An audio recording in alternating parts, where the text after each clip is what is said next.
You're suspicious that it's going to be a Mad Max ripoff, Homer? There's not a lot of driving around in this post-apocalyptic world. It's mostly walking and camel.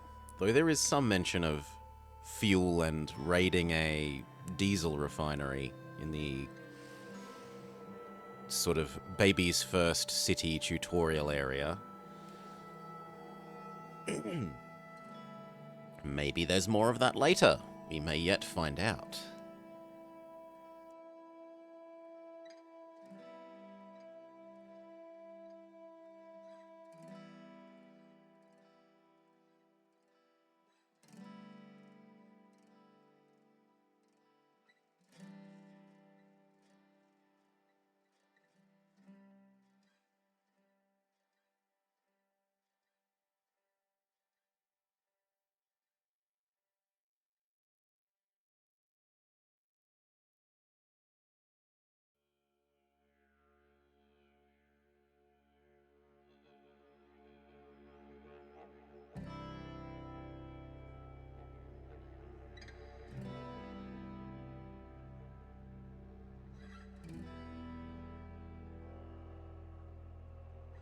Yes, it might be challenging unless you have an electric car. Or a gas car, and you were right next to one of the gas fields. That could work. Where gas is like liquid LPG, not American gas.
G'day, Orlov.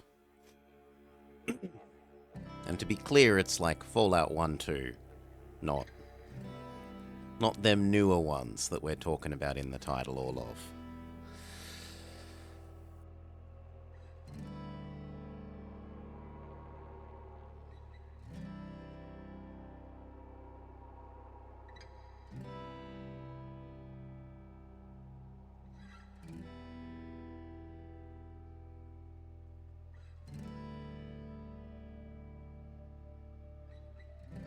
You're welcome, Orlov.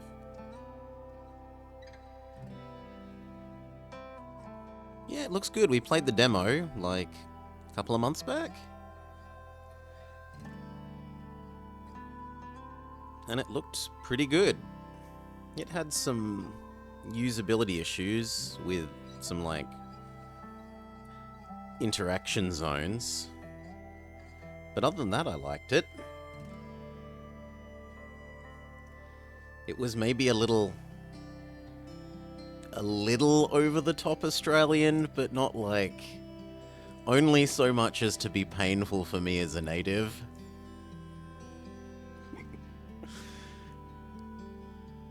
Like, you'd be hard pressed to get that much Australianness in an everyday conversation. But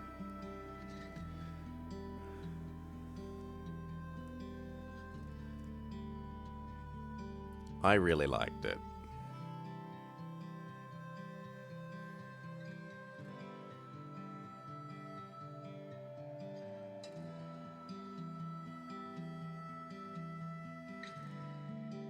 Are the devs nearby? I think there's some in Queensland and some in Melbourne. So, you know, they're only like...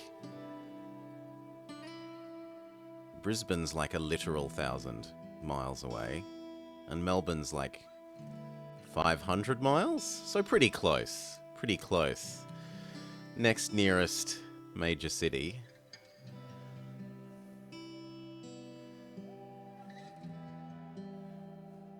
Go one further, Vummer, and make that a Hungry Jack's, which is our local version of Burger King.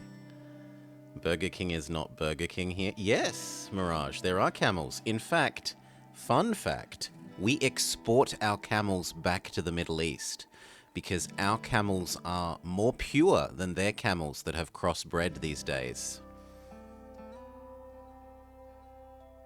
No joke.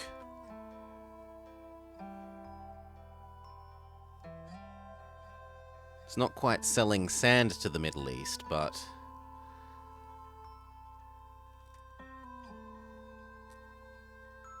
it's most of the way there. Such terror in only 3 words. Don't worry, Jake. One day there'll be Fallout but Scottish.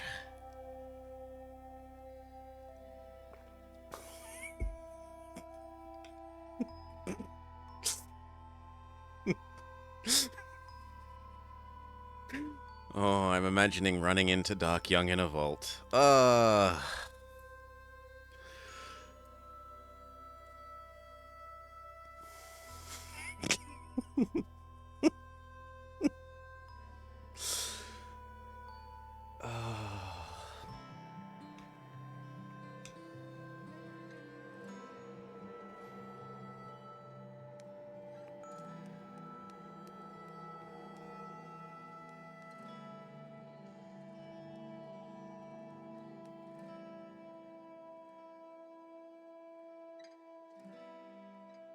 Would I walk perhaps upwards of 500 miles and then 500 miles more, Vommer?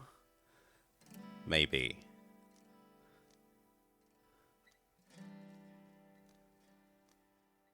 Yeah, catch you later, Orlov.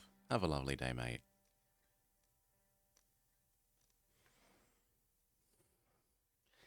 Keep your ear out and hear all our extremely Aussie lingo.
Well, they're made from Australian beef, so how could they not be better, Mirage?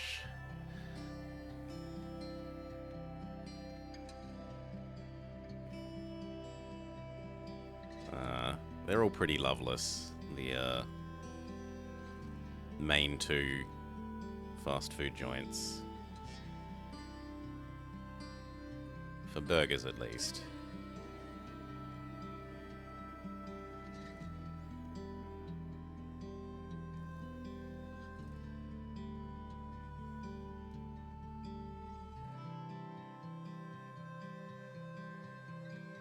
Am I a rabid fan of Fallout? I really loved Fallout 3.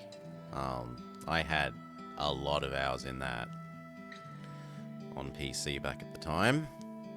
And then I like 4 from a, like, world-building perspective, but I don't like the changes to the sort of statting system particularly much. I found it a very crashy game.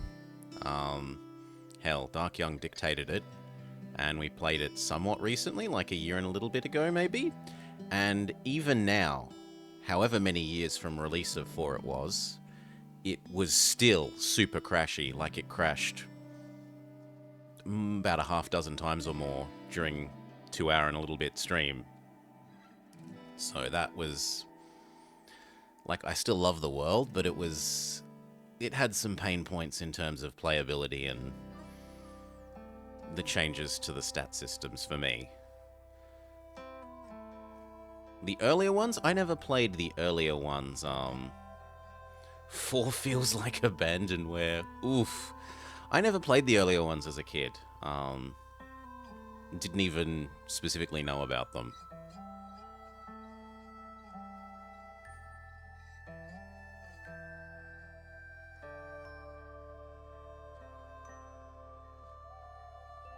One and two are fun speedruns, says Vama, trying to trick me into following Baron and get her an easy sword.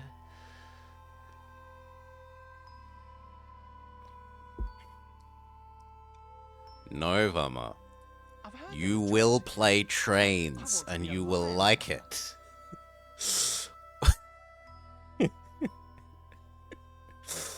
Or that horrendous racing game for neighbors.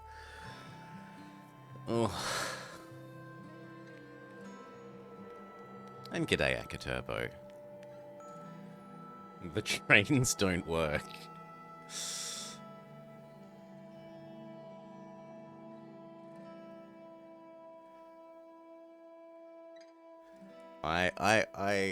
I wouldn't call you a liar, Vommer, but I'm sure with enough effort, it could be done.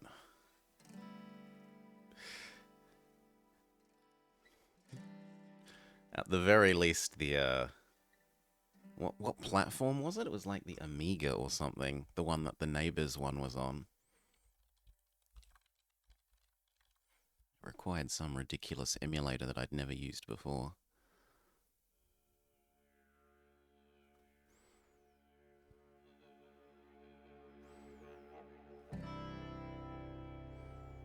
Yeah, Amiga and Atari ST.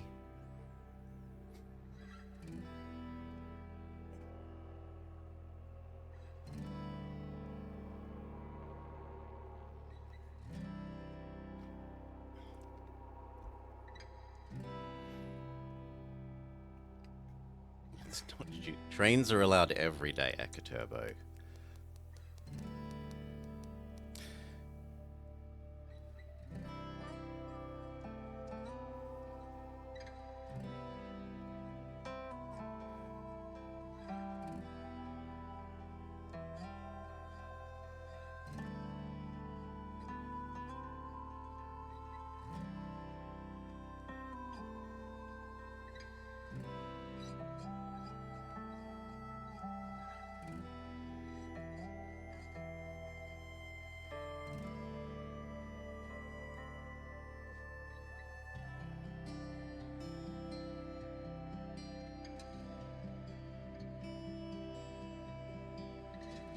No trains on Friday, only pain.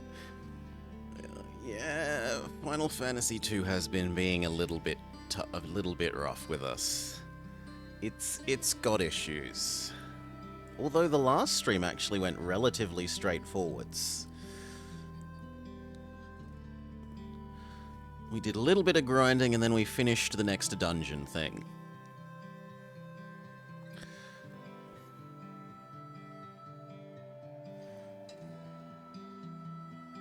But good gosh, that start and the just not explaining them new magic system at all.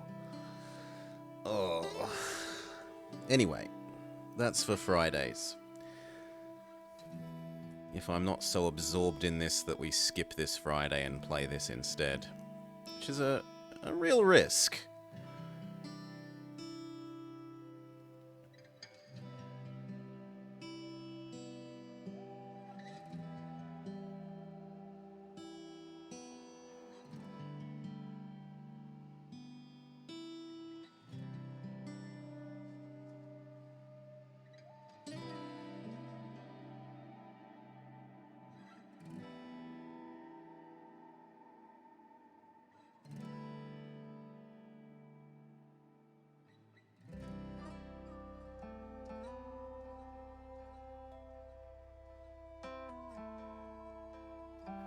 Okay, with 5 minutes left, I'm gonna go refill my drink.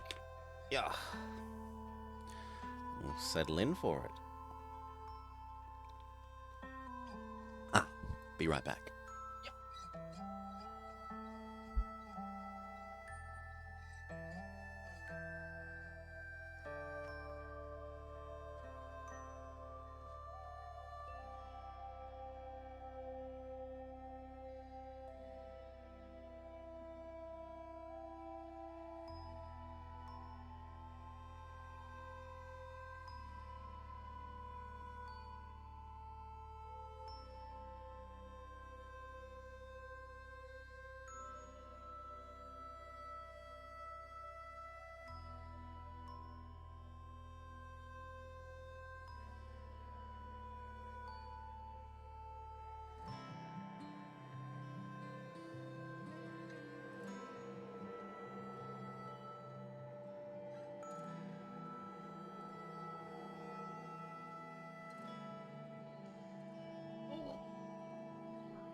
Old man noises. Oh.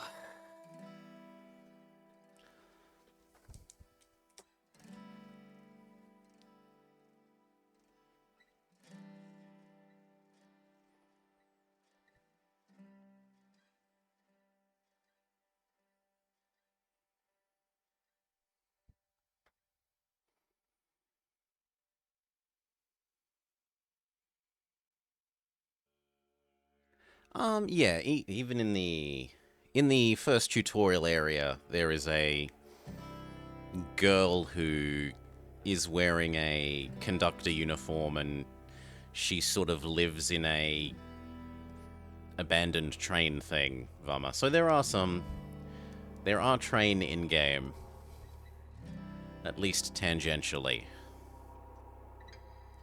We can even compliment her on her stylish choice of attire.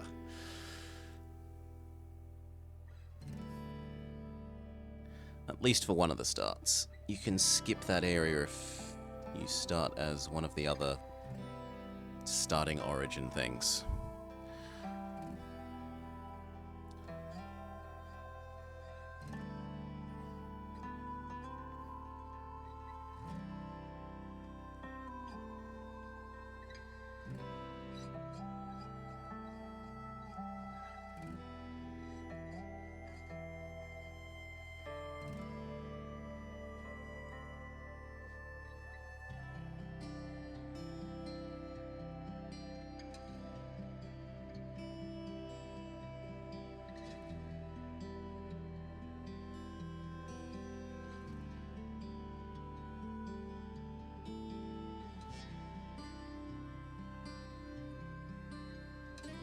Two minutes to 10 o'clock?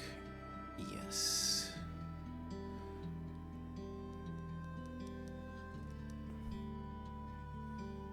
Weird release time, but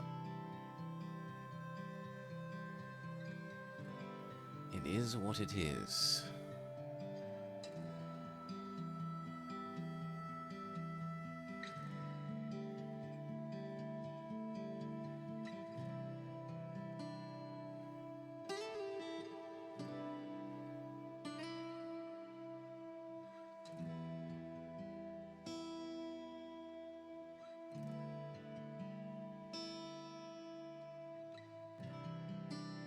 I've heard there are jobs here. Thank you kindly I for the want to be a follow. lion tamer. Welcome, Sidian.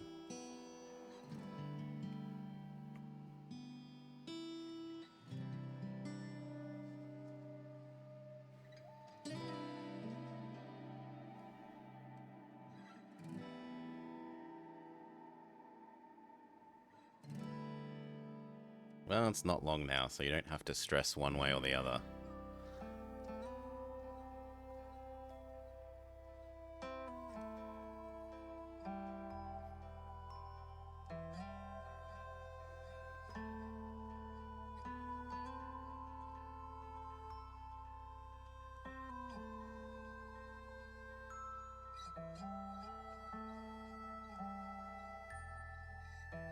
Ah, well, welcome, Sidian.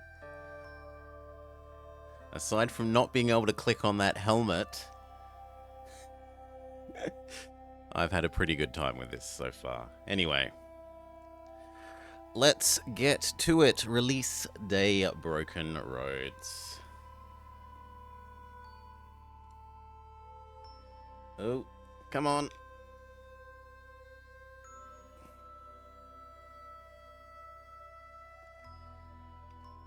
Okay. New game. They thought ending the world would end the war. That much was passed down. Everything else has been lost. When the bombs dropped, 80% of Australia's population was wiped out, just like that. Those who weren't immediately vaporised carried the radiation inland, poisoning all the pretty places they crawled to. The desert swallowed the rest. Despite it all, we survived. We rebuilt. We even formed strong enough allegiances to have wars of our own. But these wars were of disease, of hunger, of people who'd forgotten the sacrifices that have always been made beyond the steady glows of the cities that now choked with dust. Our great-grandparents made it. We will too. All it takes to thrive in this new world is guts, grit, and hard yakka. Hard work. That's where you come in. Okay. You get to pick what your background is. Were you a hired gun, a surveyor, barter crew, or jackaroo? We will be going with gun. Being good at gun is nice. Pick what you look like, and our name. We're Blobber. Now, the system has, rather than just, well, a lot of simpler games have just a good or evil-o-meter. This is a bit more complex in that we have this sort of compass where we may change between Machiavellian, utilitarian, humanist, and nihilist. And the way they introduce that is through a little questionnaire thing where you set your character's initial disposition. So, you've picked a job to escort a captured thief. Yeah, go celebrate, Sidian. Be proud. You just picked up a job to escort a captured thief. You get to talking and he tells you the sad tale of how he came to be captured. Sounds like he was not really the perp, and actually makes a good case for his innocence. He begs you to free him. Humanist, let him go free. You'll argue his case and can at least prevent an innocent man from enduring mob justice. There's always more jobs down the track. Nihilist, you've been paid to do a job and you plan to see it through. Despite his appeal and potential innocence, prioritize your reputation and ensure that you get paid. Utilitarian, promise that you'll plead his case. It doesn't serve anyone's interest to execute an innocent man, and it doesn't serve yours if he is in fact guilty. The best you can do is assure justice, and your rep stays intact. Or Machiavellian, tell him to make you an offer. You won't get the other half of your pay if you let him escape. Your reputation as a hired gun would also take a hit. We're going to go utilitarian. Plead his case, but hand him in. After a series of raids on caravans passing near your home, you put together a scousing party. You've caught the bandit leader and one of his raiders. The leader pleads for release, pledging to comply with your terms. Do you free him? Do you execute him on the spot? Better not make that kind of headache, which is a bit tempting. Take him back to town to stand trial. It's not your call to make alone. Humanist, escort them far, far away, warning that if you catch them near your place ever again, they're dead meat. Or Machiavellian, tell him that you'll let one of them go, him or his raiders, and he gets to choose which one. Will he prioritize himself? But, no. So the game also gives you, if you focus entirely on one of these worldviews, you kind of get more, well, if your worldview aligns with... During some events, there will be text options relating to your worldview. And if you are well focused on one, you'll be able to do sort of stronger versions of those. So I'm going to be, for the most part, trying to focus on utilitarian where it doesn't get in the way of my own enjoying of the story. A nearby townstead has a new chief, and he's starting to flex his muscles. He sends an envoy with a threat: pay tribute or suffer his wrath. Yeah, let's up that game sound a bit. He clearly has the military strength to back it up. Do you pay? If he thinks he can take it, let him come. You're not scared of his threats. Machiavellian, negotiate with the envoy and escort him back. Conceal your top fighters and follow. In town, execute the envoy, displaying his head on a spike. Warn the others to surrender their chief or face the same fate. Humanist, send scouts to see if they can if this man can enforce his demands. If he can, pay up. If not, send a mocking reply and dare him to come take it. G'day, bush camper. Or utilitarian, send an envoy in return and try to negotiate with the new chief. War hurts everyone, and maybe we can work out something of mutual benefit. Question: a child in the village has started showing symptoms of plague. The town has chosen to quarantine him and his family, yet you've caught him sneaking out to play with other children. What do you do? Let him off with a warning. If he's contagious, you're all infected now. If he's not, no harm done. Machiavellian, rally some neighbors and evict the entire family from town. Make an example of their carelessness. Holy, that's a bit harsh. Send him back to his house under careful guard. Remind the family that they will be putting everyone at risk, and that they will have to leave town if they continue to do so. Humanist, return him to his house and explain what happened. Make them see reason. These two basically overlap. But again, we're trying to be as utilitarian as we can for strengthening, getting the extra strong utilitarian text options later. You've been captured by people who've clearly gone mad, finding yourself in a pen along with a dew farmer that you've met before, a mercenary stripped of his weapons, and a terrified young family. The captors assemble a massive pyre, indicating their intent for some sort of twisted sacrifice. Noticing the guard's distraction, you're certain you can escape on your own, but every person you bring with you increases the chances you'll get caught. Try to get everyone out. Slip away on your own, the others will simply have to fend for themselves. Get the family out first, the others should handle themselves.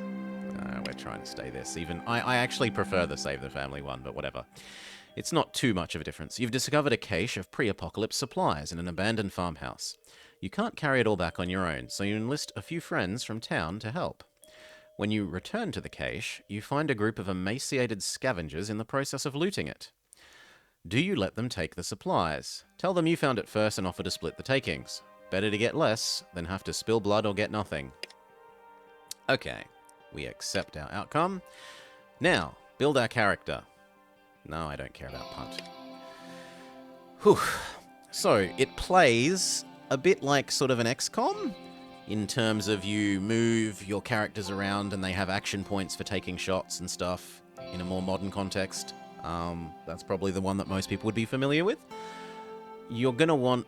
My feeling is, from what I played of the demo and whatnot, that pushing this to 6 so that you get 2 shots per round is a big deal. Even if it uses basically all your starting points.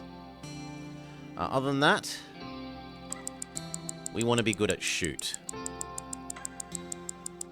Push that to 50 so that we get the unlock, like the bonus thing for when it reaches 50. The little bar, every point matters a little bit, but there are incremental upgrades to how good it is every 25. So at 1 this does 0.5, at 25 it does 0.5 plus 10%, at 50 it does 0.5 plus 15% to damage, and then 5% to critical hit chance, and so on and so on. So pushing it up to the increment numbers is important. And as for our last point, healing? Leadership? Healing. Okay, let's go.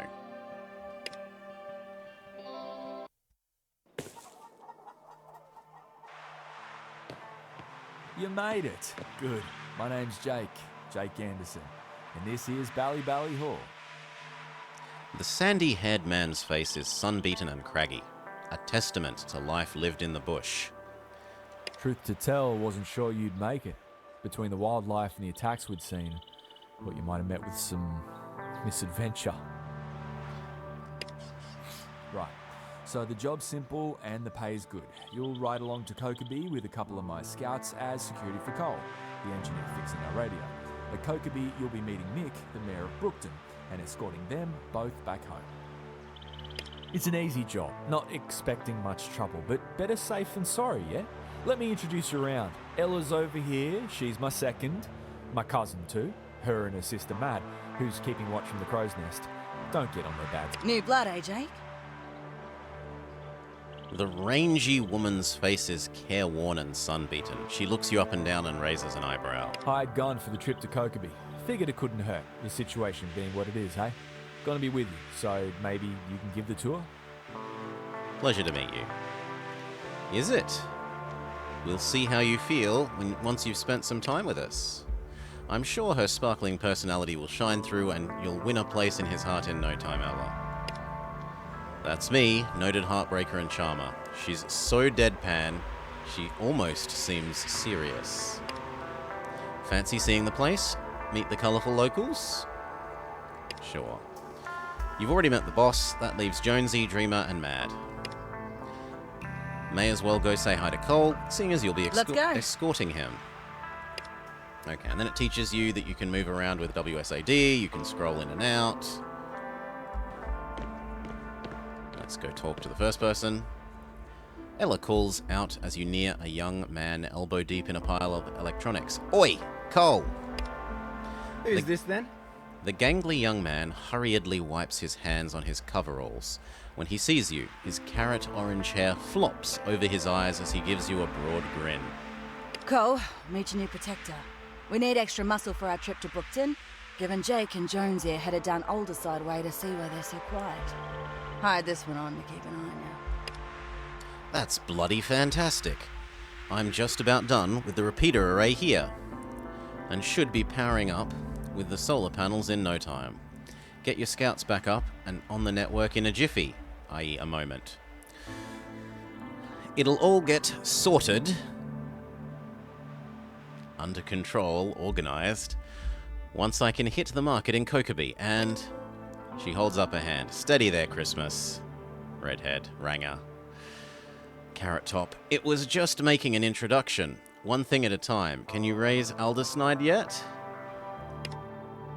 Oh, crikey. No, not yet. That's why I mentioned Kokeby. Your modulator's shot and you don't have a spare. Crikey. Shot broken. So, it's a good thing we're headed back. Once we get the modulator, everything else is golden. You'll be right as rain. Scouts don't have a working radio? Till we get the modulator sorted, no, basically. We could use carrier pigeons or mirrors, etc., etc. Catch you later. We'll have plenty of time to chat on the way to Kokeby. Okay. Hello, doggo.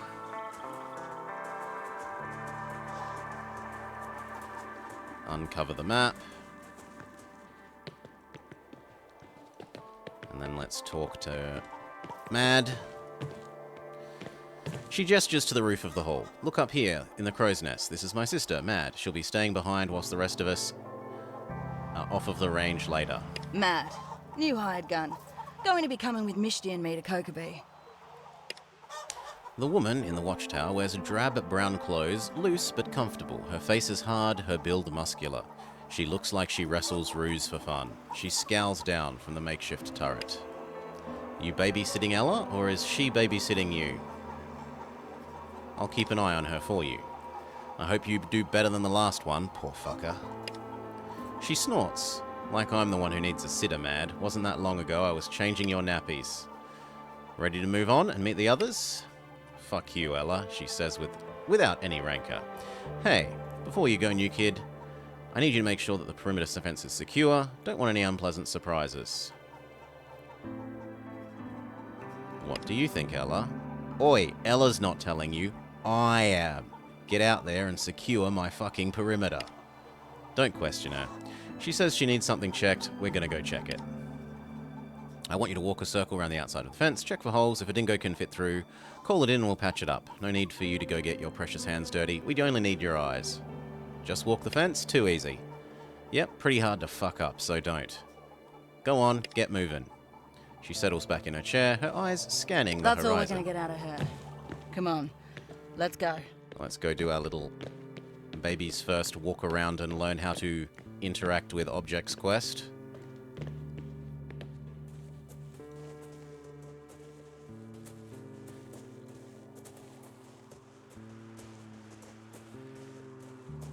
Walk the perimeter of their little settlement. Hold up, she stops and motions to a section of nearby fence. A small pile of dirt is next to a shallow hole. What do you reckon it is? Dingoes. Little bastards been trying to dig their way in ever since Mishti turned the place into a chook farm. As in, chickens. Ella nods her head towards the crow's nest. Anyway, she'll have to get that filled in today.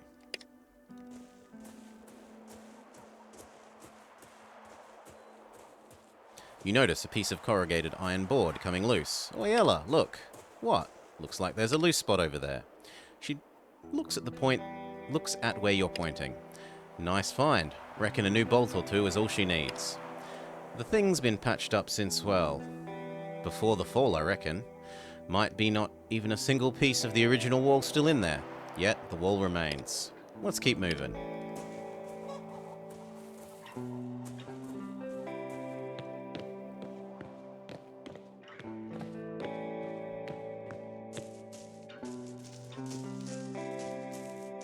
Hey, there's something here. Ella stops to inspect a small hole in the fence.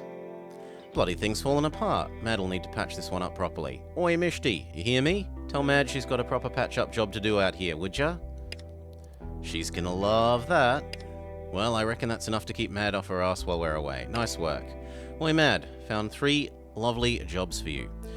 Should keep you from falling asleep while we're gone. Mad snarls something unintelligible and turns away. Well, your eyes work and you follow instructions. So far, so good. Let's head back and check in with the others. Coal's got to be done by now. So we needed to talk to you. Let our character run around. And then she gives us the do the firing range practice sub-quest and go do a couple of little interact with objects in the settlement quest.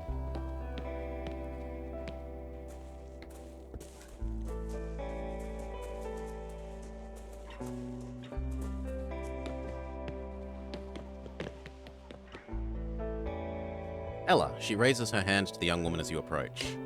Dreamer, give the fresh meat a wave, will ya? Ella looks up from her work concerned. Fresh meat? For dinner? You know I gave up human flesh, Ella. She gives you a wide smile and sticks out her hand. I'm Mishti. They call me Dreamer. Pleased to meet you. She feigns shock. Oh my, haven't seen manners like that since I left Meriden. You're a beacon of civilization, she beams. Mate, it's a pleasure to meet you. Working with these deros all day can be rough. Ella growls. Deros? You chose to join the Scouts. You're as dirty as the rest of us now, city slicker. It's clear that she's got a soft spot for Dreamer. Anyway, my job here, such as it is, consists of 2 main gigs. What I do best is to convince people to save their bullets. I defuse fights, make sure people get along. Keep their blood inside their skins. The other job is cleaning up this mess. Anything that I could help with? That's kind of you to ask. As a matter of fact, I could use a hand with a couple of things. And Jake wanted you to get some time in at the firing range. Make sure you're as good as you say you are, you know. She gives you a quick smile. Last fella was a bit of a legend in his own lunchbox. So someone who thinks highly of themselves but isn't skilled. Now he's dead, she shrugs. Better to know up front if someone's aim's a bit shit. Corpses aren't great at self-improvement. She turns around to survey the encampment. Jake wants you to get your gun hand warmed up. I need you to clear the scrub from the camel paddock and fill up their water. Easy peasy. If that's all, let me get going. Now, rather like a good point-and-click adventure game, you tap tab and you can see interaction points. There's a narrow amount of grimy water left in the tub. The camels will need something to drink. Fill up the tub for them. You fill up the tub, providing clean drinking water for these noble beasts. You're a true hero. And then clean up the bushes. The scrub looks like it's invading the camel's enclosure, and they're having trouble resting without getting prickled. It wouldn't take long for you to clear it up.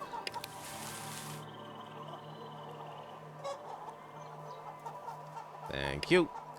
And we need to go do our shooting practice, where we get to learn about how the movement and shooting system works. Name's Jonesy, mate. Who are you? The tanned, hooded man is busy cleaning a gun as you approach. He looks you up and down quickly, professionally, and then back to his weapon. Jake hired him to give us a hand on the way to Kokobee. He's pretty new to the life. Got tips for him? New gun for the good guys, eh? Glad to hear it. You ever use your weapon on a person before?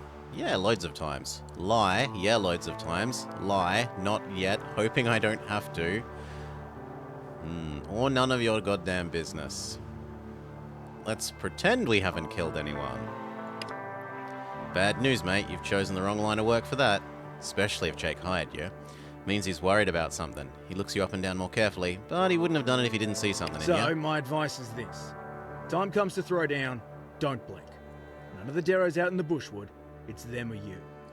I made the mistake of trying to be kind once.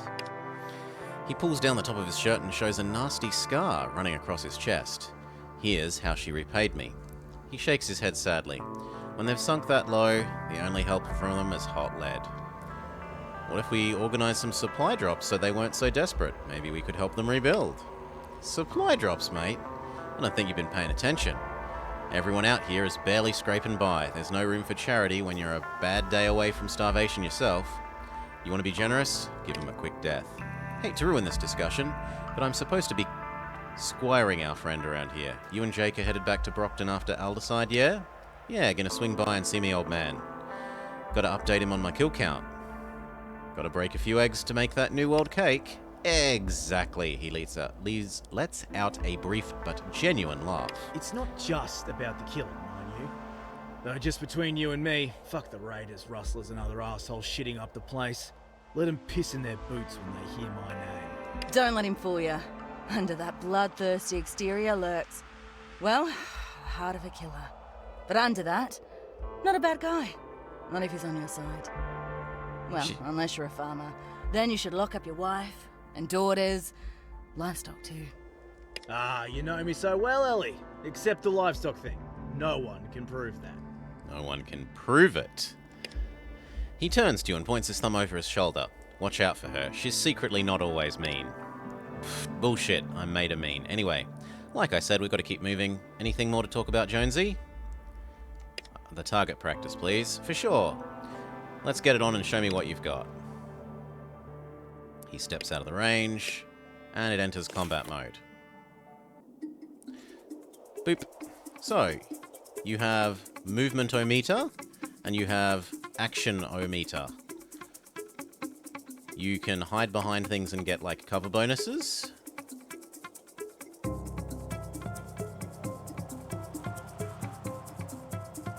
That's actually not all that unreasonable. And part of the reason we went for the huge investment in agility to start with is because it's going to let us get 2 shots per round, which is a surprisingly big deal.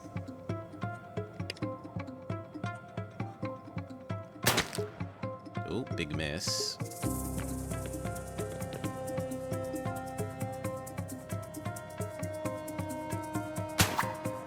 You need to reload. You've fired your last round and must now reload. There is infinite ammunition, but reloading does come at the expense of your action points, with a specific amount being consumed depending on the weapon. Below your equipped weapon, you can see each remaining round as a bullet icon. They're currently dimmed as your ammo is spent, so currently all empty. End our turn, we could spend 1 turn reloading. And get a couple more shots off. Now there's also bashy kind of attacks. You can have like a hatchet or like a club thing.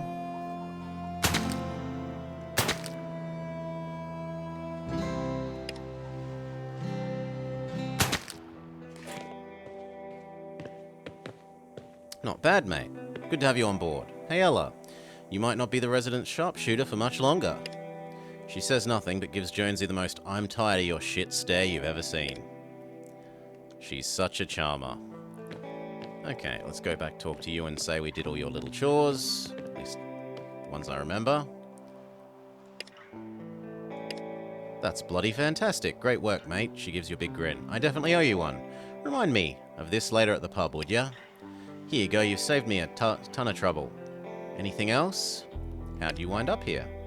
That's a story all of its own. Are you sure you want to hear it? None planned for the moment. Pnzfst. Typically it's like 3 or 4 months between getting the itch to play them. Let's have it. You asked for it. She settles back and strokes her chin. Alright. Picture a young Mishti growing up behind the walls of Meriden. Now picture young Mishti, already a dreamer, learning the world existed in all its boundless wonder outside of those walls. Now, she wasn't a bad kid, wanted more out of life than the city could give her. She took every opportunity she could find to learn about the world. At age 8, she decided it was time to see it on her own. She shrugs, embarrassed. The guards brought me back home and told my parents they caught her trying to sneak out. They punished her, of course. The world's a dangerous place for the scary place for the city folk. But they couldn't stop her, and by the time she was 15, they'd given up trying. Instead, they started looking for a way to make sure that she'd stay safe. No mercenary work with the hunters and collectors. Not for their precious girl, but where to turn. Remain silent. Turns out my mum had some friends out York way who sent them a message. Did they know anyone who could teach a wild child real bushcraft? Jake came out to meet me himself. Parents had already made inquiries, as they do, verified his credentials. He came by every couple of months after to check up on me, see how my studies were going. A few months ago, I turned 18. He asked my parents if he could take me on full-time as his apprentice. I was already halfway out the door before he'd finished his sentence. Had my share of scrapes with danger out there, but I wouldn't have it any other way. You make it sound like you're a negotiator. Exactly right. If you're looking to get civilization rolling again, we can't just settle our problems by making more corpses. Not, mind you, that some people don't deserve to be slapped around. She tries, and mostly fails, to put on a fierce face. And I'll be right there to hand some slaps out as well. Okay, goodbye. Was there anything else we need to do? Return to Jake. Sure. And we are ready to progress outside of ultra-tutorial area into semi-tutorial area. Heard you having your chin wags with everyone. How you finding Ella? She's rough around the edges, but then we all are. It's why I like to have her squire people around. Anyway, what'd you think of the place? Place has held up well. Decorate it yourself. Bits and pieces, odds and ends. We're patching it up when we can, and it's always good practice to keep supplies around, eh? Anyway, if you're done with that, time to get Cole up to Kokeby. Like I said before, it should be safe and easy. Once you get there, meet up with Mick. He can be a real charmer, or he can be a right bastard. He's a hard man, so it's best not to bullshit him. He's Jonesy's adopted dad, if that gives you any idea what he's like. And you're going with him to Brookton. Jonesy and you'll meet him there once you've finished up Anything in else you need Aldersnipe. from Bally before we go? Good luck out there. I think we're about ready to go. Yep, we've wrapped up what Mishti and Mad asked about. Let's get moving. Best of luck. We'll meet you in Brookton once we're done. Jonesy, grab your gear, we're rolling out. Same, on the way then, she shouts to the other two. Cole, Dreamer, let's get on the road. You know the drill, Ella. Stay safe, don't be stupid. No wuzzers, no worries. Jake, none of the stupid leaked into my side of the family tree. We're all set. I would be deeply offended if I was smart enough to understand that, I'm sure. But look, keep your skin in one piece, yeah? This goes double for you, Mishti. If you're outside the gate, you don't let your guard down. You too, new kid. If all else fails, listen to Ella. She'll steer you right. Got it, Chief. See you later.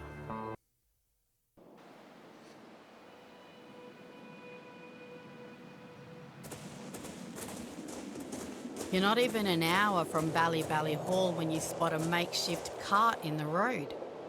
A man lies motionless on the ground. A sobbing woman cradles his body. Ella, you seeing this? I see it. She mutters grimly and tightens her grip on her weapon, her eyes scanning for threats. The young man sitting off the side of the road is rocking back and forth, a pistol held, unheeded, in one hand. Neither he nor his mum appear to have noticed you, lost in their own personal tragedy. Things could get dicey. Hang back while we check this out. Without taking her eyes from the scene, she holds out her hand, gestures Cole behind her. You got it, boss. Talk to the woman. The emaciated woman is sobbing over the body of a man lied sprawling in the dirt. Bright blood stains his shirt and pools in the dust of the road. She doesn't look up as you approach, trapped in a world of her pain. What happened? At first you think she isn't answering you. Then you catch fragments of words at the edges of her sobs. She looks up, wiping her face with the edges of her sleeve. What are you even doing here? She sees Ella and Misty Why now? and your guns. Why not before before?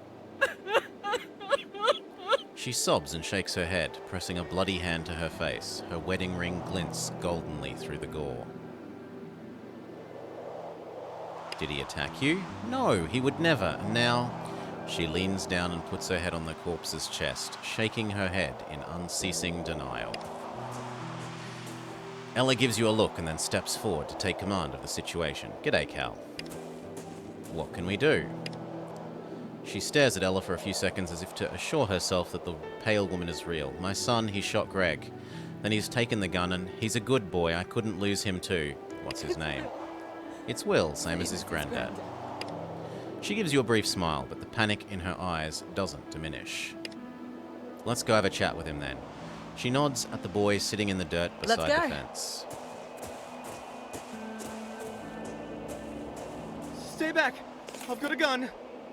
He points the pistol loosely in your direction, a mop of dusty brown hair hanging into his eyes. He shakes his head to clear his vision. He can't be more than 18 years old. Yeah, what type? So have I, threaten him. Why don't you put it down and we all talk? Or humanist. We're not here to hurt you, just take a deep breath. This is the most in alignment with our... Actually, but I'll go with that one.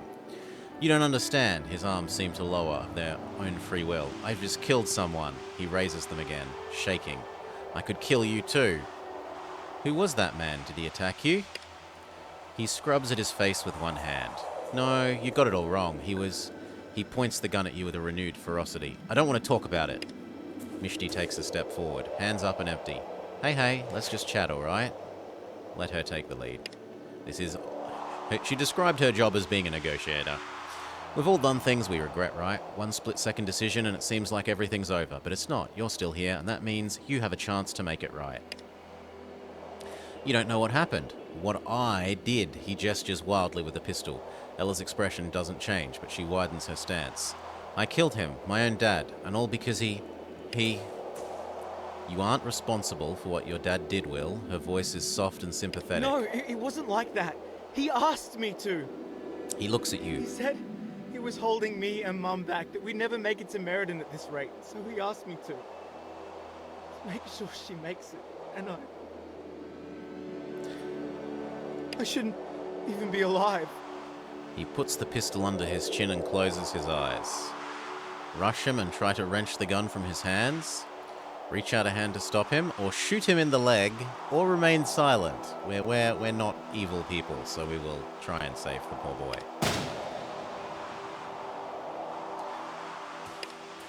As you tackle him, the gun goes off, right next to your ear. Over the disorientation and tinnitus, you find yourself staring into his wide, terrified eyes. He starts weeping.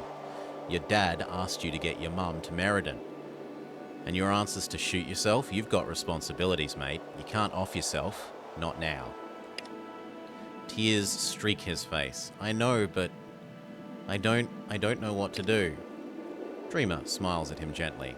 You do what the rest of us do. You take it one day at a time, and you make it through. She nods to Ella. He'll be safer without that around for now. We done here? Yep, we're done. Let's get going. Cole? You ready? Oh. Let's go.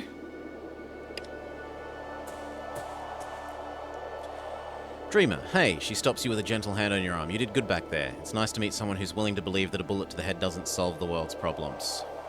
If saving one life means saving two, it's definitely worth doing. And everyone knows you can't argue with maths. Hear that, Maury? She grins at you, then removes her hand. Let's keep going. She glances up at the sun and stops with a sigh. This cost us some time, Cole. How important are those parts in Kokobee?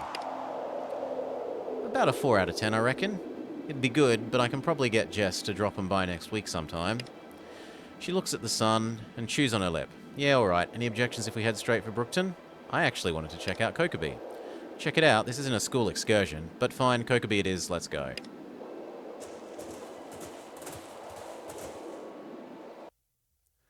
When men speak ill of thee, live such that nobody might believe them. Plato. Welcome to Kokobee Way Station. Now we've got Cole here. All we need to do is wait for Mick to arrive, then escort the two of them back to Brookton.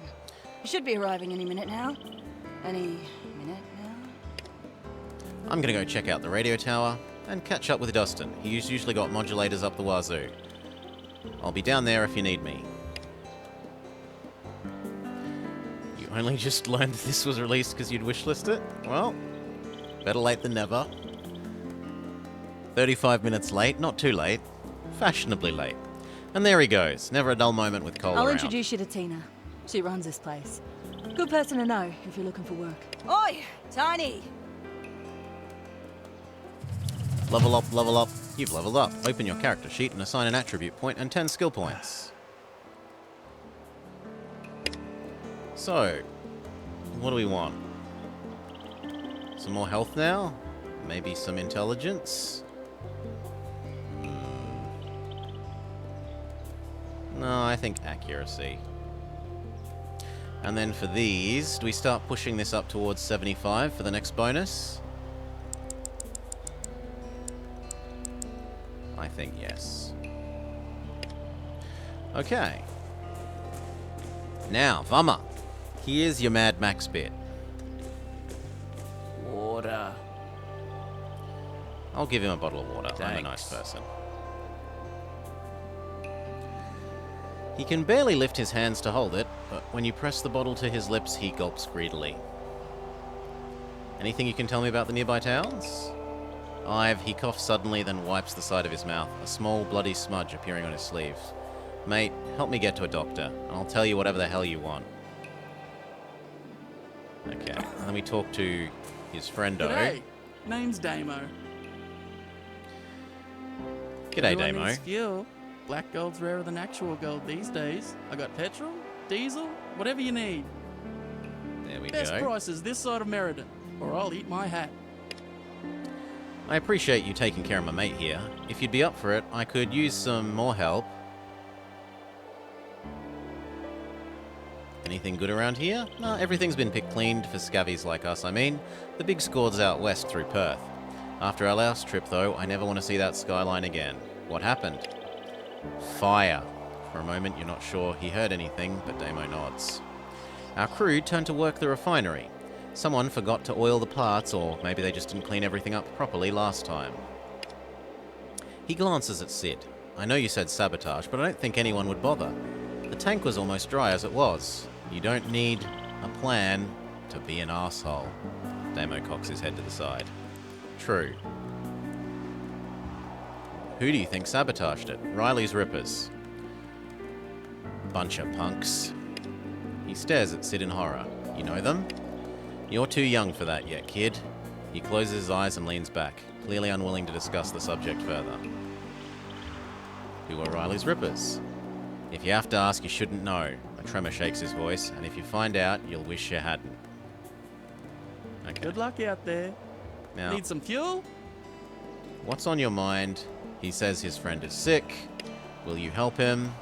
We got into a bit of trouble at the refinery. Sid ended up copping the worst of it. He said everything was fair dinkum, but now his hair's fallen out and he hasn't eaten in 3 days. You know, all he probably needs is some iodine.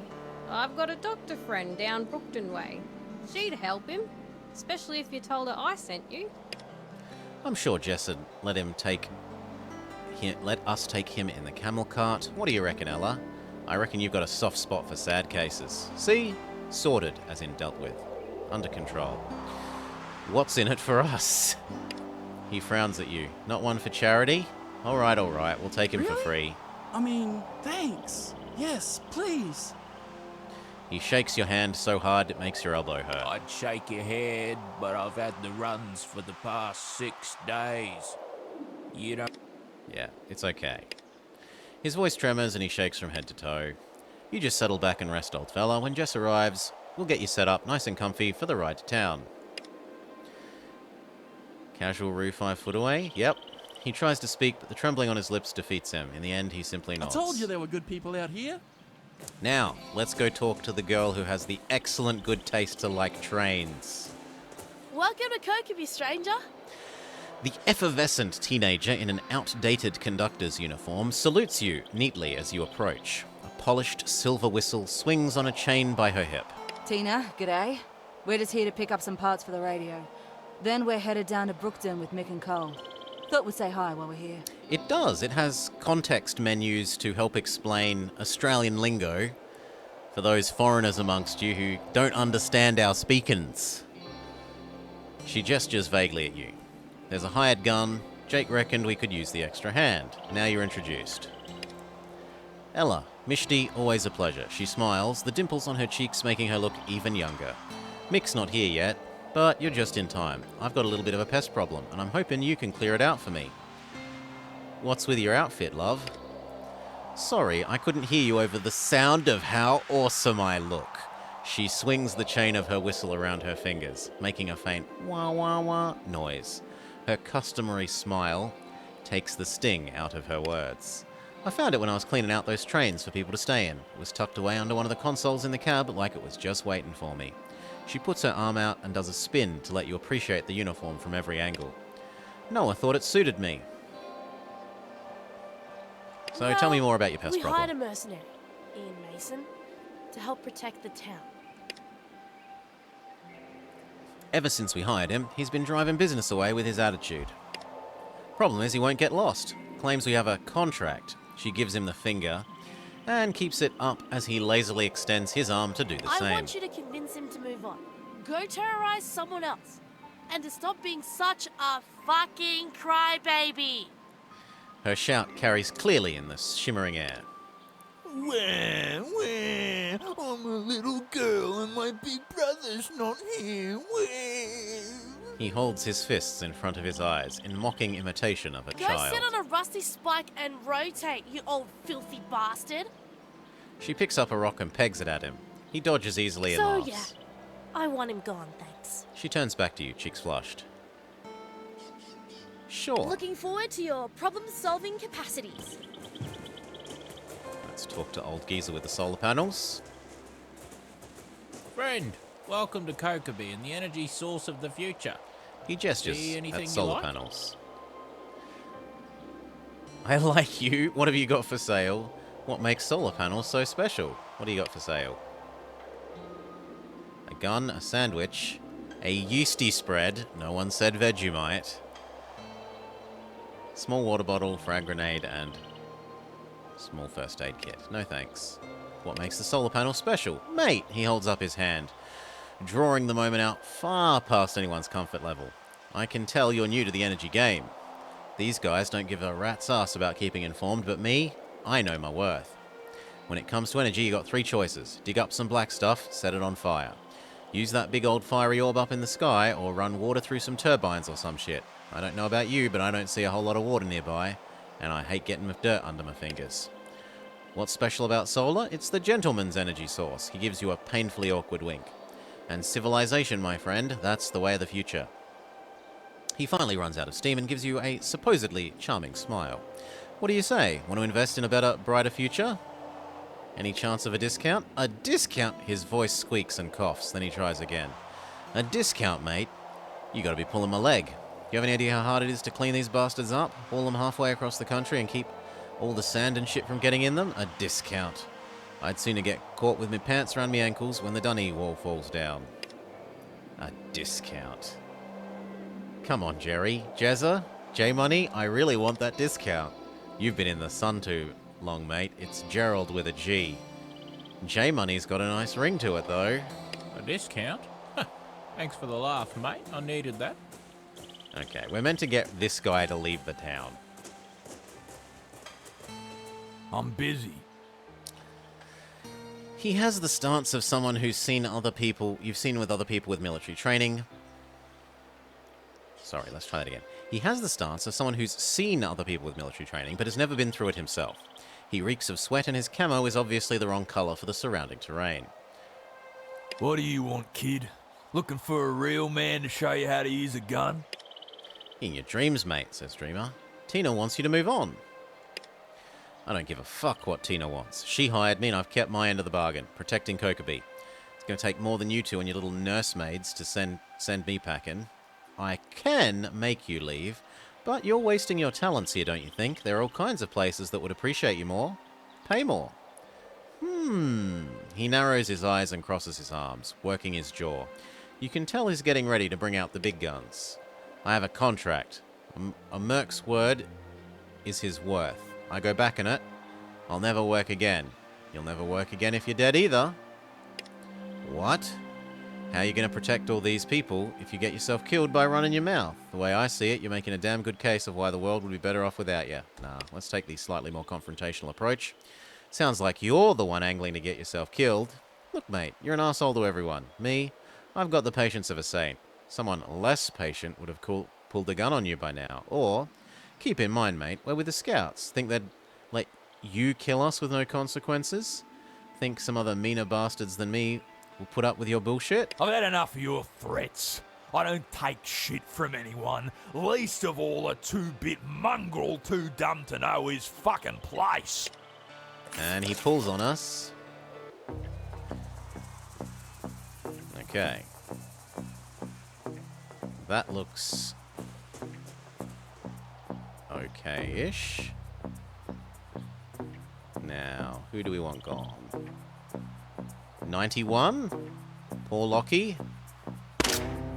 Big miss. We've still got 2 points, but 2 points isn't enough to shoot again, so reload. And that's her turn.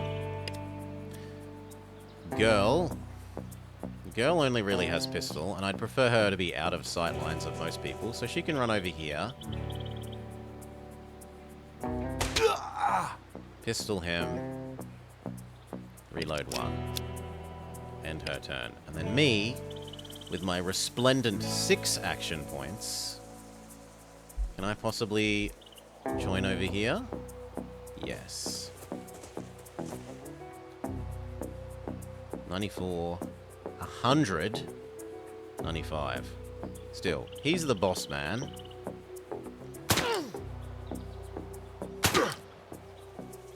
Okay. End turn. His go. Grenade is a bit extreme.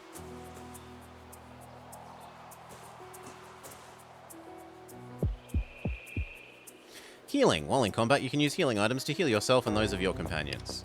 To heal, you must select the healing item on your radial wheel, and then using the left click when hovering over yourself or a team member when close enough to them. Okay, me again. Goodbye, boss man. And I'm out of points. But do I want to get near this guy to help her next turn? Probably yes. Even if it exposes me. Can she target you? 91. Yeah, 91's better than the other. Then reload 1. That's your turn.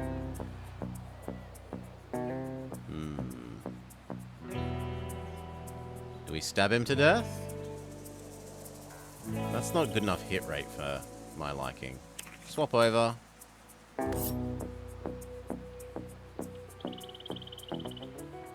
And then stabby, stabby, stabby. Big miss. Double big miss. Terrible.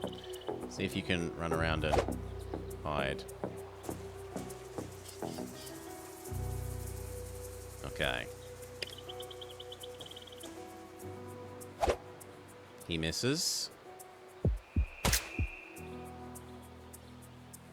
Pistol man attempts us. I don't want to waste a whole turn reloading, so switch weapon. Get myself over next to you. Smack. Oh, big miss. End turn. She starts gunning you. Fails. Reload. End turn. Stabby. Stabby. Double miss is terrible.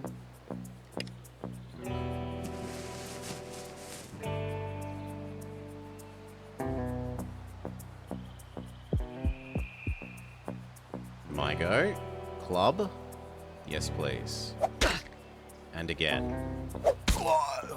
God, I love having 6 action points. Other than that, I should hide out of his line of sight. Unless I really want to close all the way. No, I don't really want to close all the way. Big miss from you. You have proven to be very not accurate this fight. We've had terrible luck. You also hide out of line of sight.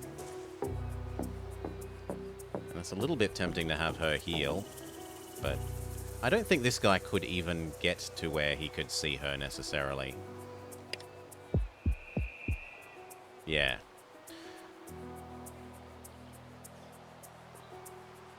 Can I get all the way to you? I can't. So let's swap back. Reload.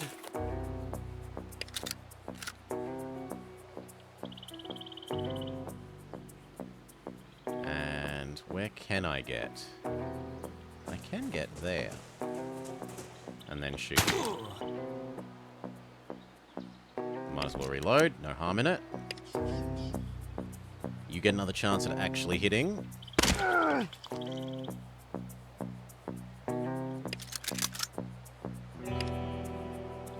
And you continue hiding where you can't be seen because you've already been damaged.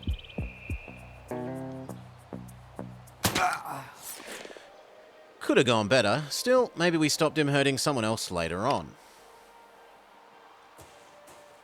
Loot his corpse. He's got a gun. A shotgun. A radio. 15 bucks. And Ian Mason's key. Whatever Mason's got locked away, it's bound to be far more useful than that bastard himself. Another pistol, more money, and some bandages, sure. And Mr. Masked Man.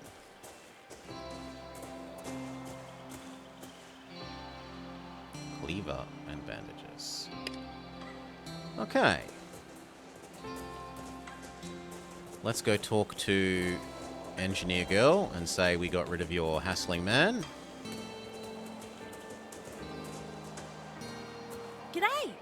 What can I do for you? I took care of that merc for you. Yeah, I saw. She stares at his body, tapping her whistle against her thigh, then shrugs. I hope he didn't have any friends who'll come looking for him. I mean, I doubt it. The guy was a be-all and end-all of assholes, but still, dags clumped together. An uncool or unpopular person. Literally the poo stuck to a sheep's bum. Guess I just hope he'll be here if his mates come along. Still, you did what I asked and that counts for a lot. Plus, I'll never have to listen to him snoring through the midnight watch again. She lets out a sigh and all the tension drains from her body. Finally, I feel like this place is on the up and up. Thanks, friend. She holds out her hand to shake. Shake it. Here's to the beginning of a beautiful partnership. Are you in charge here? Yes. She pulls out her pocket watch and holds it up. Mount Kokeby is engraved on the front in fine handwriting around an embossed steam engine. Station Master's timepiece. She slips it back into the fob pocket of her pants and gives it a little pet. Anyone gives you grief, come see me. I don't know what the time is, though. This spring's been busted for years. Got any news? Nothing you ain't cotton on to. By the looks of things, you're quite the social butterfly, aren't you? Goodbye. Hello there, Tina. Cheers, Mary. Lovely. Welcome, Raiders. We're checking out the just-released Broken Roads. Think Fallout 1 or 2 / Wasteland, but Australian. We would have been here sooner, but well, let's just say it's been an eventful day. It certainly has. Had some excitement in the morning. Had to deal with some diplomacy after that. Not a bad day's work, if I say so myself. I suppose introductions are in order. I'm Mick Jones, this is Jess Brown. Runs Brookton's barter crew. When I'm needed elsewhere, he studies you. You're a new face. You're into forging alliances, or do you prepare to rough it alone? You gotta stick together if you want to get anything done. A group has more bargaining power than one person. Okay, William Hamilton, just don't go on strike on my watch, eh? She gives him a long-suffering look and sighs. On that note, I'll go check in on Frida. She gives you a pleasant nod. Pleasure to meet you. This the quality of recruit you're accepting these days? She gives him a one-shouldered shrug and he frowns. Speaking of recruits, he adjusts his coat and nods to Mishti. Young lady, you're looking well. Me, I'm off for a quick squiz, a look, at the goods. Gotta keep my hand in. Let me know when you're ready to head to Brookton. No worries, we'll take care of Tina's pest problem, so we're free. Scouts, free? What do I pay you good money for then? He grins at her. She shakes her head and sighs. He gives you a jaunty salute. See you shortly. She smiles and waves at his departing back, then speaks in a low voice. Must be a lucky day. We met old Charmer Mick. On his bad days, it's old bastard Mick. She puts her hand down when it's clear he's not going to look back. Let's finish up and get on the road. Move on. Quests. Talk to... Wait, what was that? Please tell me the rest. Move on. Talk to Mick about travel to Brockton. And escort Cole to Brookton.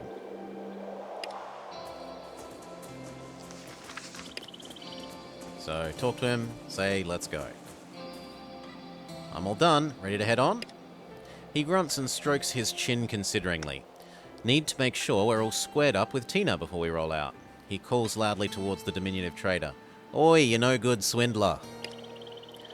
We're going to get moving. Any last duvlackies you want to force into my pockets before we call it quits? I seem to remember that used to have a hover tooltip. But anyway, she cocks her head on her hips and stares him right in the eye. I don't know, mate. It's been a long day. Not sure I have the energy to haggle with the stubborn old mule. He feigns outrage. Why, you cheeky ankle biter? Why I order? Then he starts chuckling. Right, let's get on the road. See you in a bit then, eh? He gestures to you. Come on, the sooner we get back to town, the sooner you can buy me a beer. As you prepare to leave, you hear her speaking silently to Sid. Oh, sorry, tenderly to Sid. Come on, let's get you some help. Head to Brookton.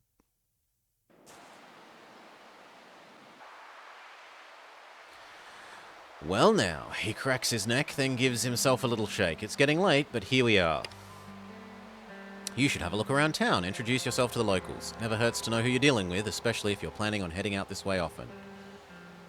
Any pointers on who I should meet? Depends on who you're after. We've got the local and blow-in merchants, newcomers, but they'll be gone. I wouldn't have said newcomers, I would have said visiting. But anyway, they'll be gone by dark if you want to barter. Sarah down at the clinic if you are into doctoring, and of course Sally in the Brookton Arms if you want a beer, he shrugs. Of course, you could have found this out for yourself by taking a quick tour like I suggested. Thank you, I will. Come on, I'll show you around, says Dreamer. So, we're meant to visit bartering people, and I forget which one. Jobs around the station, get your supplies here. Is it you? God, her shit is expensive. Ah, because it's a pistol of +1. I was like, why is her pistol so much more expensive than my pistols? Hitting up the market can be a bit exy, but we wouldn't have come all this way if we weren't here to shop. The children run away, fair enough. No, we haven't tried you.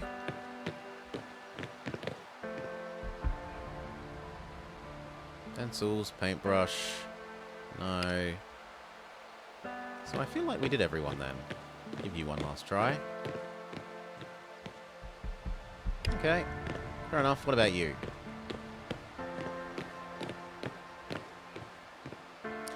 As you approach, he gives you a warm, beaming smile. G'day.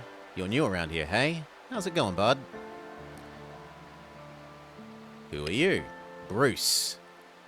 He's got the most Australian name ever. I'm Bruce.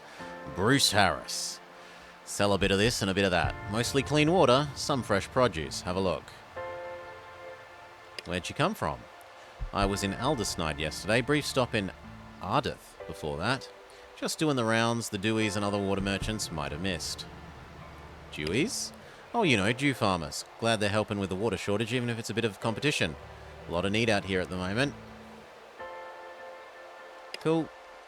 We've met one person. Now, they mentioned a doctor.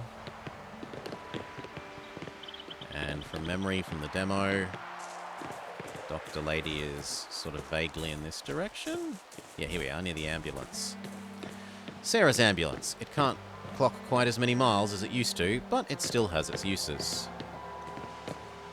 Clinic. Sarah's clinic and sometimes hospice. Hello there, can I help you? She puts down the rags she's tearing to make bandages and gives you her full attention. Who are you? Sarah Taylor. My husband and I run the farm outside of town. Cheers, Deadpool. Thank you kindly for the follow. What do you do? Town doctor. I mostly dispense pain relief and a dose of reality for the people who forget what really matters. Who are the bandages for? Whoever needs them. She pats the pile of underwound scraps. What's important is that they've laid in the sun and been boiled, so that they don't get anything nasty in a wound when it comes time to wrap it. Got any news for me? Nothing you couldn't get couldn't get from other people with more time on their hands. Do you need anything? A full surgical suite. Her expression doesn't change it, but she glances at you before continuing. For real though, distilled water is always in high demand. Woody pear, Murray tree sap, lemongrass shoots, the usual. How did you end up here? Was it the accent that gave me away? If she has one, it's imperceptible. I moved here after I met John, and when we had Sean, it made sense to stay somewhere safe. She looks at the walls with an unexpected fondness. Brookton's served us well so far. Goodbye. Okay, we've met 2 people, and if I remember, the other person that we can meet is the chook farmer? Although, I don't remember you being here. Hello. He looks up from his work. You can tell he's thinking through some problem. What do you need? Are you all good with what happened back in Kokeby? What happened in Kokeby? He stares at you for a moment before it clicks. Oh, right, you murdered that dude. Yeah, look, he was being a dick to that to Tina. It's a shame he was such an arsehole that you had to tear him a new one, but if it means she's safe, it's all good. Got any news? News? It's echidna breeding season, so keep an eye out for trains crossing the roads. Oh, that's not news, that's a fact. Sorry.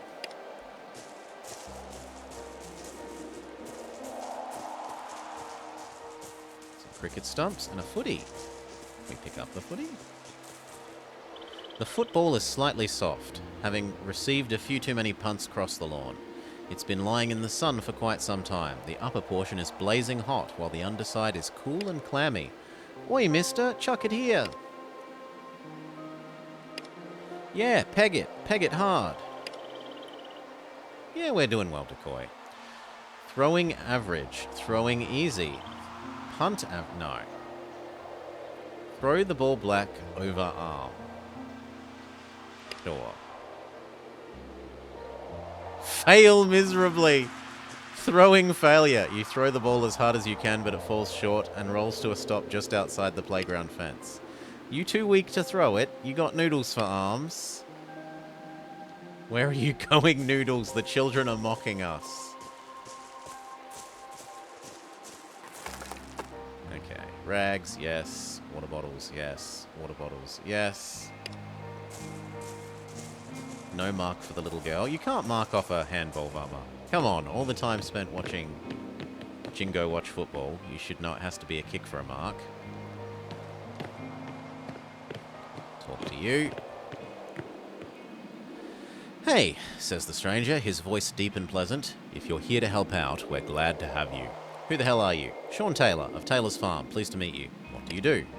I work the farm with my dad and keep Brookton fed. Busy life, that's for sure. Hired gun. Need anything? Nah. Nothing a good night's sleep won't fix. Got any news for me? Not unless you're interested in gossip. Right. Okay.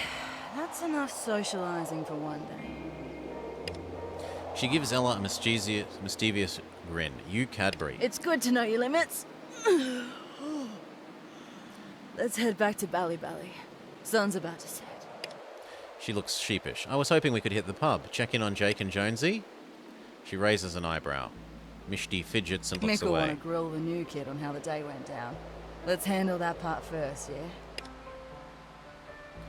So it's saying go talk to him again. I remember being able to talk to the chicken lady over here. Yeah, I remember being able to talk to you.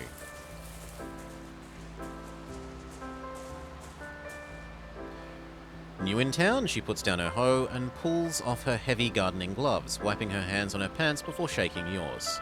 Always a pleasure to meet a fresh face. Hope you might stay for a while. Who are you? I'm Alana, Jess's mum. She uses the back of her hand to brush a sweaty strand of hair away from her face. What do you do here? Gardening, chicken wrangling, butchering, anything to do with food that isn't actually cooking it. On the other hand, I do make a mean lamington. Good for you. A lamington is a sort of sponge cake-like thing. Covered in chocolate and then rolled in chopped up coconut. Yeah.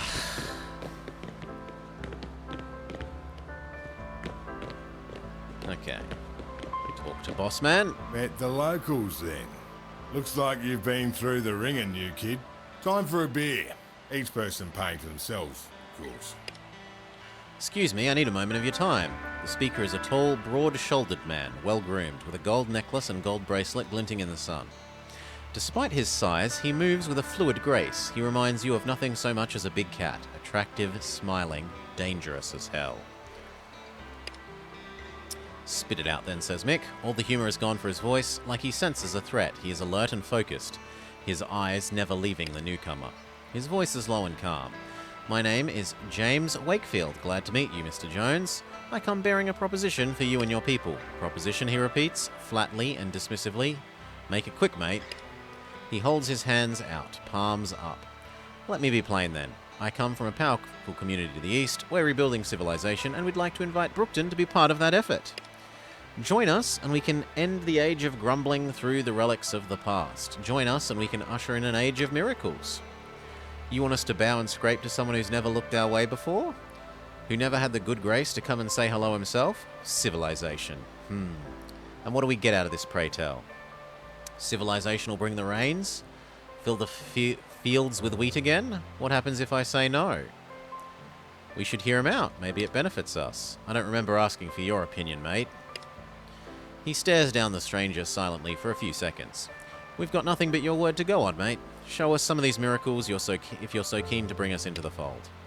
He chuckles. Mr. Jones, I was merely sent to make you an offer. I'm the messenger, not a diplomat. If it's pretty words you're after, you're not the man I thought you were. Well, Mr. Not a Diplomat, why don't you piss off back home and tell your overlords that if they want their boots licked, they're going to have to prove those boots are worth the tongue. Till they can, the answer is a hard no. He takes the answer with equanimity. I must ask one more time. We can offer your people many things: food, water, protection, freedom from want or care. The future is a limitless possibility rather than scratching out a living on the edge of darkness. I'm going to remain silent. Let me just add one thing, mate, says Ella. Her voice is a laconic drawl. We're not exactly too hard dumb boy round here. What you're peddling might work in Ardith or Enwyn, but round here we know how to take care of ourselves. He turns to her, a small smile on his face. Ah yes, the Andersons. You have taken care of yourselves with the protection racket, haven't you? You wouldn't want to give up such a cushy gig. But then, my offer wasn't to you. Stay silent. I don't know why you're taking this bloke seriously. Join his mysterious far-off community so we can, I don't know, all drive cars again? She laughs scornfully. Mutton chop here's been out in the sun too long, I reckon. Piss off, mate.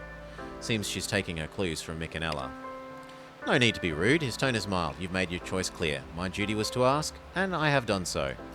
Be assured that I shall sleep soundly tonight. Good evening to you all. I'll make sure Cole gets Bally Bally back up on the radio waves. Toot sweet. We can't be offline if you need us in a pinch. He stares at Wakefield thoughtfully. Might be a good idea, yeah.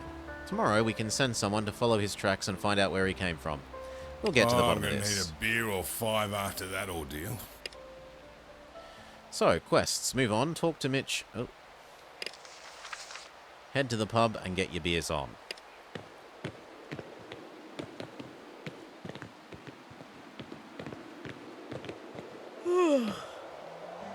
Been a hell of a day, yeah?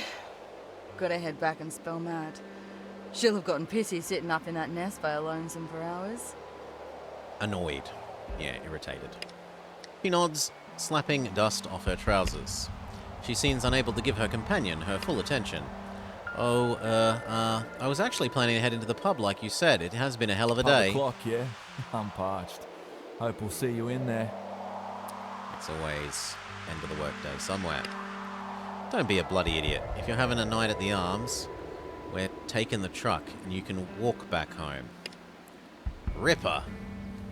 That sort of means great. See you in the morning, Elle. He nods at you as he and Jonesy head for the pub. It's a bit of a hike to Bally Bally, isn't it? It'll do them good. They can walk off their hangover. She turns her gaze back to the younger woman. Right, Mishti, let's pack it in. We've got a free ride home, and like I said, Matt'll be getting pissy about being left out of all the action. To be fair, I thought today would be, well, less eventful, but yeah, time to go. She sighs unhappily. Okay, look, Ella. I know you prefer to base your decisions on facts, so here goes. She holds up 3 fingers. 1, I swore I'd never say this, but you're not my mum. She ticks off her ring finger and touches her index finger. 2, I'm an adult and capable of making my own decisions, and I choose to hit the pub. She folds down her index finger and glances at the remaining middle finger. Hey, here's point 3. Listen, my mind's made up. I'm having a few drinks, not planning to get wasted. Cut me some slack. And mate, we saved that boy at Kai Road today. You can understand that. We saved an innocent life. That's worth a frickin' beer in my book.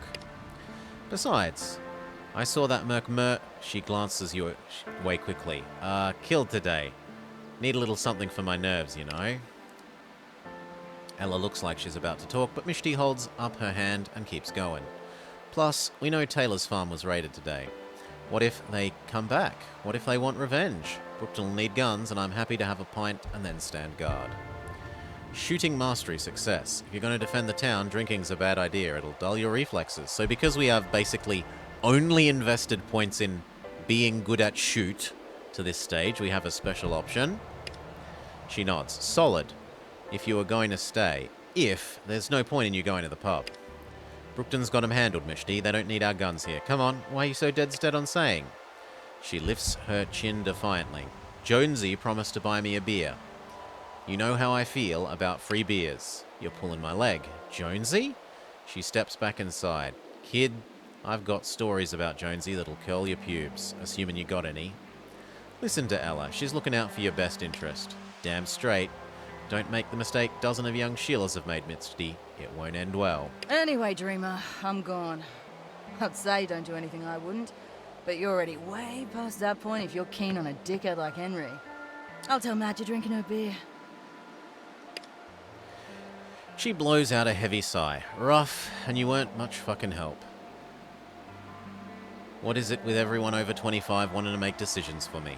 I left Meriden to get away from that shit. I swear, she treats me like her little sister. Bloody hell, maybe even her kid. Her real sister would kill her if she tried this crap. She takes a deep breath and lets it out through pursed lips. Alright, pub o'clock it is. You coming? Head to the pub and get your beers on. So yes, we are going.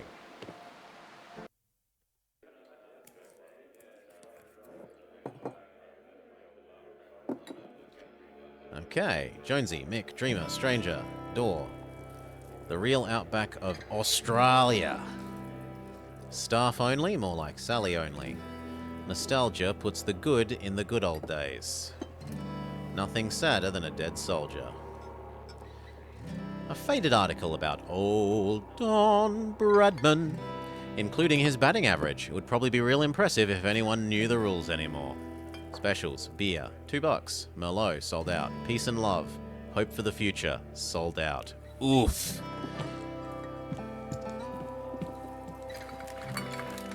Take the empty bottles.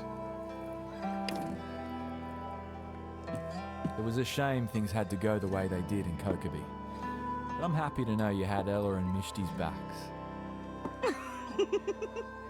Oh! Her entire attention is focused on Jake. You couldn't interrupt if you tried. Oh! Okay, let's talk to the bartender lady. Sally Eads. What can I get you? Her calloused hand is knotted around an old rag as she wipes the shining bar top free of spills. She flashes you a quick smile. First drink's free if you promise to buy 3 more. Sure, I'll take that free drink. Does that scheme really work? Scheme? She gives you an amused look. Mate, I'm just laying my terms out. Clear and simple. Want a drink or not? Not in your life. Loving the attitude, but I got paying customers to attend to. Not unless you want to waste more of my time. How'd you get into running the pub? She hoists her right leg up on the bench and raps her shin with her knuckles. Wasn't much good to the crew once blood poisoning took my leg. Couldn't walk so far anymore. She puts her leg back down and gives the bench a wipe for good measure. Of course, losing my leg hasn't dulled my trading instincts. I still drive a mean bargain. Just so you know, I have a discount for newbies too. Don't get many repeat customers if they die out in the desert. Anything interesting happening in town? Let's see. Vic and Eastie got in another fight. Didn't break his jaw this time, but Sarah still gave him a good chewing out. Go on. Raj got Vicky's knickers in a knot, so she's troubled, over some loan he owed her. So she shielded his sheep in the middle of the night and left him standing buck naked in the run. Poor bastard's got a bad case of sunburn. Esty and Rowan got back together, and word is she's up the duff. She's preggers. She'll have to go to Meriden for the birth, though. Sarah's bedside manner is pretty terrible. Told her last time if she had any more sprogs, she'd tie her tubes while she was unconscious. More! I need more gossip! Easy there, Tiger. That's about it, I reckon. She scratches the side of her nose. Not a lot going around here, as you can tell. Okay, goodbye. Who else? We need to talk to you guys. She's talking animatedly, almost knocking over her glass of beer. Jonesy moves it out of harm's way. Heard you put that crybaby Mason in his place. Guy was overdue for a dirt nap. Heard you... Yep. Got to admit, I didn't think you had it in you. But I'm glad you proved me wrong. From what I've seen, Deadmon, it isn't quite like that. It's a series of set pieces, more so than a sprawling world map a la Fallout. He's listening to Mishti's enthusiastic recount of the day's events with half an ear, and keeping tabs on people at the bar. Sally said you wanted to talk to me. That said, that was in the demo, so maybe once we get past what's publicly knowledgeable in the demo, and of course we wouldn't reveal any knowledge we have from the non-public beta, maybe it opens up with more of a map. We'll have to see.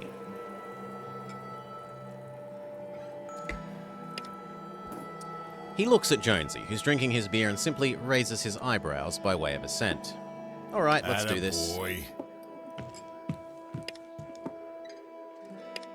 Suddenly, you're fixed by Mick's piercing gaze. Let's get down to brass tacks. It's a long enough walk from Kokeby. Had time to hear about a few of your exploits from our lady of no bullshit here. Reckon you'd be interested in my take of things. Sure, why not? Well then, he gives you a measured look. Here we go. You're a bit on the slippery side, I have to say.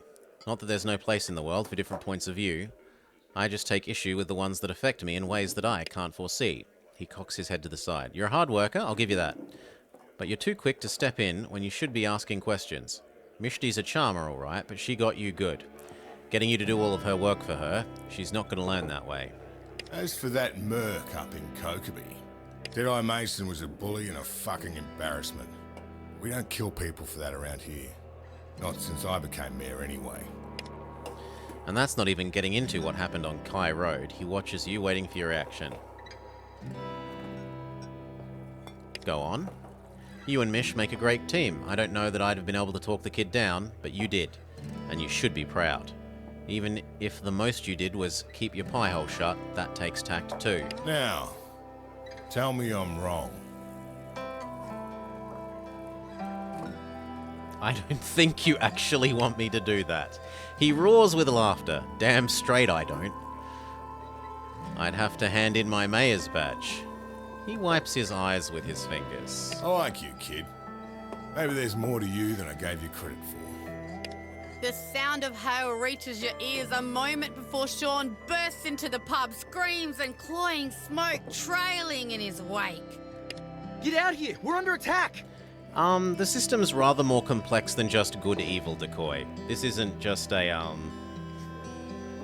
like Fallout 4 or 3 or equivalent, you have a good boy / bad boy-o-meter. You'll notice there's this little compass down here. We have sort of nice and works as a community, evil individualist, completely nihilist, and nice to everyone, even the bad guys, aspects of our potential moral compass. You fill in a little questionnaire at the start that makes your starting alignment, and depending on your current alignment, it changes what options you have available in some text dialogues.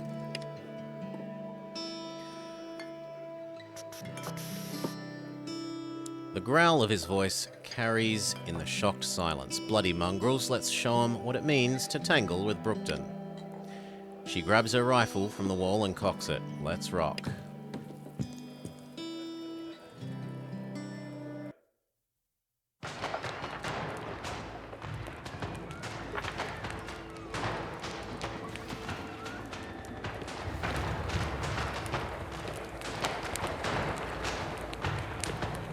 Off your mongrels. Heavy pain.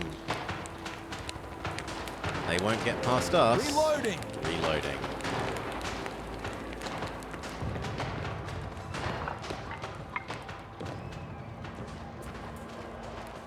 It's a bit dark for my liking, but it does get brighter once you get closer. Okay. Hello, Mayor. Bob and Dawn are straining at the harness, almost overturning the cart. Mick is shouting at Jess over the rattle of gunfire. We're not leaving until we've got a few more people clear. Continue. They spot you at the same time. Let's go. I said not yet. Where are the others? Or I've got to rescue the poor bastards. She groans in frustration. Hurry! Okay. And we can waddle our way round and rescue some of the poor innocent people.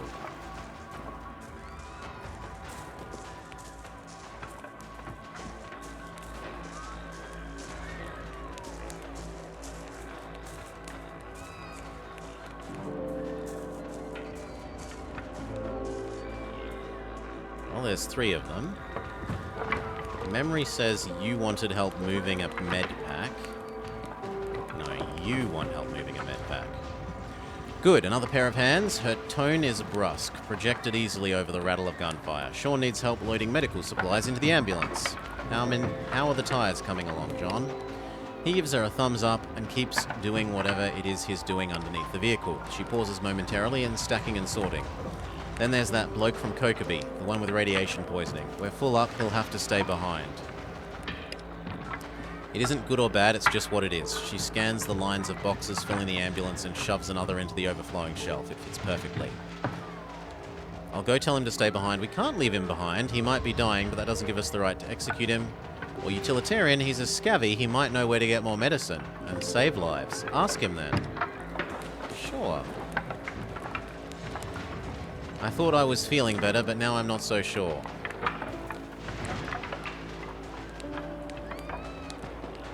Help him out to the ambulance. You gotta pull your weight, yeah. I will, I swear. He tries to stand on his own, but collapses onto your shoulder as soon as you offer it. Okay, collect a med kit for Sarah. Oh. Okay, we help you. Now, I had trouble with this, but what you're meant to have noticed is this med kit, which you grab and then presumably give to her? Put him in the back. His intel better be worth it.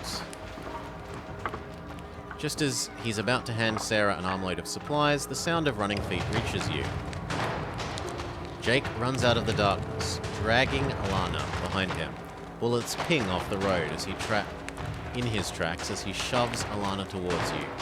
Wrenching his hand free of her grasp, she lands against you hard, throwing you off balance. Take her and go, I'll find you. He's already running back towards the gunfire, dodging and weaving, one shadow among many in the flickering dark. Jake!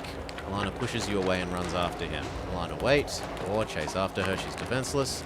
Let her go, there's no helping someone who doesn't want to be saved. Chase after her, letting her distract Jake will only get him killed.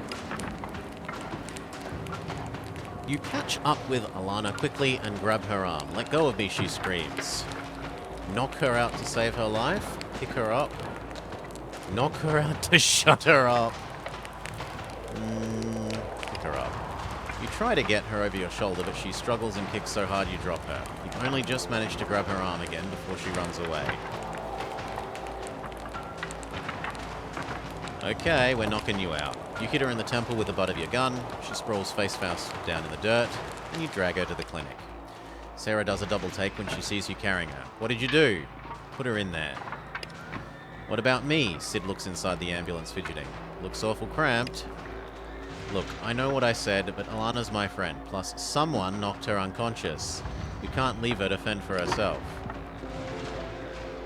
No one speaks for a moment, an awkward silence broken by the gunfire. Sid clears his throat. I reckon, leave me a gun and I'll make it out all right.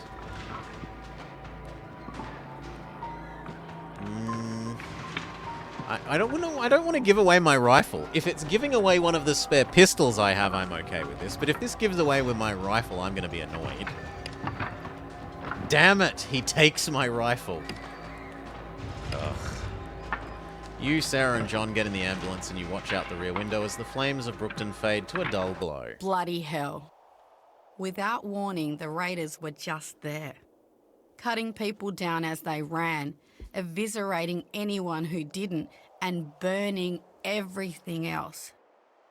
Brookton was a growing community, making the most of a shitty situation after the world went and fucked itself. Brookton was, with no hope now. People scattered and ran. Some were found too late. Many weren't found at all. Morning comes, cold, with a hint of fire on the horizon as you cross the vast red desert. The pale faces of the survivors who reached Bally Hall were ovals of white in the darkness when you left, watching as you, Mick, Ella and Mad begin your trek towards the answers none of you were sure you wanted to find. Smoke no longer rises from Brookton. The visiting winds have carried it away in the night. You listen for the cries of the wounded, but hear only silence. Even the dawn chorus of kookaburras chattering in the trees is absent, chased away by the smell of blood and gunpowder. Mick leads you through the gate, then stops. That's when the nightmare becomes real. Could you not just have given him their med kit? Like Right. the third option said? Don't know, Jeff. Spread out and look for survivors. Scouts will hold up around the pub, last time I saw. Okay. He points towards the clinic. You said you and Sarah left by South Gate. Might still be some supplies to collect. So, you've proven yourself capable in a pinch. Where do you want to start? Check if any of the townsfolk made their way to the clinic. Good-o. He nods in your direction.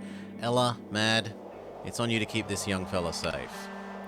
We'll meet up at the cricket pitch. Be thorough, but be quick.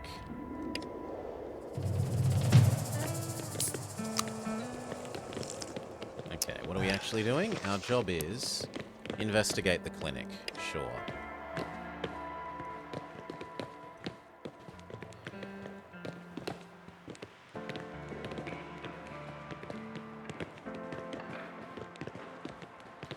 We did play the demo for this Solar like 4 months ago something? Maybe? Immediately you can tell that the clinic has been picked clean. Any empty bottles have been smashed. The ground a multicoloured kaleidoscope of wanton destruction. He's sprawled on the ground, your rifle clutched in his cold, lifeless hands. From the blood splatters outside, you gather he took more than a few of his attackers down with him. Well, I get my rifle back. It takes some work to pry his fingers loose.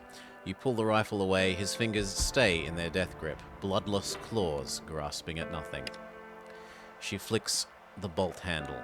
Empty, looks like he didn't waste his shots. She looks at the corpse with renewed respect. You want to look around a bit, or are we done here? Let's take a few minutes to search.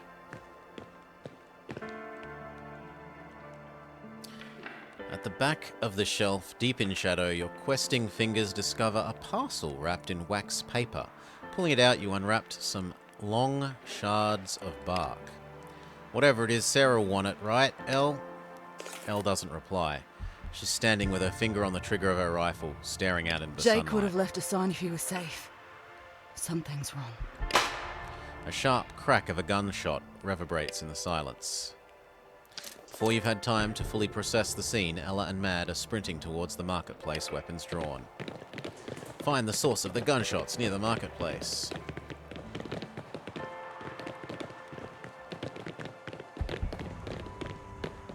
Nick. He's against the pub wall, with Jonesy's head leaning on his shoulder. He looks up as you approach and gently disentangles himself from his dead son and stands. Let's get the rest of this mess sorted then, eh?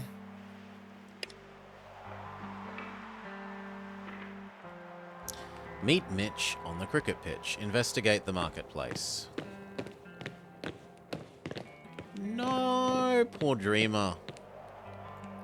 Her footsteps falter as she approaches Mishti's corpse. Her face remains an impassive mask as she examines the bullet wounds at throat, neck and thigh. 2 spots of colour rise in her pale cheek as she consciously moves her finger from the trigger of her gun to the guard. Mad steps forward, her jaw set in determination. Don't! The word rings out in the silence like a slap to the face. Mad doesn't wince, but withdraws. Ella walks away without another word.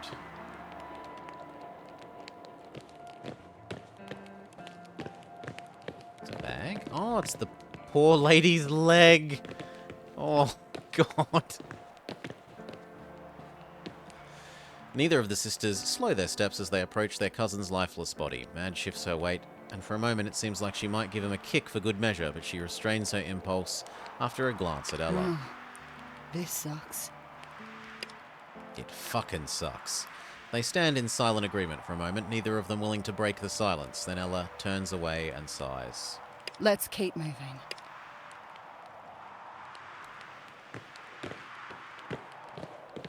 Alright, meet Mitch at the cricket pitch. Oh, I didn't investigate you while we were here earlier. So there's a, ex-raider guy that's in the cage that you can free during the attack. And I didn't talk to him. Good riddance, the guy's dead. Okay, well, I didn't get him saved.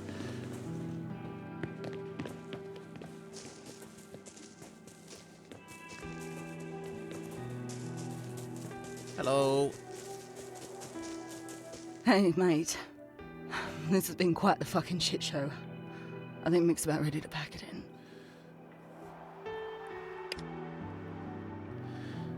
West Australia. Country bound. Take me home. Yeah. You ready to be done with this place? Yes, I'm done. Well, it's been a tough day, but we're not done yet. It's clear by now that help isn't coming, and without some sort of protection, our days here are numbered. The way I see it, we bury our dead and we head off to Meriden. The radio's still out of Ballybally, so we'll have to swing by and pick up that lot. We'll need to travel by night, but even a crawl by the light of the stars will be better than lighting a bonfire back at the hall that anyone can track us by. Any objections? Ballybally seems well fortified. Why don't we stay there? No space, not enough ammo, not enough tucker. She counts off the points on her fingers. Plus, if it's someone who had it in for Brookton specifically, Ballybally will be the next target for sure. Surprised it wasn't the first, actually. Alright, let's get it done. Grab a shovel then. She nods at Mad and the two of them walks toward the marketplace. Mick stands there for a moment, looking at his hands, then walks after them slowly.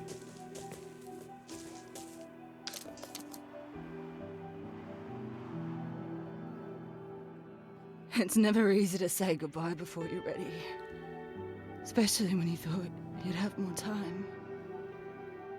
Yeah, I'm liking it. Hey, yo, Sal. There's occasionally it's a little too Australian, such that it makes me cringe a bit, but it's good. She shifts slightly, watching the horizon, hands on her gun. I've still got a lot to learn. Jake was the best of us. Jonesy kept us light and misty. She still owed me a beer. She was your heart. She'd be laughing at what a bunch of sad sacks you all are. That seems the most like her. Not true, she knew how to do this emotional stuff. She'd want Elle to try to do it too. Is the currency tapes of neighbours? No, it's dollars. Dollars and, yeasty spread sandwiches, because they don't have Vegemite rights. We'd have to get moving. His voice is hollow as his gaze. Pity party's over. He walks away without a backwards glance.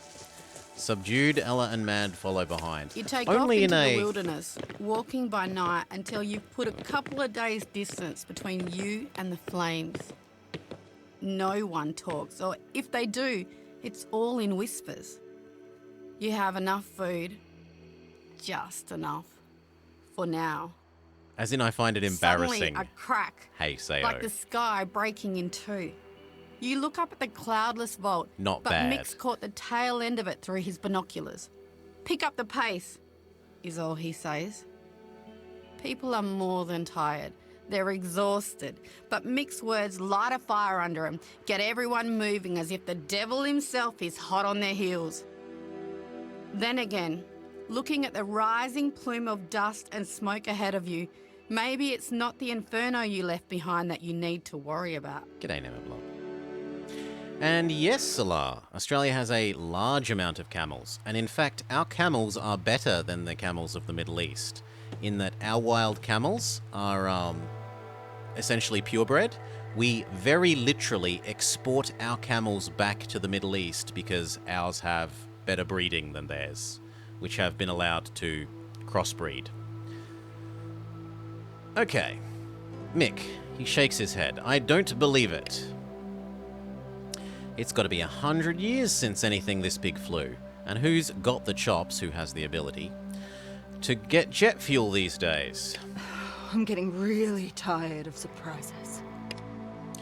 He talks out the side of his mouth so the others can't see. I hate to ask someone of your obviously defective judgment for advice, but any thoughts on what Sean or John are walking into here? Whatever the story is, we can't have the convoy stop here too long. Or, let's just make sure we're on the alert, no telling who or what might still be around. He gives you a nod. I'll be covering you from back here. Yell if you're in strife. Go on, then. Come get me if you find anything. The Grave Song.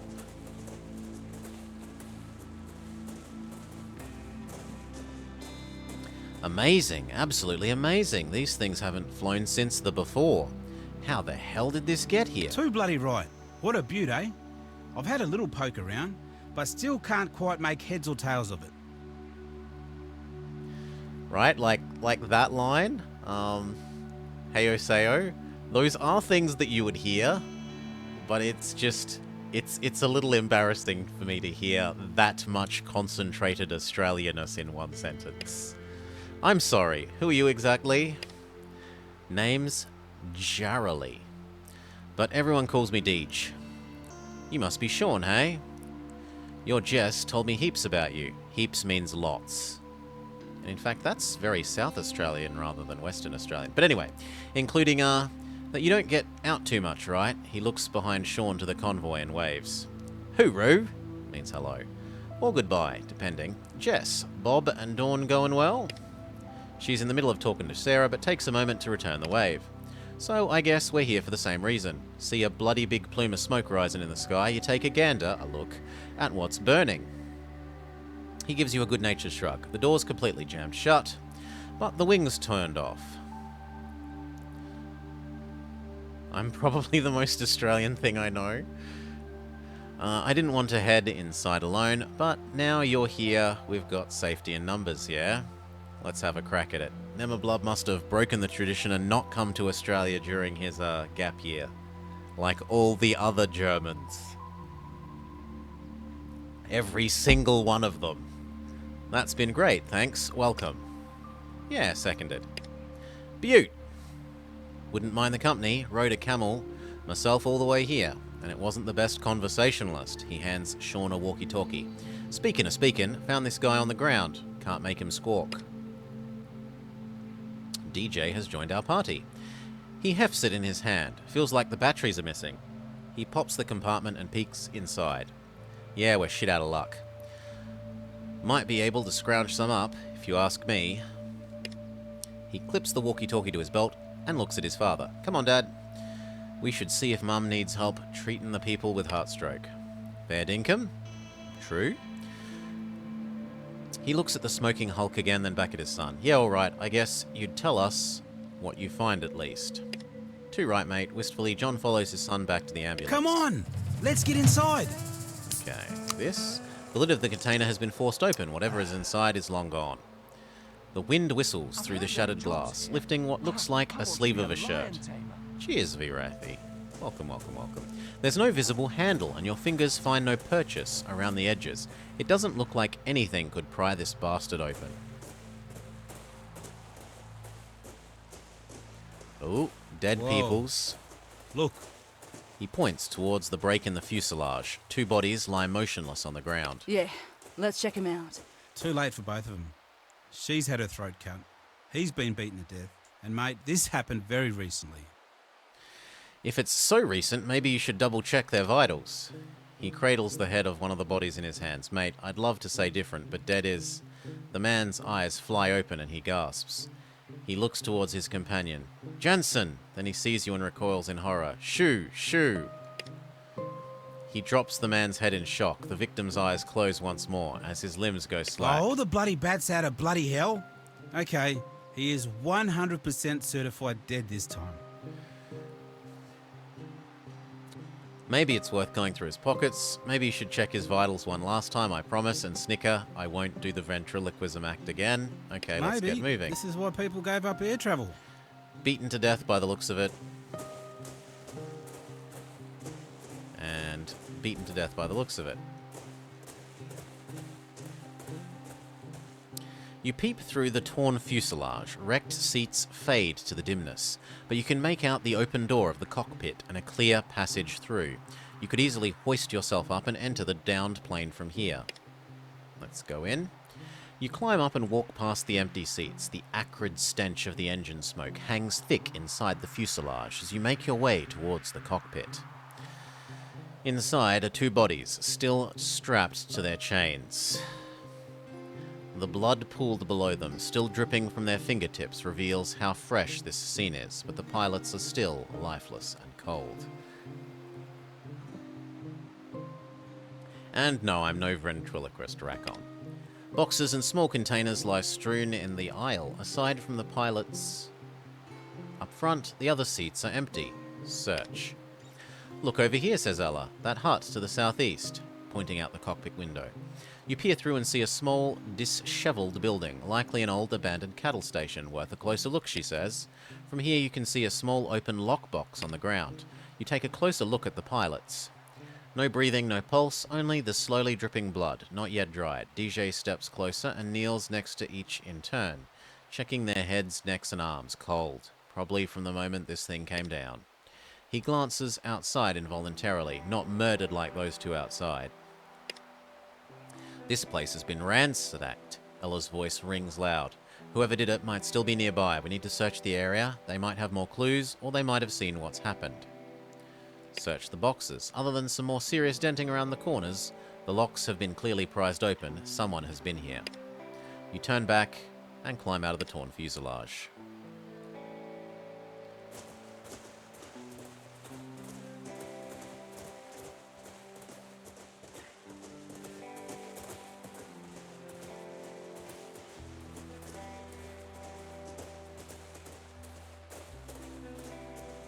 And our character's backstory is hired gun, Racon. We are specializing in gun, and we put all our starting points into enough agility so that we can take 2 shots per round.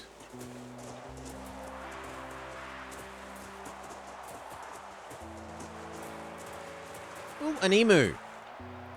Hello, emu. Who are you?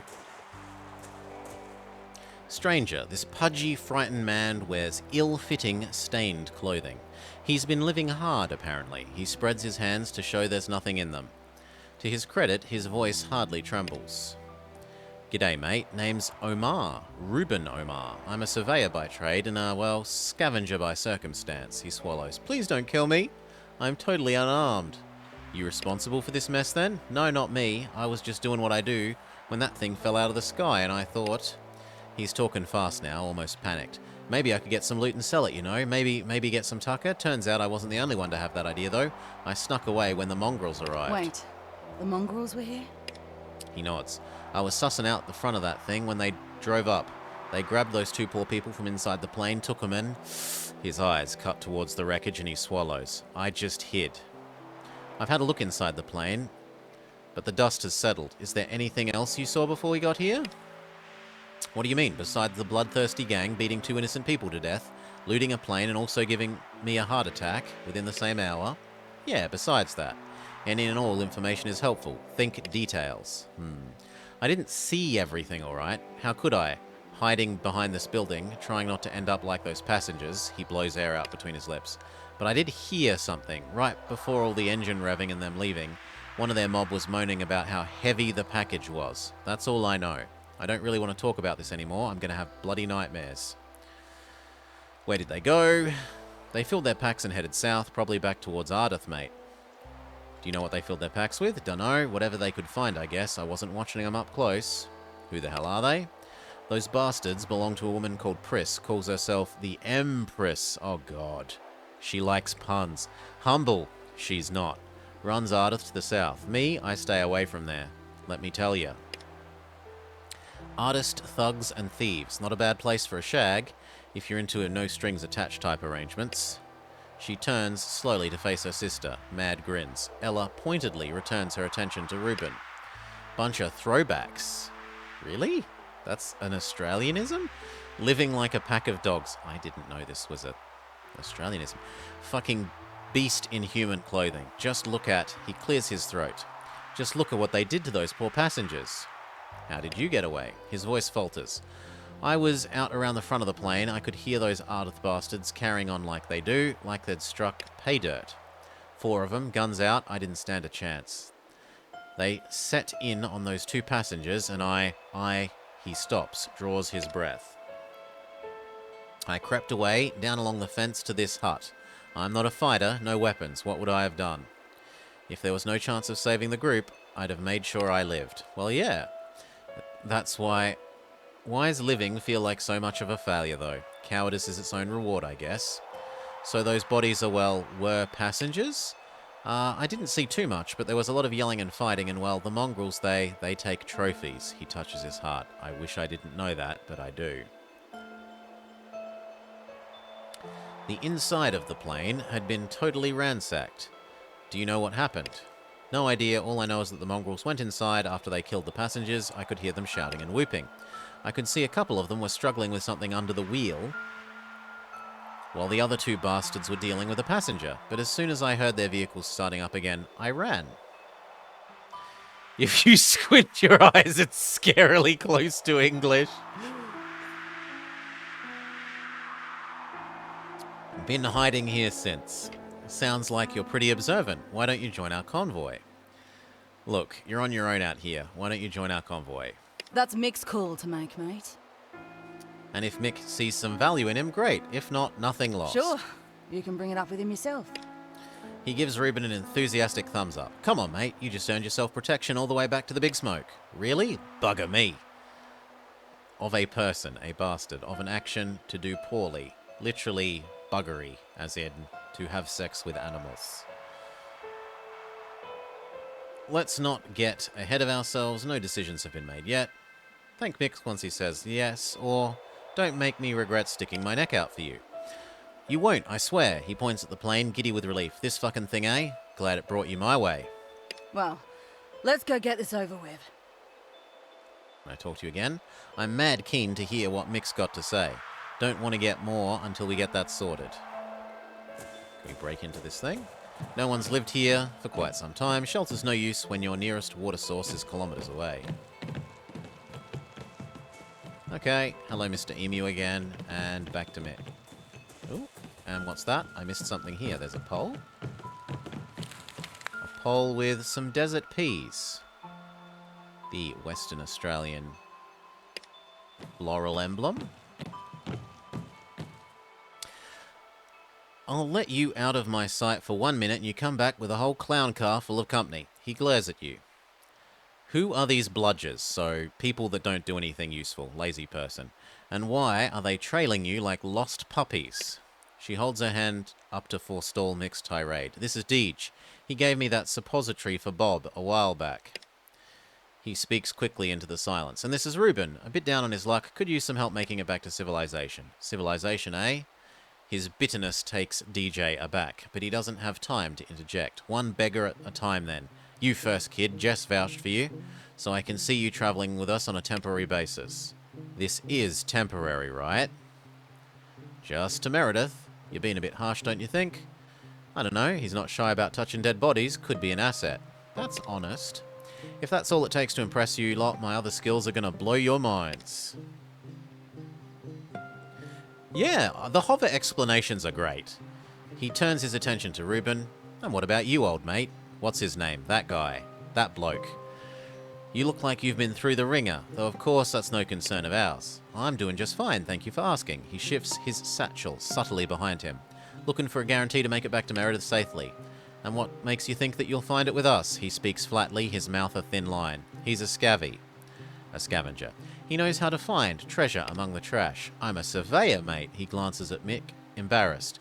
On hard times is all. I haven't made a career out of scabbing, promise.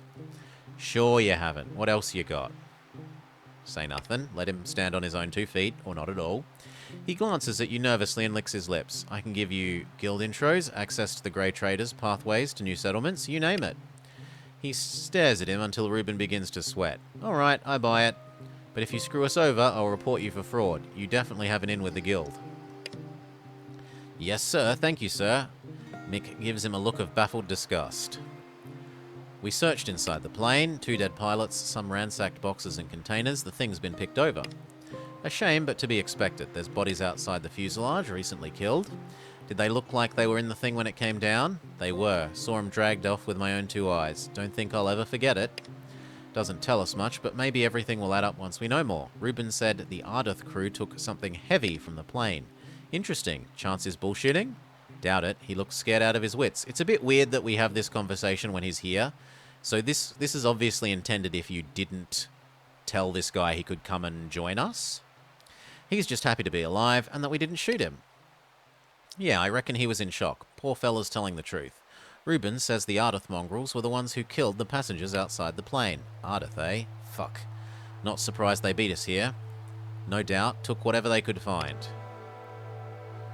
Yeah, sounds like they made off with our scavenger friend was hoping would be his. That's all that we've found out. Alright then, let's see. We know whoever was here took something heavy, but not who they were or what they took. Have you really checked all around? We can't spend all day here, but I expected you to find more than this. I was pretty thorough. I don't think there's anything more to find. If you say so. Alright, everyone ready? Experience gained. Truck's ready. She looks to her sister who nods. Okay, as for our new friend, come up front with me, I got questions for you. Right you are, mate. Let's move out. Okay. And Deej has supposedly left the party.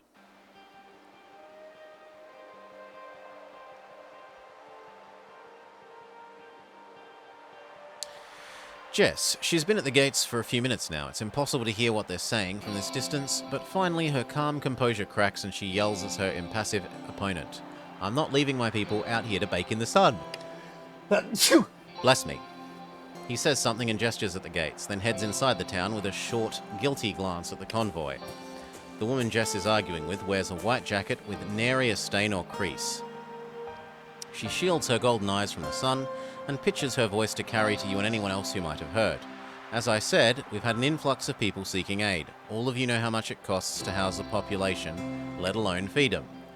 She spots you and Mitch approaching and raises hands to forestall Jess's response. Miss Brown, your friends appear to have missed the line over there for the outsiders. I suggest you get back in the line before I ask my guards to put you there. So, we have information that we could trade. We're not outsiders, we're neighbours. We've travelled so far and we're tired, begging. Fuck the line, our home was destroyed, we need inside. Why is there even a line? I thought you welcomed travellers from all over. We're your neighbours. Everyone from outside Meredith is an outsider. It's the only way we can ensure treating everyone Governor fairly. Smith, this is all that's left of Brookton. Our town was raided and its inhabitants scattered 3 nights ago. Jess tells me you're harsh, but fair. As Mayor of Brookton, I officially request your aid in retaking and rebuilding our community, starting today. Stranger, the man at the head of the queue pipes up. Who the cares? Westonia is under threat from forces with 10 times as much firepower as us, and I've sat in this line for 2 days on the off chance Governor Smith would deign to speak with me. Wait your turn like everyone else. She regards him coolly. Deign to speak with you, is it? Far be it from me to rupture such self-serving delusions by actually having a conversation with you. Governor, he recaptures her attention. We haven't come empty-handed. We've got specialists in our convoy. Farmers, medics, mechanics. You know Madnella, scouts from the Bally Hole. An old mate here. He gives you a critical look. He gestures to you. Go on, introduce yourself. Hired gun. Before things went to shit, I was a hired gun for the scouts at Bally. Or, I'm a hired gun, ready to do your bidding. Say nothing. I'm not proving shit to you. We lost everything. No, we'll be semi-friendly. Anyone who's a good enough shot to join the scouts will have a busy future ahead of them in Meriden. All you need to know is we didn't come empty-handed, like Mitch said. She briefly scans the rest of the convoy, her expression unreadable. I must say, Mick, you do have quite the group here. I can see why Jess was so adamant that I let you in. She taps her finger to her chin.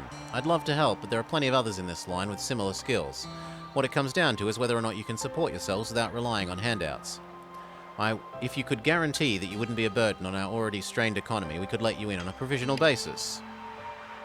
Jess, her lips compressed into a thin line, she calls to the convoy. Anyone who grabbed more than the bare essentials, bring it here. The governor wants proof you can pay our way. Hired gun. I'll keep the peace in exchange for a berth inside your walls. She looks at the outsiders, who are growing more agitated by the moment. She inclines her head towards the line. If you can calm down the line, I'll let you in. Side quest, where we have to be a friendly person rather than just gun. He spits on the ground. If it isn't the line cutter, you should be ashamed of yourself.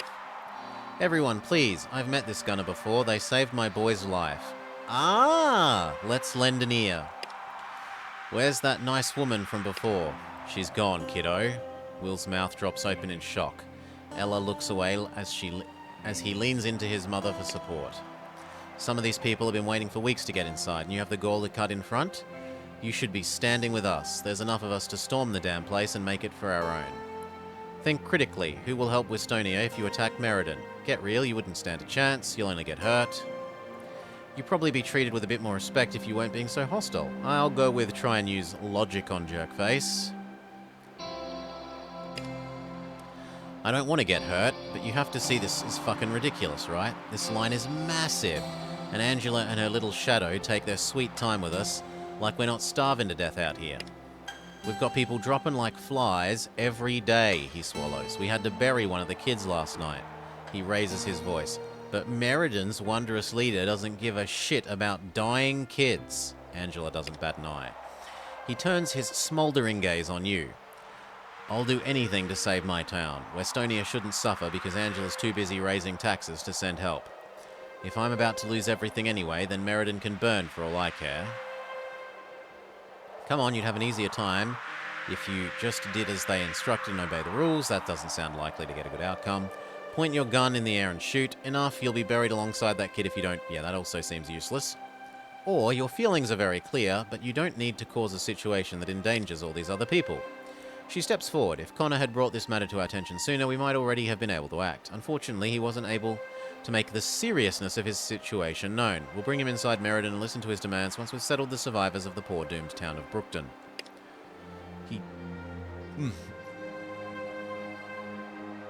He chokes out a laugh. That's the closest I'm going to get to an apology, isn't it? I'll take the guarantee, but you'd better get the rest of these people somewhere safe and so. She looks at the never-ending line of people, then back to you. I'm satisfied with what you've shown me today, Mitch. Meriden is open to your people. You and I will speak of your request for aid. He snaps out of his reverie. Of course. Thank you. She heads inside without another word, and the rest of you trail in his wake. Enter the town.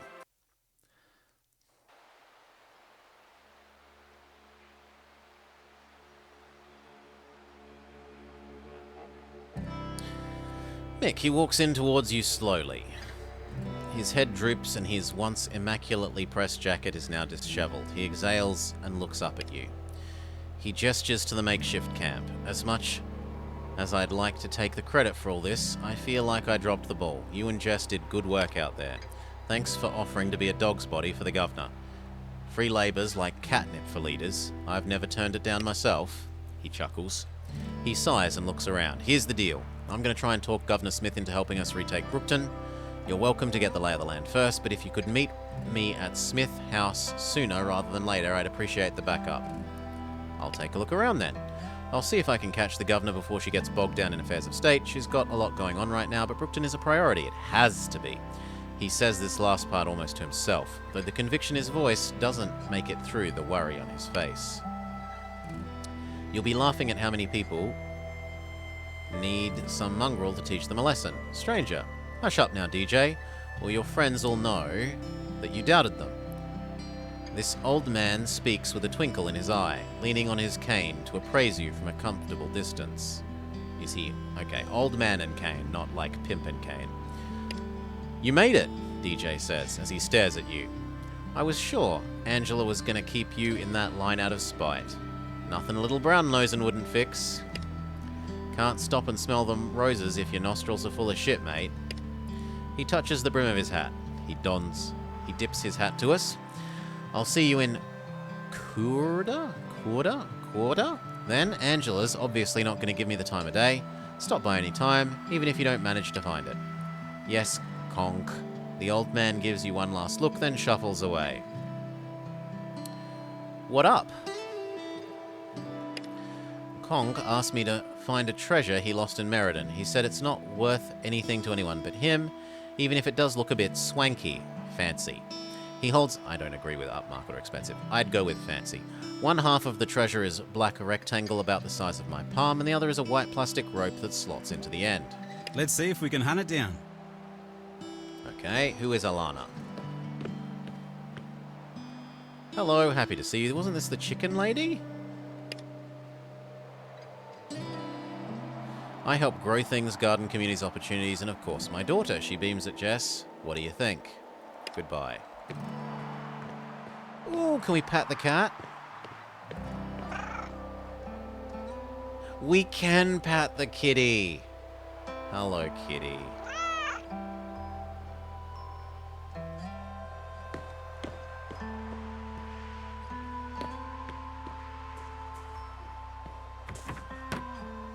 Water bottle.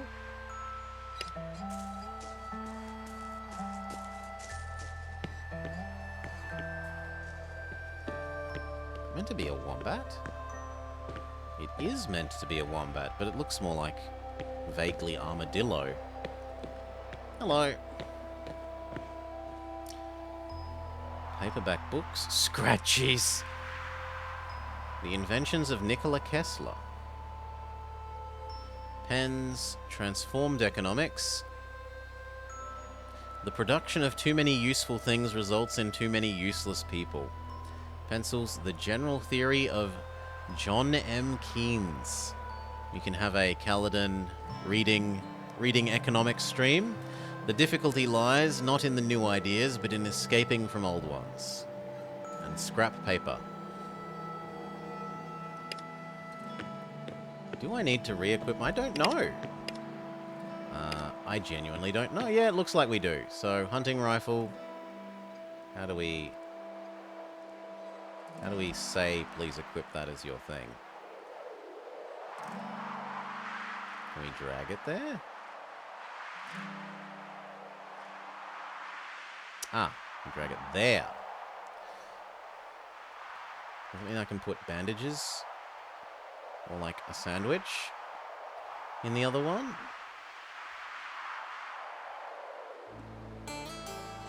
No. Maybe those are for grenades?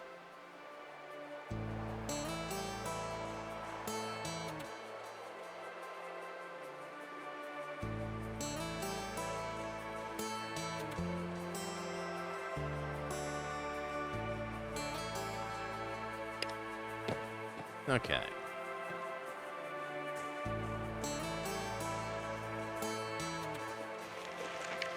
More desert peas.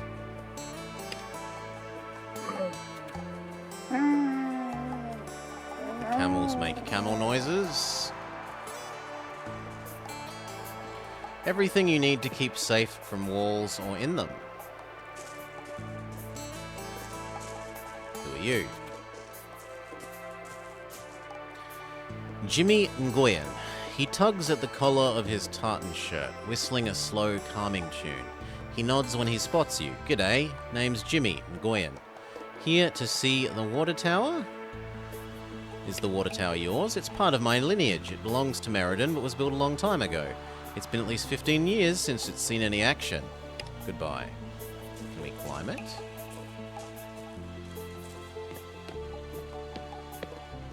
Okay, no. Kalgoorlie Bidder? Welcome, it's good to see a fresh face. Someone likes trains?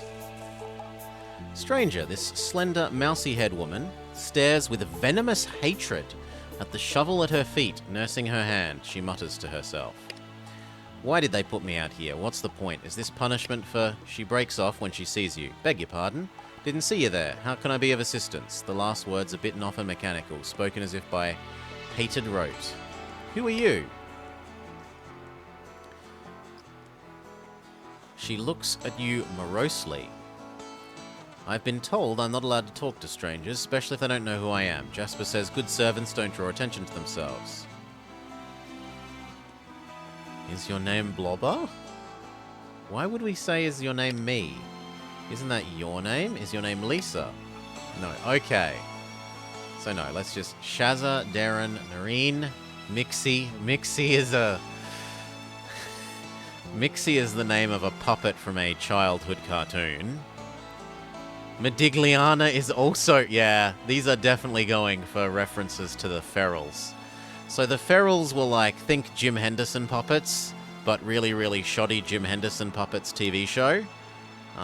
Mixie was a rabbit, and her name was short for myxomatosis, which was a artificially engineered disease that we made to kill rabbits. And Modigliana was the name of the cat. Kimbo, whereas these couple of last ones are Neighbours cast members. Noreen, Darren, and Shazza. But anyway. So, Aussie cultural references.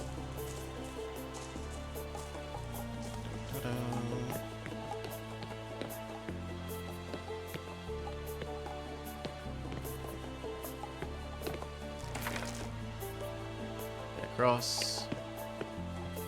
What's in the bin? Scrap. Sure, I don't know what it does, but okay. Can we talk to you? No, you're not a person.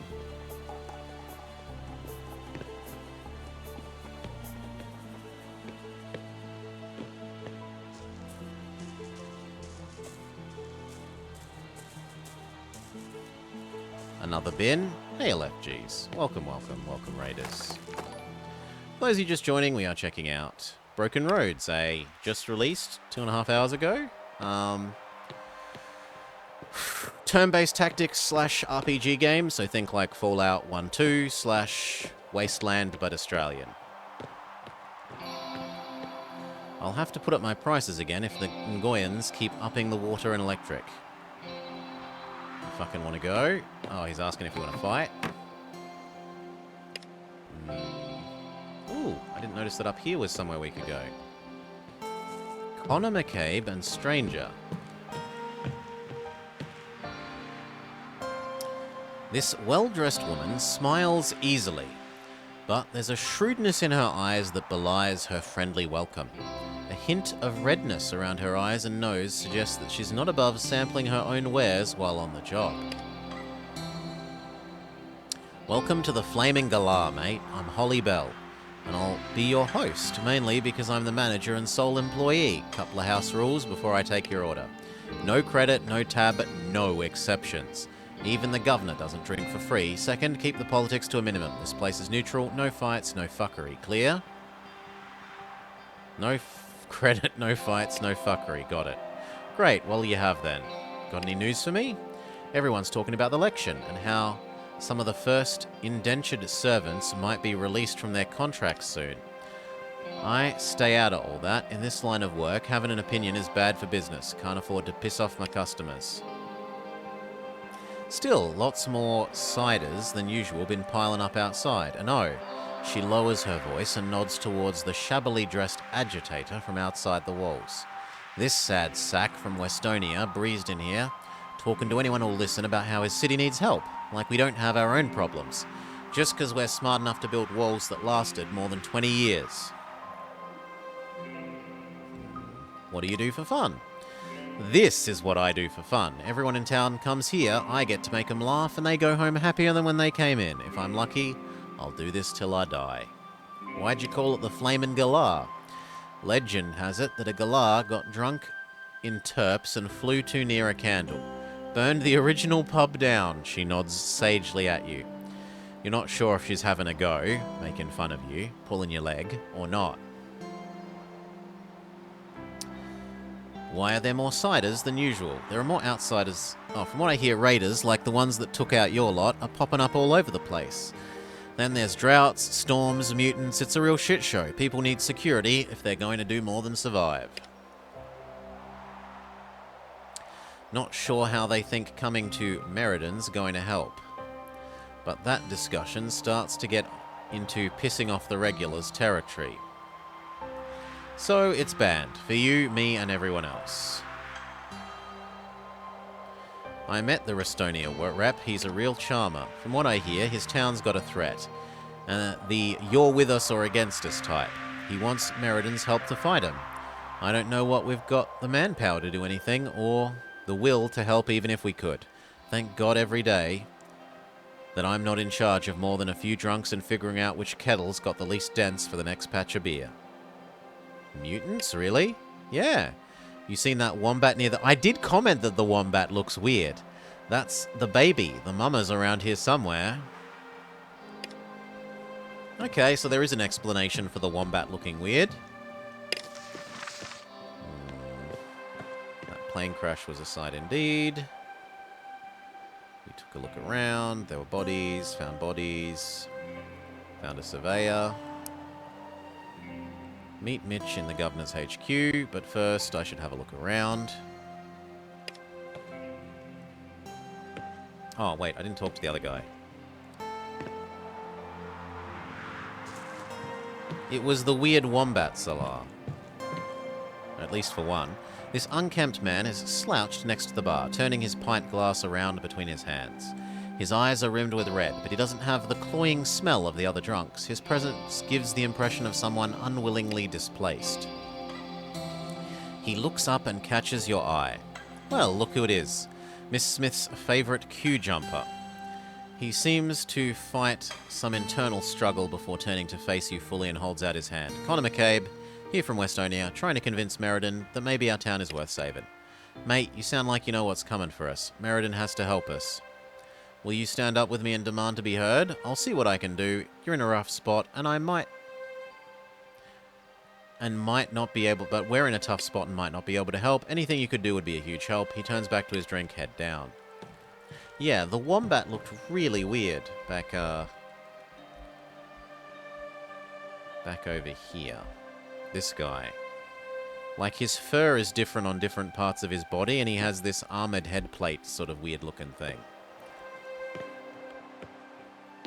Who are you? Who are you?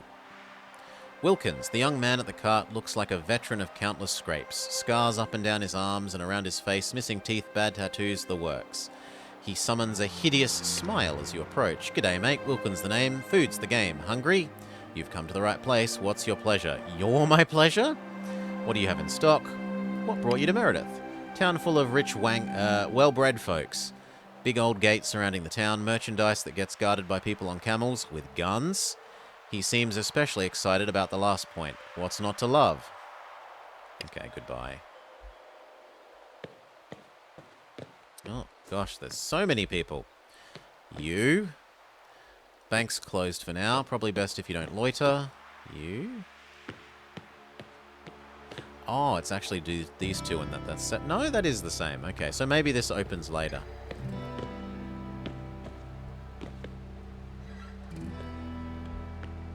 Now these guys. Bars that away. You all say the same thing. Not up for a conversation. Beer o'clock for you.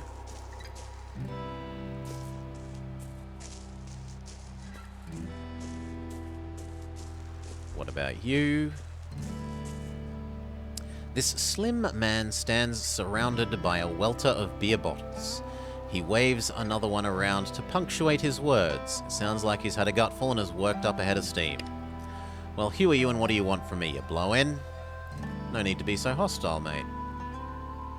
You're the blow-in. He smirks. Mate, I've worked for Governor Smith for years. I'm good friends with the owners of this pub, and I help keep the peace. You're some trash that blew in off the road. I'm gonna ask if you could please politely fuck off for real. I'm drinking here. Okay, leave you to it. Yeah, right. Who are you? Rich Craigie. His face is painted with dirt, accentuating his hollow cheeks and tired eyes. Name's Rich Craigie, mate. What brings you here? Trade, I'd like to see what you have in stock. What's it like being an indentured servant? He breaks into a fit of laughter. Bloody terrible. What do you do? I take care of these buggers. I swear they shit more than they breathe. Bye. No wuzzers. No worries. He means no worries. Car battery, why not? And copper wiring. Do we have a capacity? Like, so far I haven't seen some sort of weight system. So maybe we can just carry infinite crap.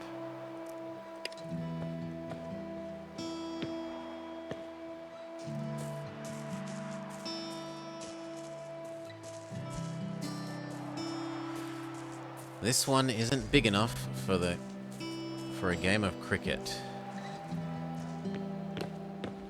Ha ha ha. That is a cultural reference. So, the movie The Dish.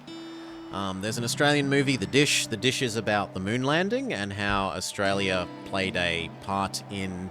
We had a big satellite dish that was important for being part of the relay network to communicate with the moon landing at the time. Because there's not so much... At the time, there wasn't so much infrastructure in this hemisphere. So we were... Yeah. And part of that movie is they play a game of cricket on the big dish. So that is a cultural reference.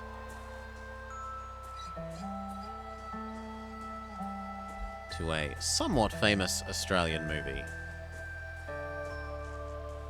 Okay, no.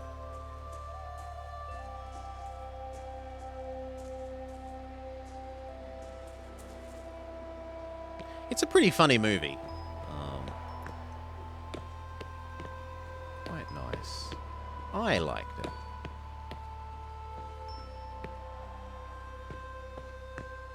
Hunters and Collectors? Yes, the movie is just called The Dish.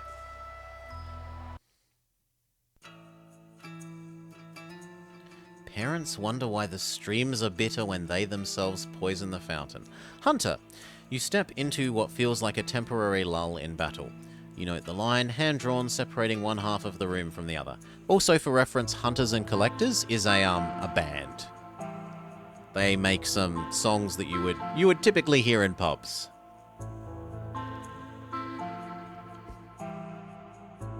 How is it so far, an accurate Australian simulation?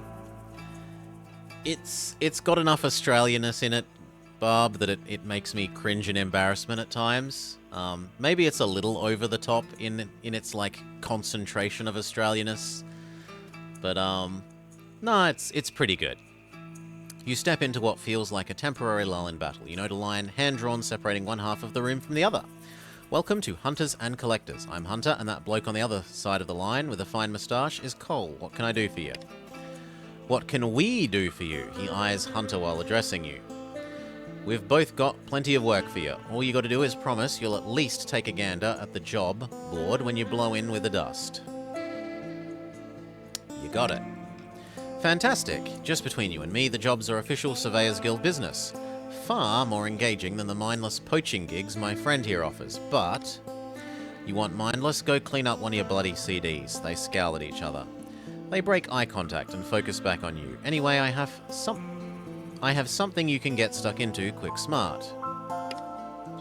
He gestures to a row of hunting rifles behind him. I rent out these bad boys to help newcomers save up for their own, but some dags, who call themselves the Mason Gang, are avoiding me because their loan is up. I want you to head over to the Flaming Galar and bring back my guns, and the casings from any bullets that they've wasted. You'll need to talk to Sultana, Ridgy Didge, that means legit, and oh no, it also might be a person's name looking at this, and some dickhead named Oki. Okay. So here's the quest board. Various posters and bits of paper have been tacked up here for any willing and able bounty hunters to take. This bounty poster for the Ripper has seen better days. The sketches are faded, but you can make out a large pendant. The poster itself has got to be 20 years old. It must be one hell of a grudge if Hunter is leaving it tacked up for that long. Thank you muchly. Reuben? Ah, you're here. We saved you. Thanks for helping me out. And make it back to town, mate. Okay, and what has Collector's got to say? He turns away from a bookcase stacked with old DVD cases and glass jars to greet you. Sorry about that. I get lost in my own world when I'm dusting these beauties. Do you and Hunter argue a lot? Hey, Hunter, this one here thinks we argue, he laughs. We like to poke fun at each other, but we don't argue. We're best mates. Always have been and always will be. What do you do here? He smooths his moustache. Well, on top of being Meredith's official rep for the Surveyors Guild, I'm a collector of memorabilia from before. Really? What kind of memorabilia? Newspapers, music, fridge magnets, you name it. Knickknacks from before. Tell us what life was like back then. Shows us what people valued, what they enjoy, and how the world used to look like. I like to connect with history, remember those who died in the bombings. What have you got for sale? The Prince, Machiavelli's. Wisdom consists in knowing how to distinguish the nature of trouble and in choosing the lesser evil. Radio parts, rope, an opal, a gold nugget, brown Outback hat. 3 extra action points. That's an extra shot. 1 action point and 1 movement point, or scrap.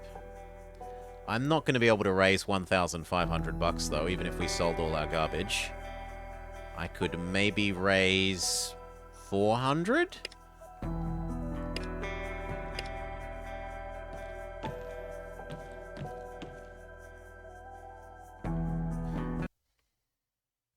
Guess we need a new hat.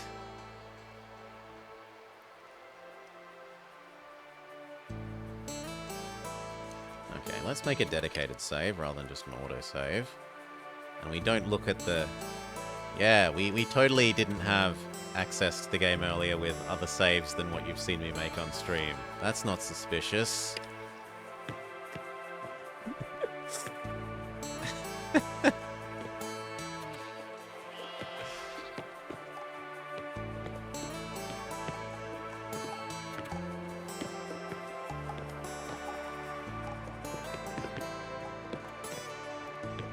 Ah, these guys are the ones that have that gun that we need.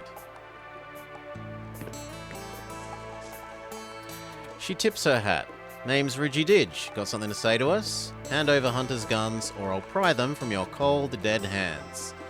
Hunter sent me, your loan's up, I'm here to collect Hunter's guns. Your loan's up, let's not be overly confrontational. But our loan's not up yet, right, Sultana? He runs a hand along his mohawk.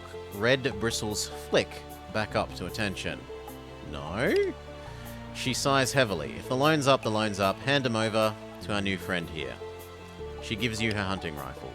Come on, Ree, we haven't bagged that emu yet, sorry. You promised this would be my chance. Tana, the situation's changed. Anyone bags that emu instead of us will mount their head on the wall.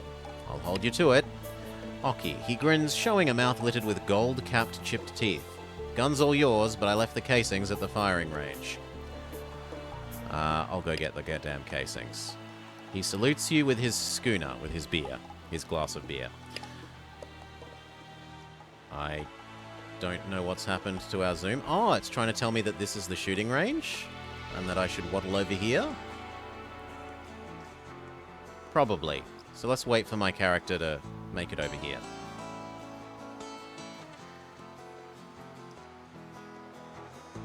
Stranger, this gaudily dressed gentleman, clearly likes to be the center of attention, but he has a kind face and piercing eyes. His voice is like liquid gold, deep, mellow, and rich.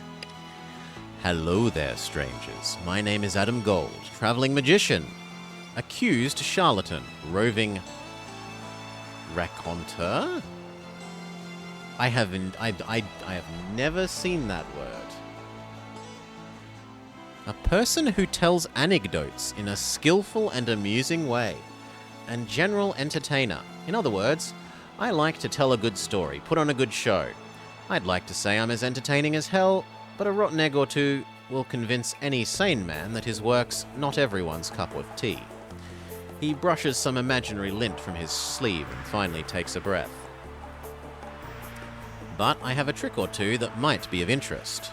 Step right up, as they used to say, Can I step left up? Can a toucan do the can? Come on up, my friend. He turns to the rest of the small crowd. A round of applause for our brave volunteer. How and why is there a stage magician in Meredith? Meredith is the capital of West Oz, of course. The beaten economic heart, eh? There are some sizey shops east of here, sure, Southern Cross and Kalgoorlie, and that lot, but for the western bit, you can't beat Meredith. I go where the money is and stick around, provide some entertainment, keep the people amazed and confounded, and head out before they accuse me of witchcraft. He pauses, which happens more often than I'd like, if I'm being honest. Show me a trick, then. I was going to wait until the crowd's a bit bigger, but okay, just for you. He dips his right hand into his coat pocket, and it emerges holding a large golden coin. Watch carefully, mate, and prepare to be amazed. The coin dances across his knuckles of his right hand, while he pulls out a handkerchief from his left. He wipes his brow theatrically as he opens his right hand and drops the coin into his palm. He closes his fist around the coin and tucks the fabric into the top of his hand. He pulls the handkerchief through his fist, shaking it loose, and opens his palm. There's no coin. Where did it go, eh? Hang on a tick. He reaches behind your ear with his left hand and pulls the coin free. Ta-da! You've almost got enough there to buy yourself some dignity. No, we're not that mean. How did you do that? To quote a showman from the syndicated age, you ain't seen nothing yet. Okay. Thank you. We'll talk to you as well. Anna Nguyen. She looks around the marketplace. She spots you and puts on a tired smile. Sorry, did you need something from House Nguyen? I'm Anna, Jimmy's wife. What do you do? I'm usually knee-deep in paperwork managing our water business. I've been doing fractions since I was an ankle biter. So Jimmy was more than happy to have me work the numbers while he does the talking. How did you and him meet? Before I settled down in Meriden, I was the brains behind a barter crew operation up north. I had to travel to Meriden one time to settle some trade disputes, and I met Jimmy at the Galah. He wasn't part of any dispute, mind you. I just thought he was hot. We tried long distance for a time, but it was hard, you know, so I moved on down to Meriden to keep our business in check and become his wife. Who are you? No, you just sell things. Including seeds. And you? Grey kangaroo pelts, red kangaroo pelts, meat. Could be emu, could be roo. Could be one of your best mates. It all tastes like chicken, and sometimes it's best not to ask questions. I haven't had emu, but I have had roo. Pop this onto your plate for a fair dinkum meal. Restores 5 HP. Possum tails. A cleaver. And they said you couldn't hack it. Ugh. Invaluable in and out of combat, can be used to get multiple strikes off in a single round. Ah, but it's a +2 hunting knife, instead of our hunting knife of normality.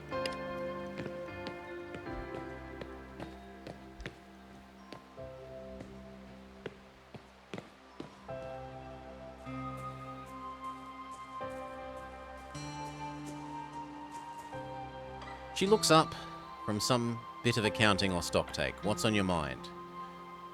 What do you think makes someone a good leader? Compassion. I'd appreciate if you could take a little more time to think things through, if I'm being honest. Okay. What's it like running a barter crew out of Meriden instead of Brookton? Sure is different, a lot more competition, a lot more cross-pollination of stock. I've even seen stuff from the East Coast. Good gosh. Costs an arm and a leg, but we had no hope of carrying, let alone selling, that kind of stock in Brookton or Aldersnide. Maybe the election will shake things up. Angela takes a cut of every sale, which Hogan is campaigning against, but he hasn't proposed an alternative either. How are you holding up?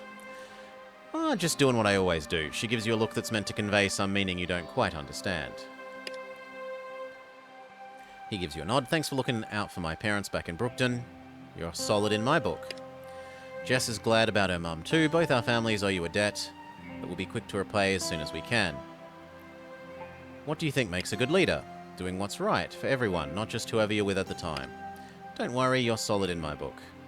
Tell me about yourself. It's a bit of a long one. Grew up in Brookton. Mum and I used to travel a lot. A good doctor's always in demand, and there are a lot of small places that barely have clean water. Got to see a lot of the countryside, but then he got shot. Mum got him back to Brookton, but everyone else got killed. Aunts, uncles, cousins, all gone. Anyway, you get the picture? It's not a unique tragedy, but it's mine. How are you holding up? How about we just give each other some space? It's not like we need to be living in each other's pockets all the time. Okay. Thank you for saving me. Also, please go away. Yeah? Her tone is brusque, but you have her full attention. What do you think makes a good leader? Strength. You could stand to toughen up a bit in that regard. What are you going to do now that Brookton's gone? Same as we've always done. Protect people who pay. We're not done being scouts because the place we protected got wiped off the map. Nah, Elle, you gotta spin it. Brookton got wiped out because we weren't there. Yeah. What do you think of the people who stayed behind? Will they be safe at Bally Hall? Should be, if they stay smart and keep their heads down. We should repair the radio, but get them back on the air in case they need us. Ugh, that's not my Australianism. This would not fly where I am. So, tell me about yourself. Yeah, nah, means no. It can also mean yes. How you holding up? Fine. Ta. Can we pick up those bullet casings? We can. In fact, there's a whole lot of them. Though I am slightly reticent to move into the firing range while there's someone on the range. And what about you? Oh, do we actually talk to you from this side? Game. I don't think you're going the right way to talk to her. That's really weird. I think that's a bug. There's no way that that's meant to be the point where we're meant to talk to her. Hey, look good. What do you think makes someone a good leader? It's something people want to follow, isn't it?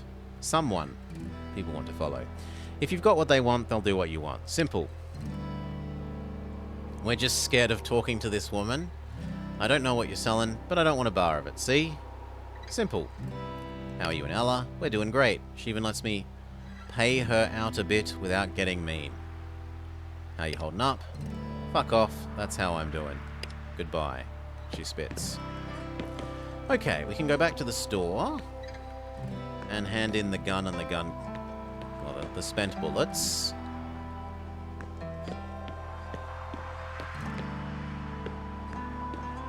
And what if we talk to you and the other guy? Do you have a go at us for trying to save the man? Yes. How'd you end up here? We thought it would be somewhere safe for John and I to live out our days. We've been lucky to reach the age we are.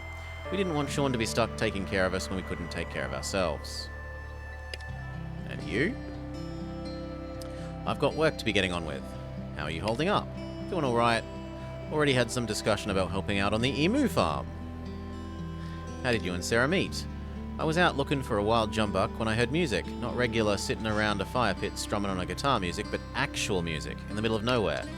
Took me a few days to work up the nerve to get closer, but as I walked up to the front door, that's when I heard her singing.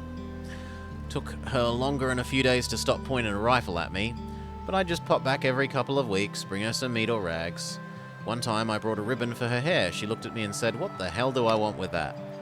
Did that until her mother died, then I proposed. I knew there wouldn't be room in her heart for me until then. As I recall, it was me who said, "I guess I ought to marry you." He chuckles. The last word'll always be hers. Knew that the first day I met her too, and that's fine by me.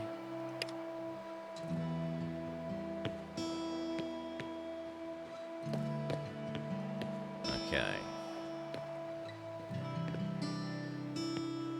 So where was the Hunters and Collectors store?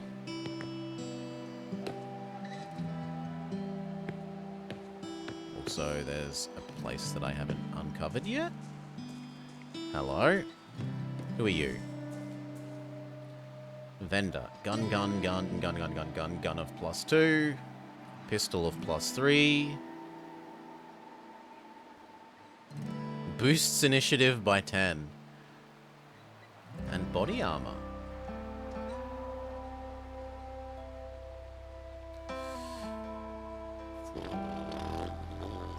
Probably the awareness and HP one. Ah, you don't buy my car battery for as much as that other person. Different vendors seem to want different things in different amounts.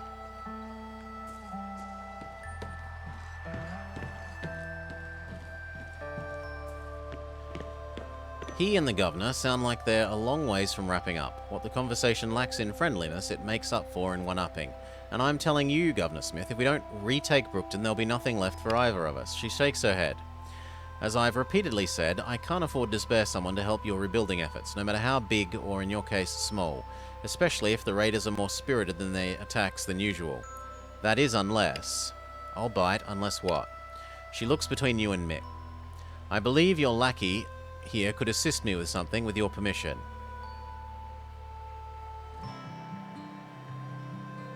Fine, but if you don't return me on time, there's a fee. He crosses his arms, radiating stubbornness. And might I ask why you think that, Governor? Anyone willing to put in the hard work and earn their stripes in Meriden is a useful asset. I want to see what he's capable of, beyond his area of expertise. Thanks, Governor. You're not so bad yourself. But most importantly, you both owe me, so I don't think you're really in a position to refuse. Borrow away then, just remember there are lives at stake. My people can help Meriden survive the next raider onslaught, provided Brookton becomes a priority. He locks eyes with Angela. You may think you're safe behind your walls, but if you believe only one thing, believe me that you're not prepared for what's headed your way. No one has seen it. No one who hasn't seen it could be. And most of it who did see it are gone. She gives the barest of nods. Great, I'll touch base with you later, Mick. Now, let's discuss your future out of this damn heat. I'm ready to see what other skills you have hiding underneath that unassuming exterior. She heads inside without waiting for you to follow. And it auto-pushes me in.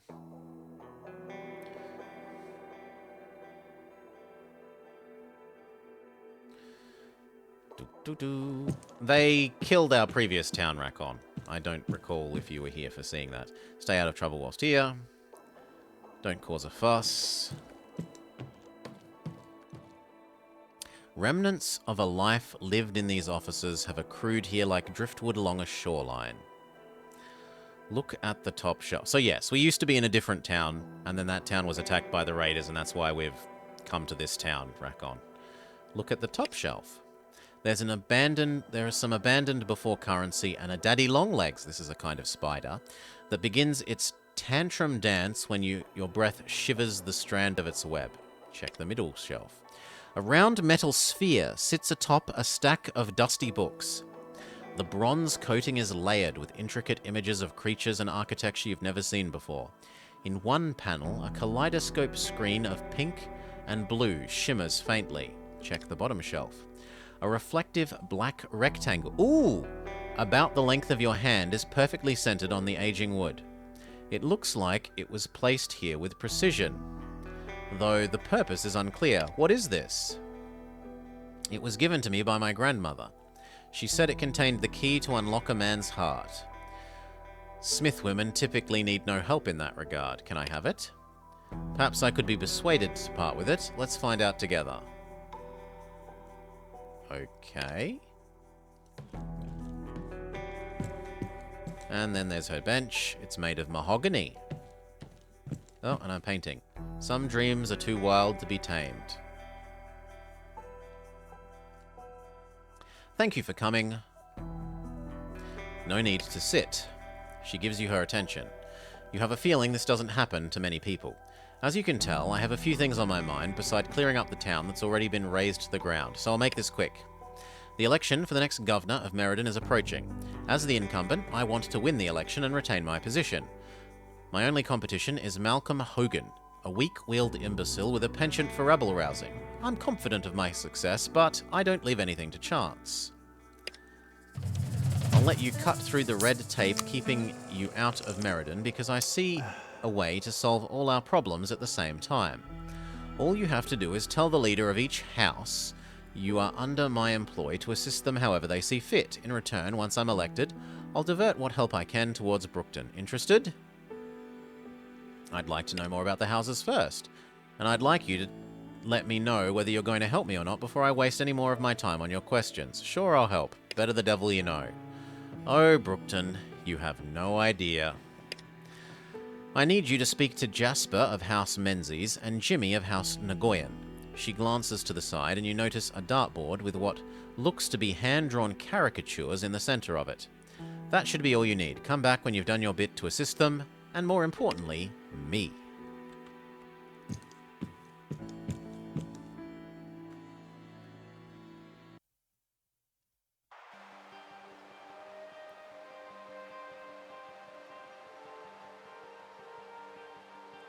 Okay, so...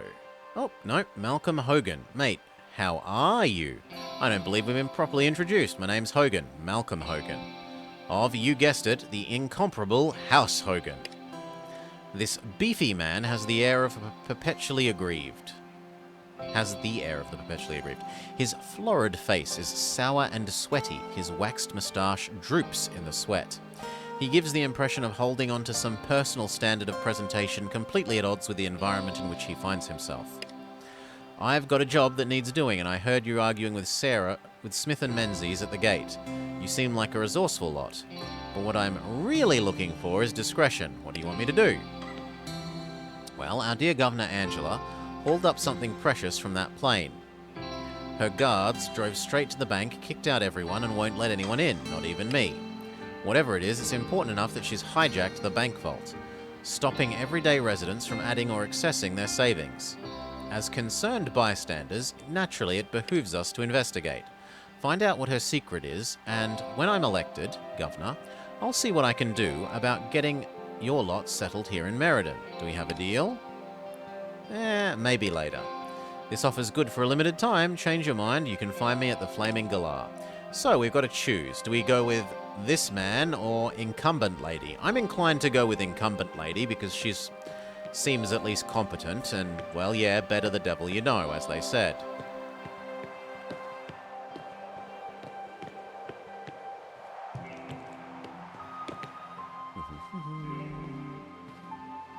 No, where was the Hunters and Collectors store?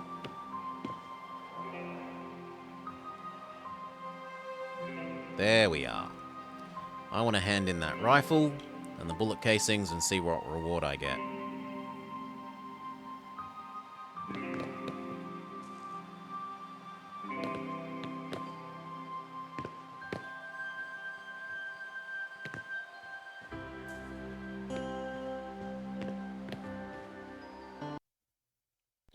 Never attempt to win by force that which can be won by deception. Niccolo Machiavelli. Wait, what? This isn't... What? Didn't it say Hunters and Collectors? Well, now I feel silly.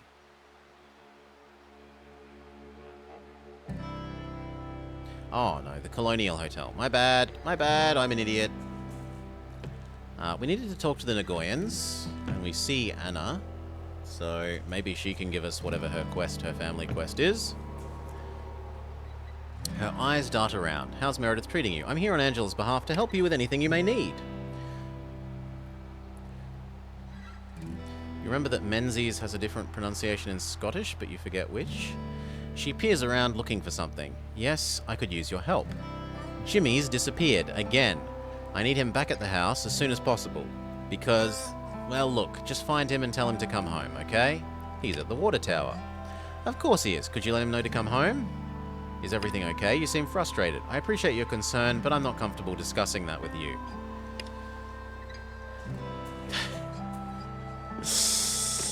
She's a whale biologist. Okay, talk to him, tell him to come home.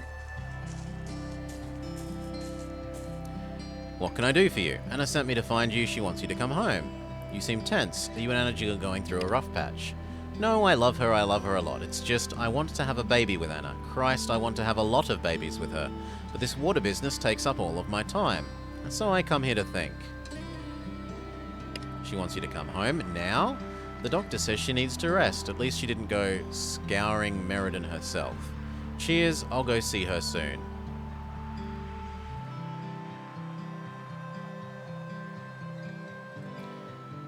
Bye. Tell Anna I'll come home in a jiffy. Okay, I can do that.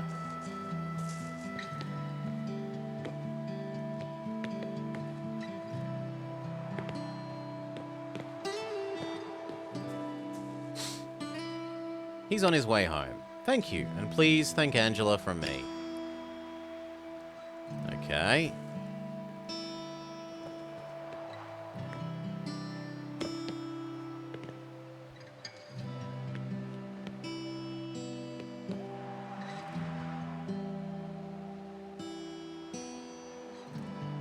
Okay, here's the Menzies' house.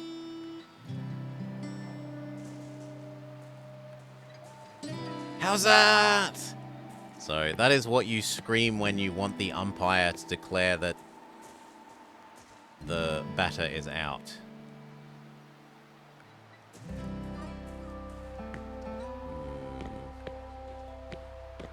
The Menzies' house. We're just going to let ourselves in? We're just going to let ourselves in.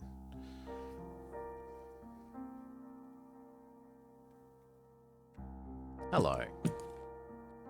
Jasper Menzies. That looks more like a woman to me, but okay. So much to count, so little time. I'm here on Angela's behalf to help you. Her laugh is stilted and unpracticed. Oh, Governor Smith, you vile being. She steeples her fingers. Numbat, an indentured servant of mine, is currently reporting less than stellar performance results in her latest job near the train carts. I wish to amend this, but I don't have the time to go around in circles with her. So I want you to motivate her by relaying this message. The principle is simple, but errors have a tendency to compound. Isn't that interesting?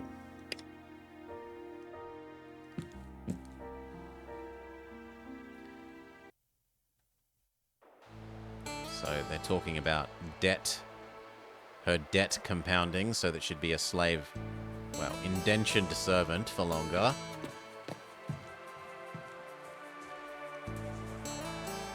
And did she actually tell me her name? Numbat. So her name wasn't in the list of names we could guess.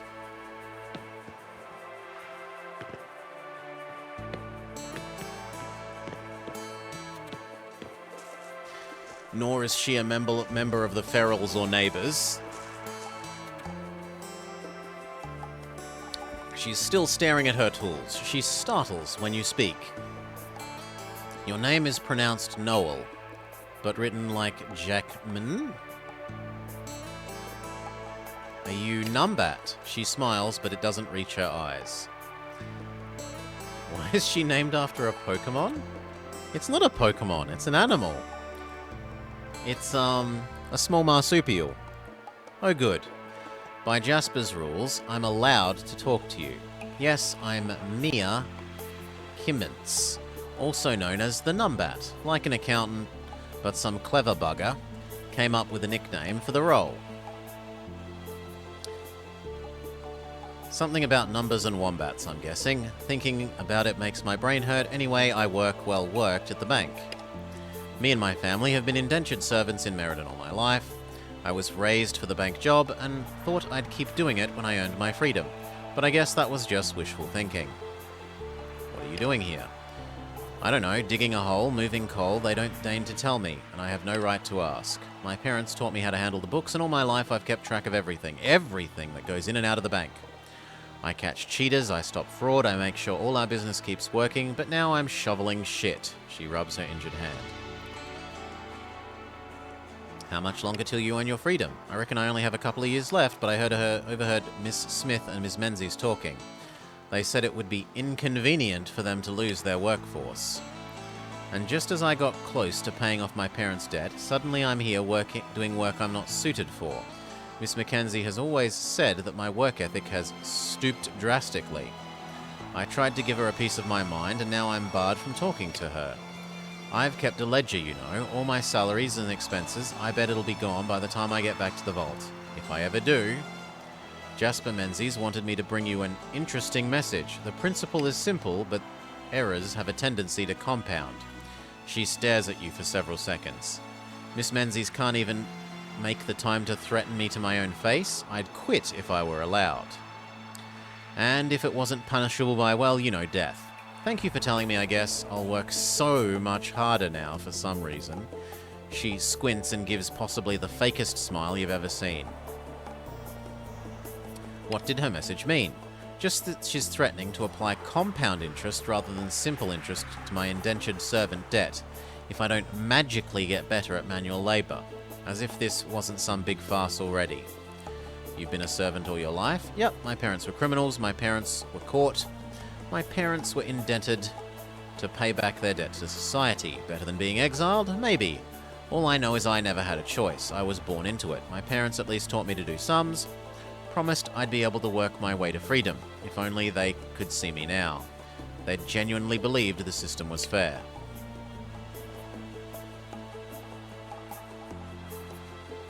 Okay.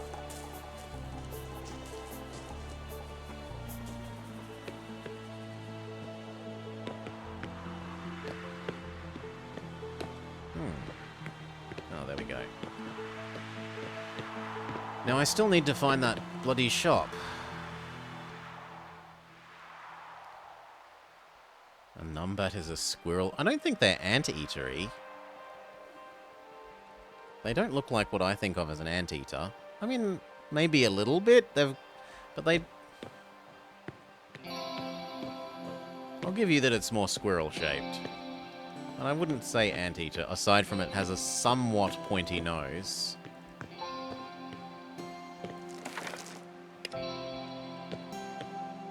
Now, where is that bloody shop?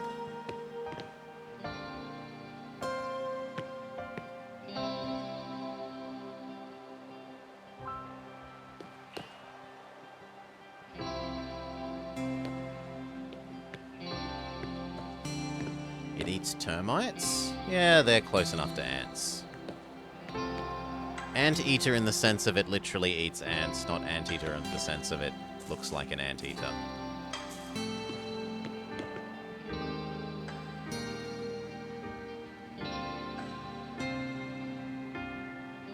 That thing's pooping out cube poos the size of hand grenades.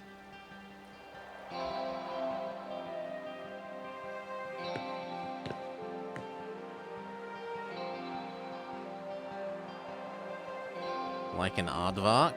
A-A-D-V-A-R-K.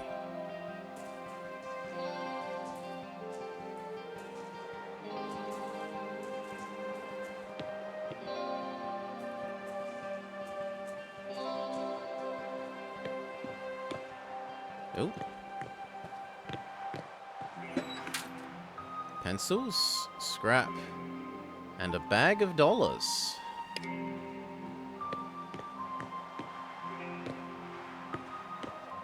Sorry, I wasn't trying to be a spelling Nazi. Childhood reference. Meriden ceded this land to the emus when it became clear there would be no winners in this war. That's also a reference to the Emu War. Nicely done. Scrap. Some mushrooms.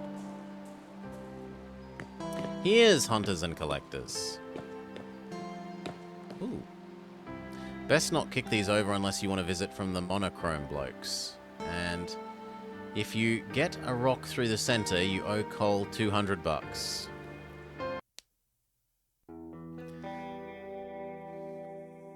It's the only war that has seen enemies on Australian land. He cups the side of his mouth and whispers, "Hey, any good with animals?" He gestures to you closer. "I've received reports some possums have made a home in Meriden, and I need a hand rounding them up so that I can release their sweet babies back into the bush before the cats or hunter gets to them. Why not just kill them? Any clue where I can find them?" Not really, but they're not shy. From what I've heard, fellas have spotted them near the marketplace, the Flaming Galah, and the convoy. Print screen, because I'm worried that it won't actually memorize those locations in my journal. Okay. Done. How many? 2 or 3? I'm not asking you to capture a whole passel. Passel? What the hell is a passel? A large number or group of people or things, usually singular. A passel of children. Oh, I've never heard that before. Alright, I'll get to it. Now, you. I have your gun. I don't think it's a particularly Australian word, Celeste, just a word I've never seen before. Or I don't remember seeing before. They're missing some casings. I've got some here for you. Good enough. We gained a whole bunch of experience and a level. Thanks for doing the grunt work, mate. Next time, I'll have you look at something more exhilarating. Have you got any jobs? It's all on the board, mate. I appreciate your enthusiasm. What do you know about the Ripper? He snarls. I know he banded a bunch of sick fucks together to rape and murder their way across Western Australia.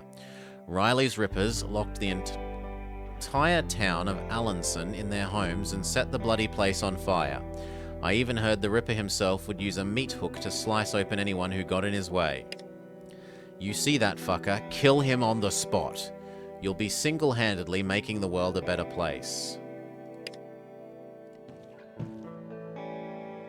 Okay, we look at the board, but it doesn't look like there's anything new. So we could talk back to the lady, and then we have to talk back to the boss lady. Buy a steak for the hungry onlooker. I've found the black rectangle. I haven't found the rope. Capture the possums. Find the Ripper and bring him to justice.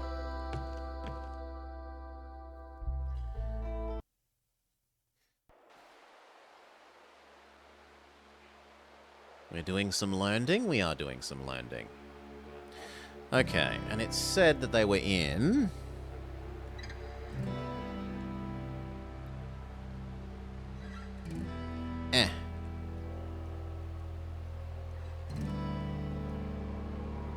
Seriously?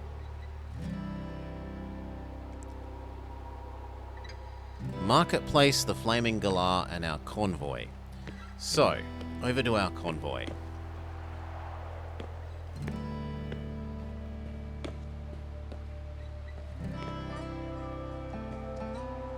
Supposedly there's a possum somewhere here.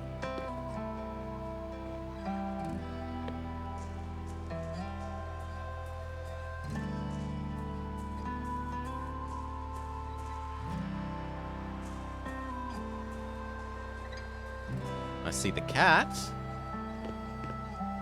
We can give the cat another pet. Pat, pat, pat, pat, pat.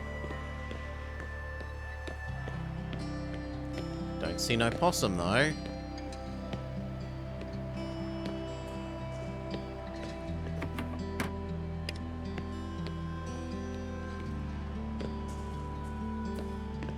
The other places were the marketplace. And nominally we were supposed to buy meat for something? Yes, we met him on the way out, Racken. The man with the weird moustache and strange suit.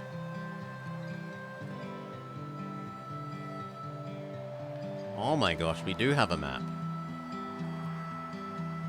Menzies, Governor's HQ, Hunters and Collectors, Flaming Galah. And it even has little dots showing people moving around on it? Yeah.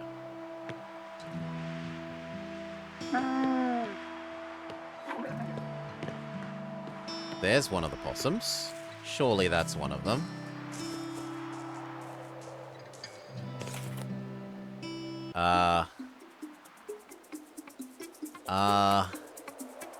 I didn't intend to engage the possum in combat.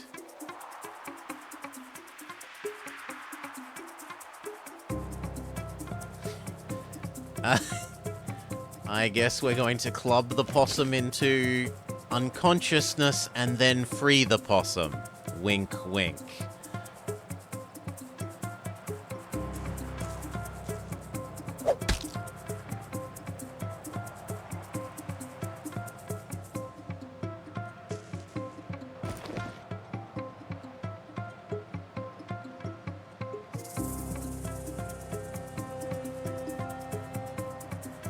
Yes. Wow. We club the possum once, then pat it, and it decides it wants to be our friend. That's a bit weird, but hey, it worked. So there was one here. That means maybe I missed the one. What was the other one? One near the Flaming Galah. So let's look for a possum.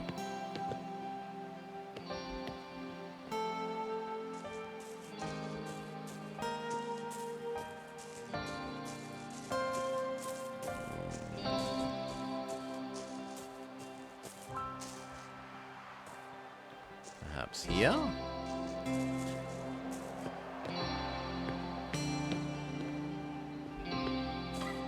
So who are you? You're no one.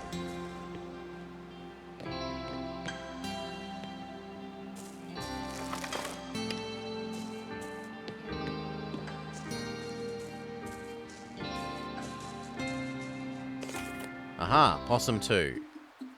Sprint at Possum.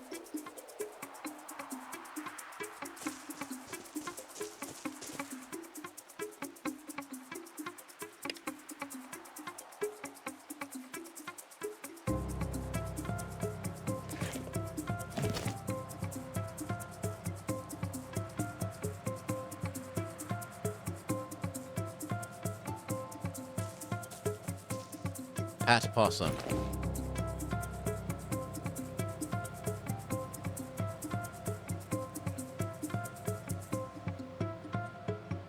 Victory. Gained 10 experience. Sure. Oh, and we have our level up to do, don't we? Level up, level up. Some health.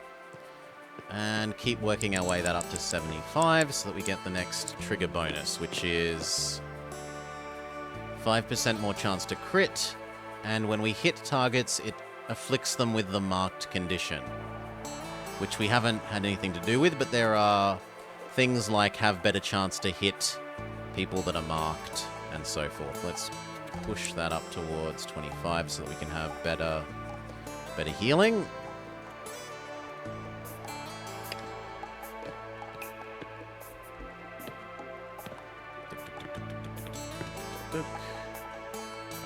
Map, hunters and collectors, here.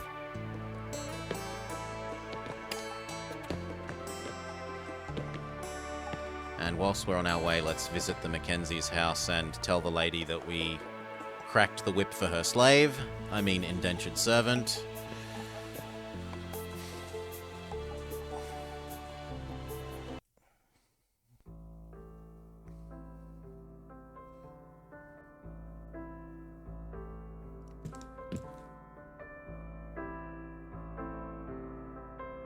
Numbat wasn't happy about your message. She clicks her tongue unimpressed. Numbat should be grateful I spoke to her before I laid out the proper punishment. But no matter, my precious time has been recovered. Do thank Governor Smith for tasking you with checking in on me. You seem a little stressed. This isn't easy, you know. Why does nobody in this town keep records of anything? Well, besides me. Without any official documentation, how am I supposed to forecast whether we should raise interest rates on indentured servant debt or lower them? People are going to be angry either way, so I need to make sure the decision is worth the time I spend defending it. What's an indentured servant? An indentured servant is someone who's committed crimes against the meritorious populace and been sentenced to pay it back via community service labour. I pride myself in managing the debtors and their debts just like my grandmother did during the initial generation of debtors. What do you mean about initial generation? She looks at you thoughtfully. The first generation were the people who breached Meredith walls. We fended off the attack and took the survivors hostage. We put up notices demanding a ransom and sent out people to the closest settlements with the same information. When it became clear no one was going to rescue them, we put them to work. They had children, their children had children, and slowly but surely they repaid their debt to our fine society. Some deados have even earned their freedom. They stand as an inspiration to us all. Okay, so for a bit there I was suspicious, like, if they've had multiple generations, but if there are ones that have actually gone free, I'm somewhat less suspicious.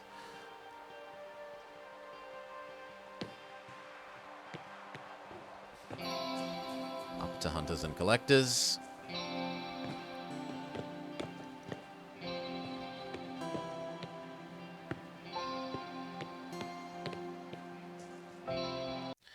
Say, here are your possums.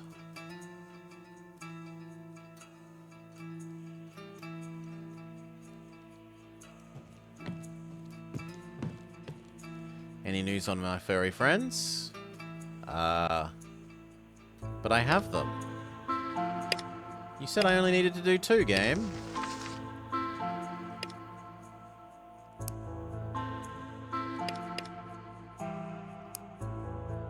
No, they've changed their mind. Capture 3. Okay.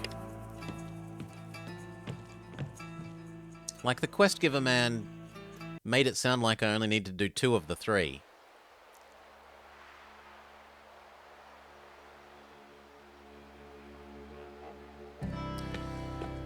Alright then. If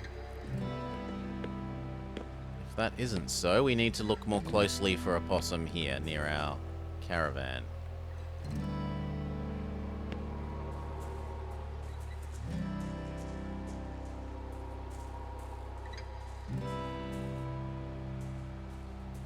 I still only see Kitty Cat.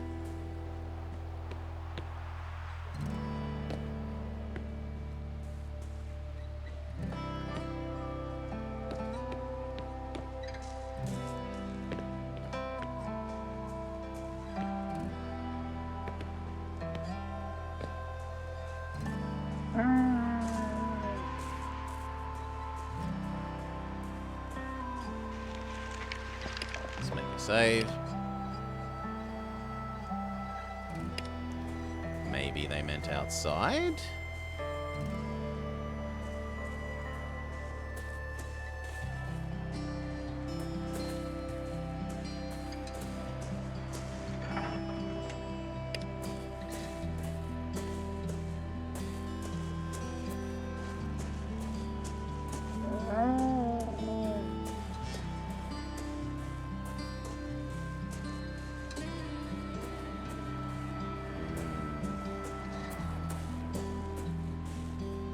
Oh wow, there's a whole bunch more people over here.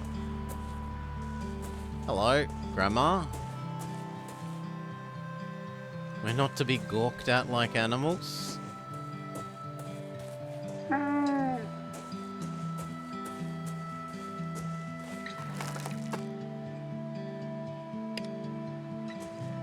Oh, our inventory has little caged possums in it.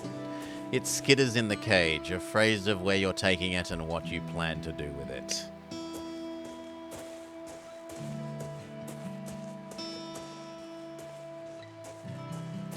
The camp stretches off into the distance, tents blending with the haze of red dust kicked up by the relentless wind.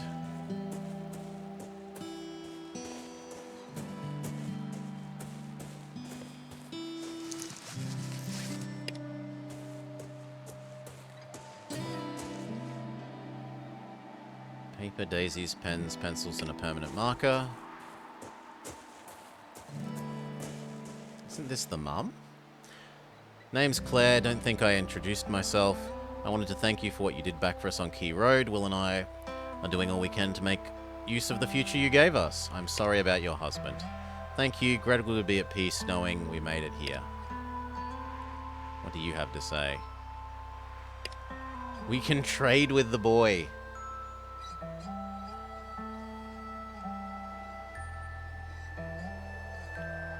He has an extremely expensive hat. 2 shooting, 2 extra action points, and 2 movement. Where was the person I was meant to buy meat for? Buy a steak for the hungry onlooker.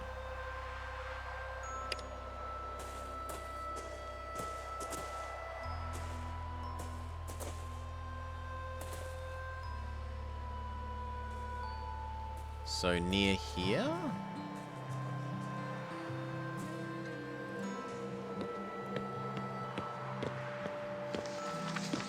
Buy a steak from Wilkins.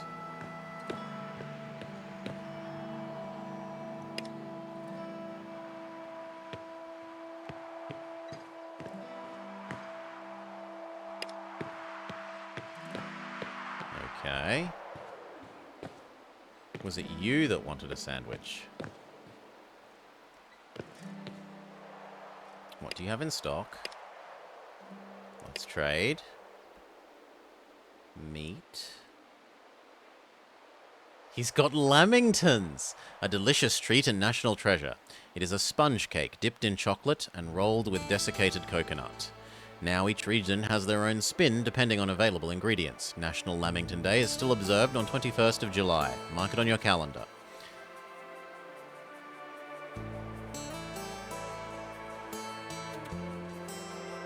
But I don't actually see a... I don't see a steak in here. I see meat.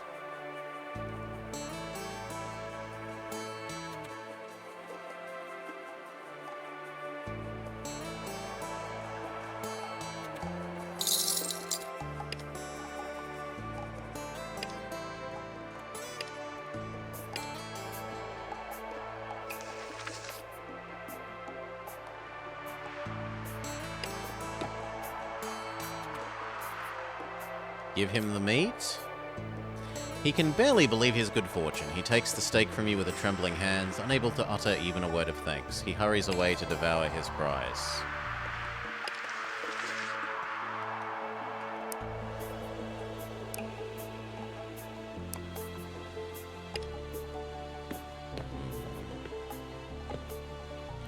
We still need this third bloody possum.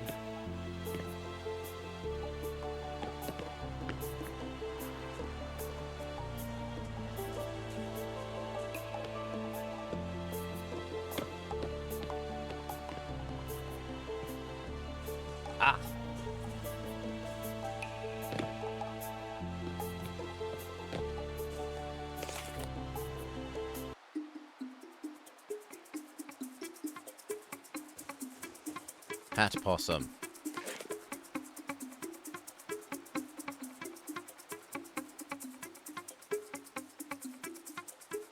Okay. Take possums to man that wants to release possums. Hey, do you know if there's a way to have text spoken rather than having to read it? Would it be an access... There's voice acting for some stuff, but not for everything. Dundee's GG. But we can take a quick sec. Audio. Fairly standard volume controls. And other than that, you've only got it being in the text bubbles. So, you. Any news on our fairy friends? I've found your possums. Some things are voice-acted dungeons, but not everything. So you want me to give you the possums.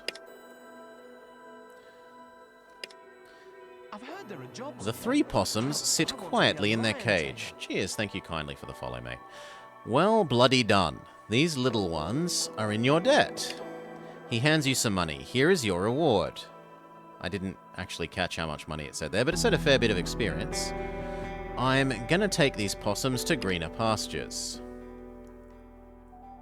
$100? Well, that pays for 5 sandwiches to give to freeloaders.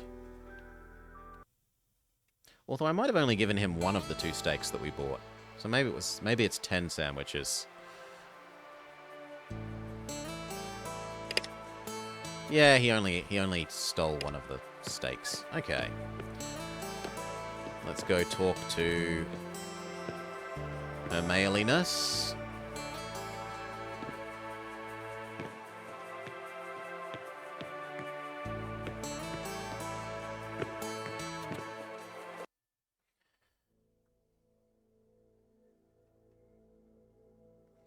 Even when laws have been written down, they ought not always to remain unaltered.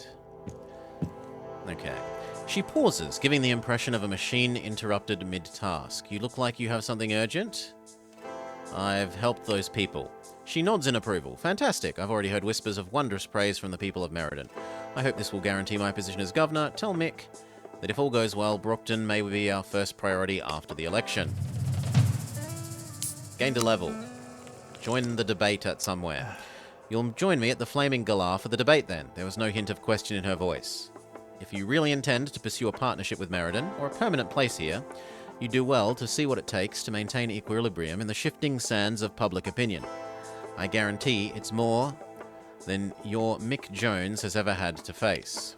Until then.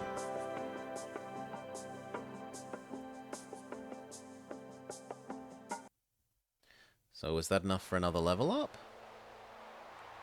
It did make drummy noises. Connor McCabe. He's in the middle of an impassioned plea, and it doesn't seem to be going well. Westonia itself is at stake. We need Merredin's help right now, or everyone will die. As one of our closest allies in trade, of course we don't want Westonia to fall, but you've requested we send over 100 people to follow you into the flames. It's just not feasible. Even Malcolm would have difficulty justifying such a preposterous ask, especially when it would leave us practically defenseless. Practically defenseless? I don't know what city Governor Smith is living in, but we here in Merredin know how to hold our own. A chorus of ragged cheers rises from the assembled crowd. If I was in charge, I'd send 200 people to help Westonia. And you wouldn't hear me whining about the lack of manpower while those poor starving wretches are huddled outside our walls, begging for a chance to prove themselves. I'd bloody well let them in. Damn, he's seeming more and more like a choice we should have made. Maybe I shouldn't have judged him on his shoddy introduction so much. She stares daggers at Hogan. Malcolm, do you think I enjoy turning people away? Do you think I do it for fun? She gives the crowd her best. Can you believe this shit look? I keep others out so that our community remains fed and safe. So, you can keep your cushy home.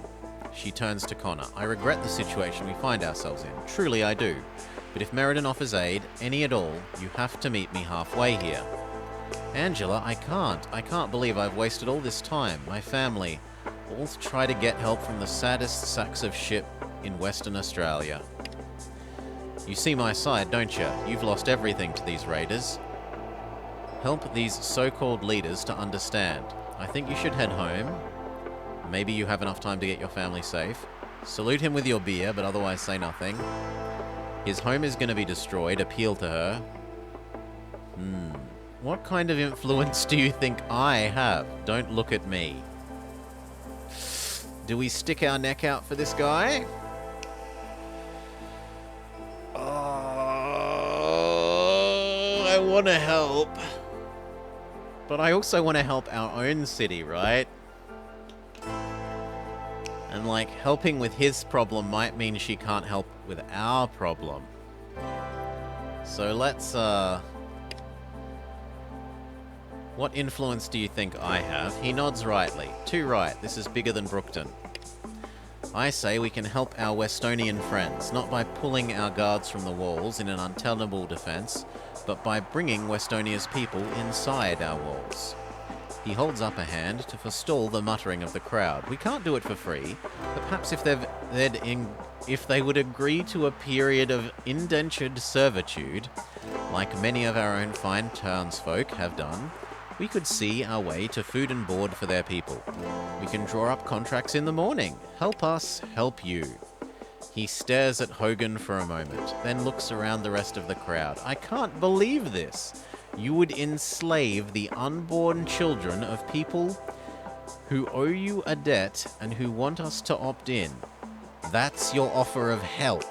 His face goes red, but his rebuttal is interrupted. You open your fucking mouth and I'll deck you. As in, punch you out. He points at you. I don't give a shit if Merredin is in a tough spot. They've still got their big walls and fancy homes. My people are going to die. You have to prove that we'll be better off with you than without you. Or you're asking Merredin to potentially sacrifice hundreds of people for your little town. How can you justify the human cost? I'm not going to go with that one. We'll have to say prove that you're worth it more. He stares at you. What about our old folks? What about our babies? They've got no use to Merredin, and you'd just let them die? We're not that cruel, mate. We'd look out for them. Just means the rest of the community will need to work a little harder to make up for the deficit. She holds up a hand, her expression strained.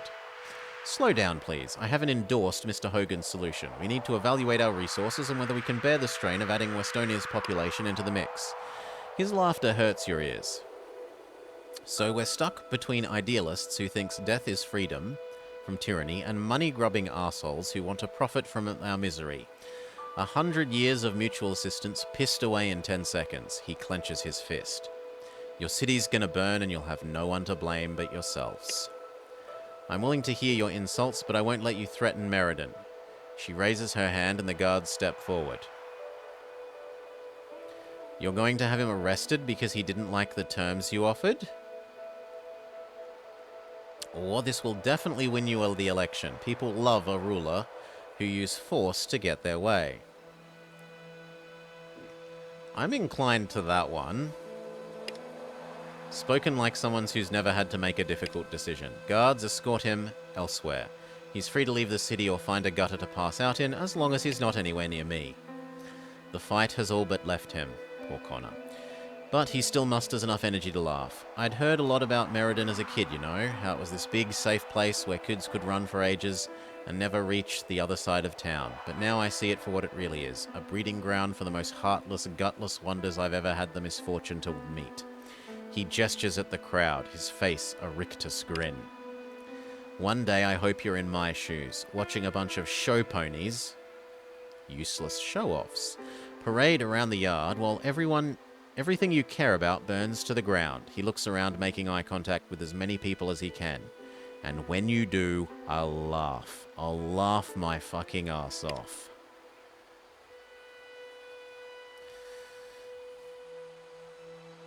Her shoulders visibly relax once Connor is out of sight. She addresses the crowd. I'm sorry you all had to see that. In the future, I'll encourage Mr. McCabe to bring his complaints to me in private. She claps her hands, jerking a couple more of the sodden drunks awake. Now, let's give the people what they want. Malcolm, would you like to select the topic, or would you prefer first right of rebuttal? Topic. That poor man's outburst is a direct result of you treating the Brookton survivors so favourably, whilst letting everyone else rot in the sun.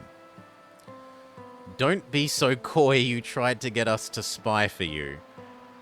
I mean, if we've decided to side against him, I'm gonna all in on that, I guess? We're nothing but grateful for the governor's courtesy. That sounds nice. Favourably, but you used us. That's just stupid. It's no fault. It's not our fault that no one in the line had our skills. That's possibly true, but also a bit too rude. We aren't planning on staying forever. We just need Meredith to help get us back on our feet, or quietly drink our beer. I'm gonna go with all in on against him. He splutters indignantly. I only asked you to gather some very important public information. He glares at Angela. Or information that would be public if our governor weren't a backstabbing, two-faced liar. Mick has been massaging his temples since Connor's departure. What's wrong with your people? All eyes turn to him. Westonia's fucked, with or without your help. And here you are, bickering like an old married couple who stayed together to raise the kids. A murmur of assent from the crowd surprises him, as much as it does Angela and Hogan. His next words are almost a plea. We came to you for help. Don't tell me this is what you're doing instead. Of course it's what they're doing. No, I think we remain silent here. You're absolutely right, Mick. We need to dispense with these petty arguments and address what I know our dear Hogan would most desperately love to address. One sec, sorry. Cough, cough, cough. She pauses for a moment, letting the suspense build. I've recovered a survivor from the plane crash and have learnt that he hails from Kalgoorlie. I've been speaking to him privately to learn of their plans and see if they know anything about the threats we currently face. Malcolm goes through several different expressions before he's able to speak, his skin tone changing from pale white to red to a sickly haunted green. What were you thinking? Kalgoorlie could obliterate us without a second thought, and you took one of them hostage? He sucks in a deep breath. We've got to find out what they want, and fast. You poor, narrow-minded buffoon. There are more things in heaven and earth, Horatio. Oh! The prisoner has escaped! What's Kalgoorlie? It's an inland city in Western Australia. It used to be part of a mining, like a gold mine boom. Doo-doo-doo.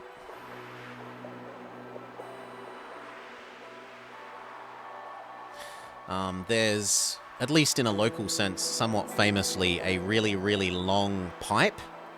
Like back when there was a lot less infrastructure here, they built a pipeline that would take water all the way out there to the mine fields, because basically the people working the gold mines could afford to pay for a stupidly long water pipe. And it's so long that you can't do it with just a single pump. If you try to pump water that far, you vaporize it. So it has to dump it out and use a sequence of pumps. Hey, Angela. He opens up his hand to reveal a small metal sphere. It looks like the same one that you noticed in Angela's collection. This is for Westonia.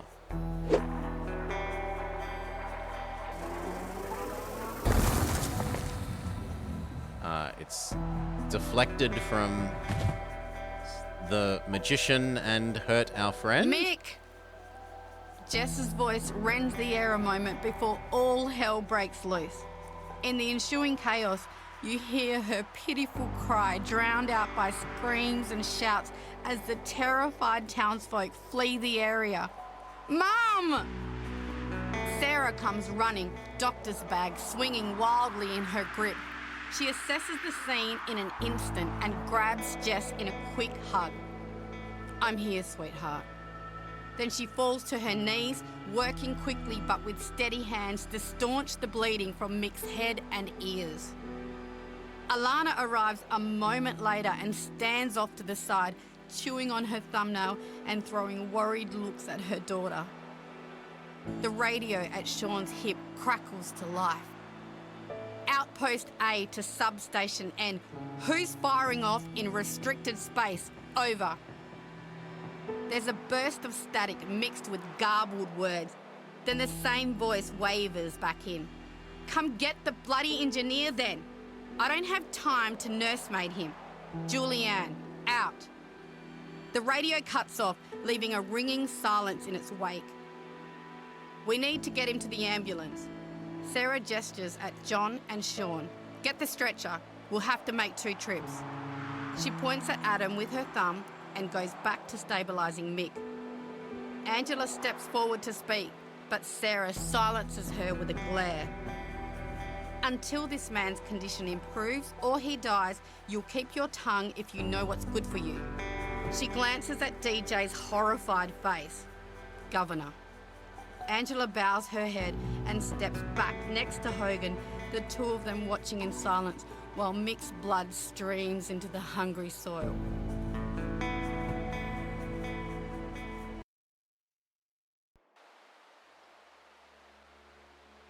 It is the mark of an educated man to be able to entertain a thought without accepting it. The morning dawns cold and still under a pall of otherworldly light. The sun, when it rises, struggles to break through the lambent haze that overlays the town, chasing at a low-lying mist with little enthusiasm.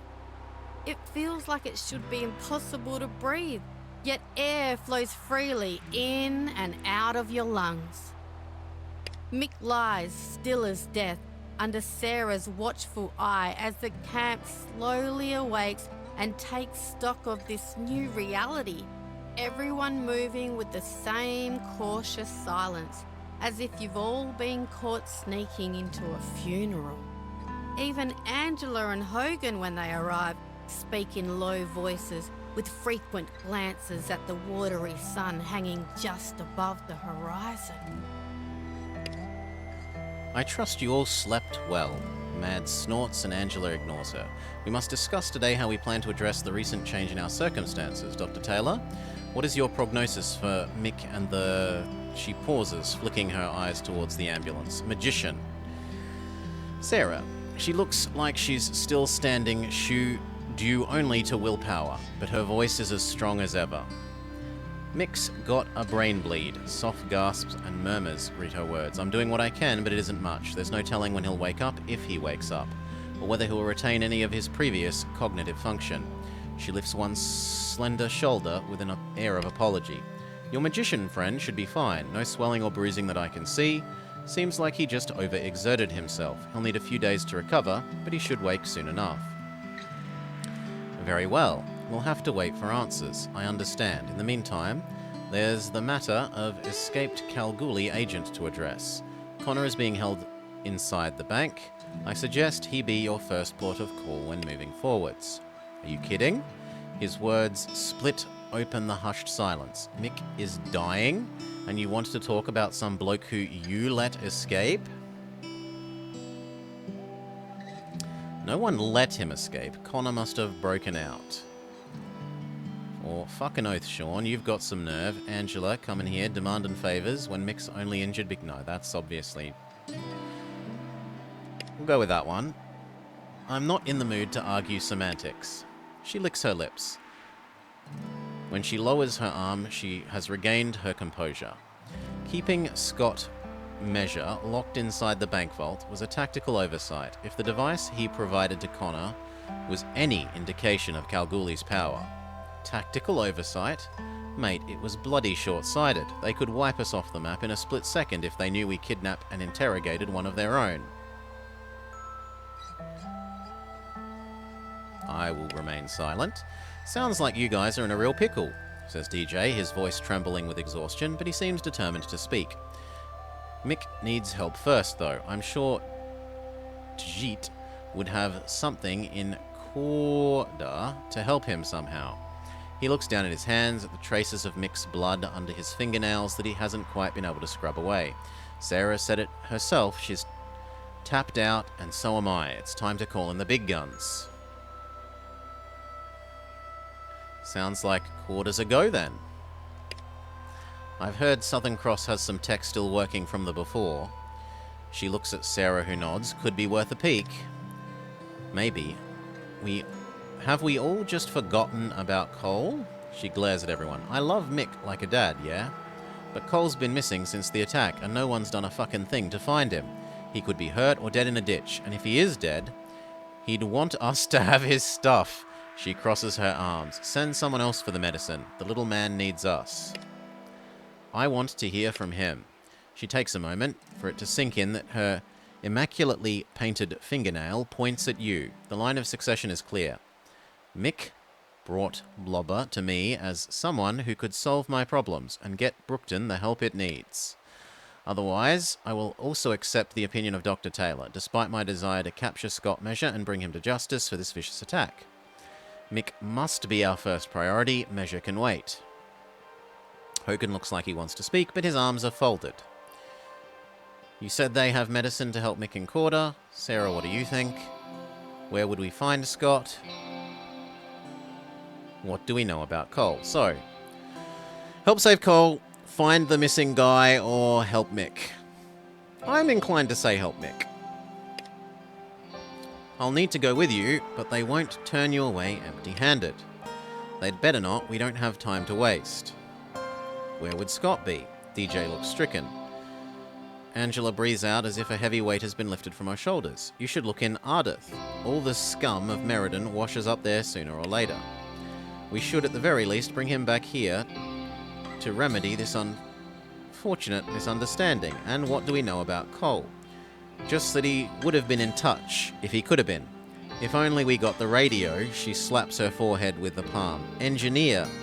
She points at the walkie-talkie still clipped to Sean's belt. That Julianne chick said she had an engineer. Wherever the fuck that is. It isn't much, but it's not nothing either. Not a lot of A's around. Arthur River's too far. Amory got swallowed by the desert. No one would call Ardith an outpost. Aldersnide? Well, let's go, El. Saddle 'em up.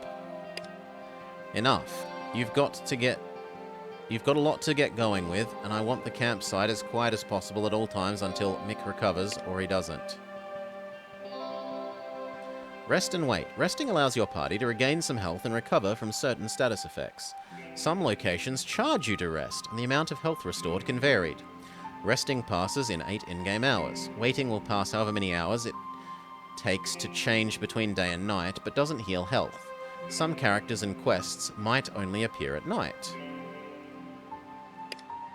You can now access the overworld map. Okay, so whoever was asking earlier, I've forgotten your name, sorry, if there is a global map, and whether we just get access to that later, my prediction has come true. It looks like there is some sort of global map and we have gotten access to it later. We can now access the overworld map and begin exploring the Outback. Select the compass button or press 0 to open it.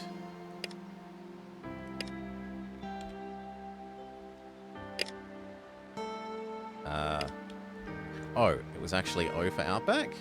You must gather your mates before venturing forth. That sounds very D&D. Select 4 companions. Can I want to cancel. Don't leave just yet. Okay. The struggle between worker and machine. Rescue Cole from Alderside. Diary of a Seducer. Look for Scott Measure in Ardith.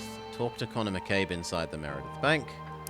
Or help Mick. Get medicine from Southern Cross.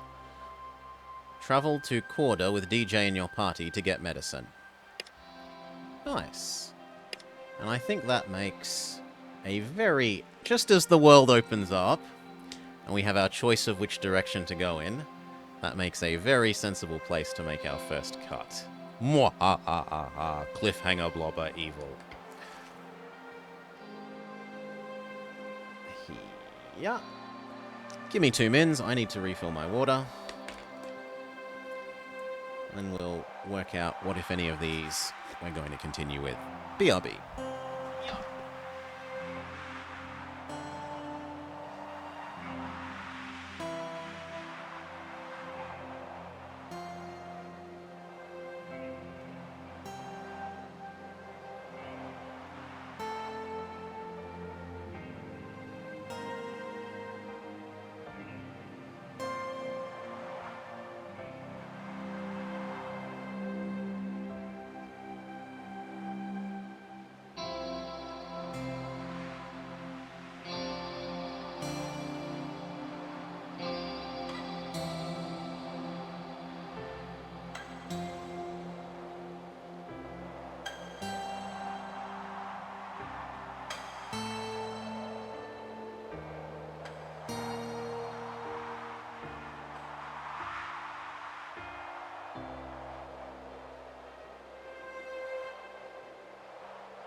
How cruel? Yes. Rest assured, Barb, that as the streamer, my viewers' tears are sweeter than the finest chocolate.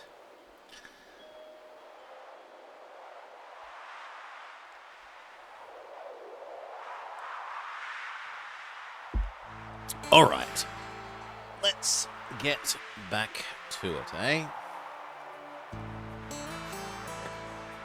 Hello and welcome back to the Ball Plays Broken Roads. We have just gained access to the big wide world. Now all the Meg slander makes sense.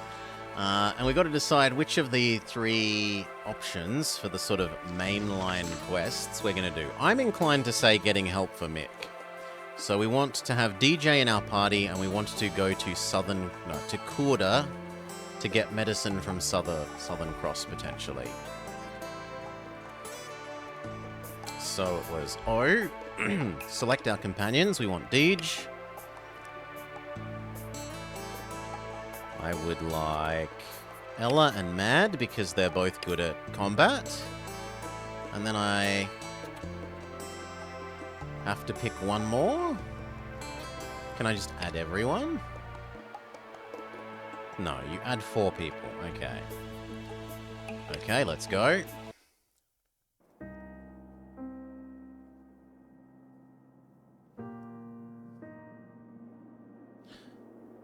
You've been waylaid by right... I didn't know that I was even selecting to move.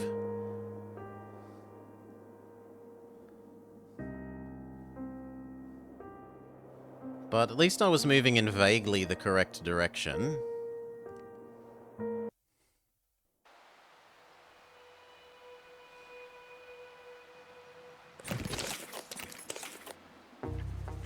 Tough encounters. While the world is free for you to explore, you may find yourself struggling to complete certain quests or combat scenarios. You can always try again later at a higher level or with better gear. As you progress, more difficult encounters may also appear in previously visited locations. Oh wow, she's actually faster than me.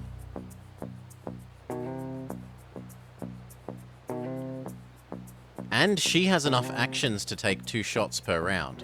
She has a shotgun, so she wants to be fairly close. A dingo? Always. Yeah. Move as close, or at least to middle distance with this guy, and then shotgun to the face. And then reload. That is all. Sister has sniper, so she kind of wants to be at a distance. Assume cover here, and then I'd sort of like to go for... Ooh, but the dingo is 100%. I'd still want to finish taking down the person I'm already taking down, I think, though.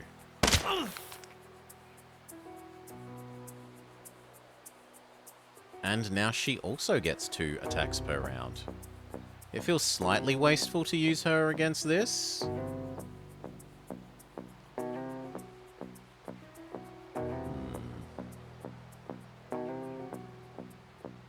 Yeah, go doggo.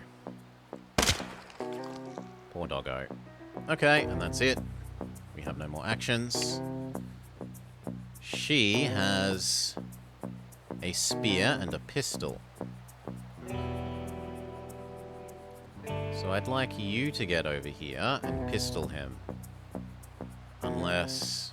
No. Everything else is too far away, I think, so... Here. Swap. Pistol. Good. We're down to 2 enemies.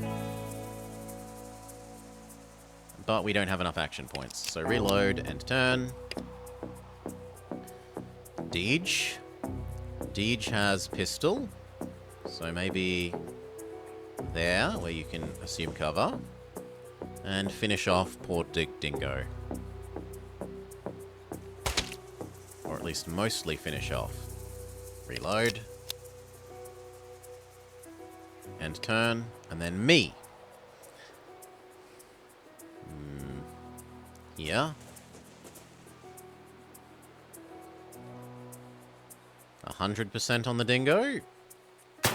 Good enough. And then the man, 92. That is all. Man's go.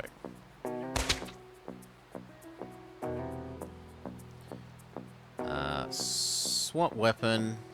And we beat him down as a team. Smack. Oh, she's good with this club with a circular saw blade on the end. Not enough action points, fair enough. Me? I also swap weapon. I'm not as strong as Lady, but we'll still make... Actually, I should move even further, because other people can't move as far as me.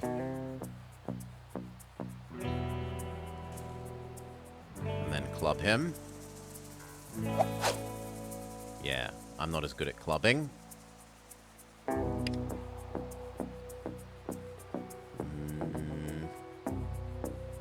I don't like possibly hitting your sister, so try and get a better angle.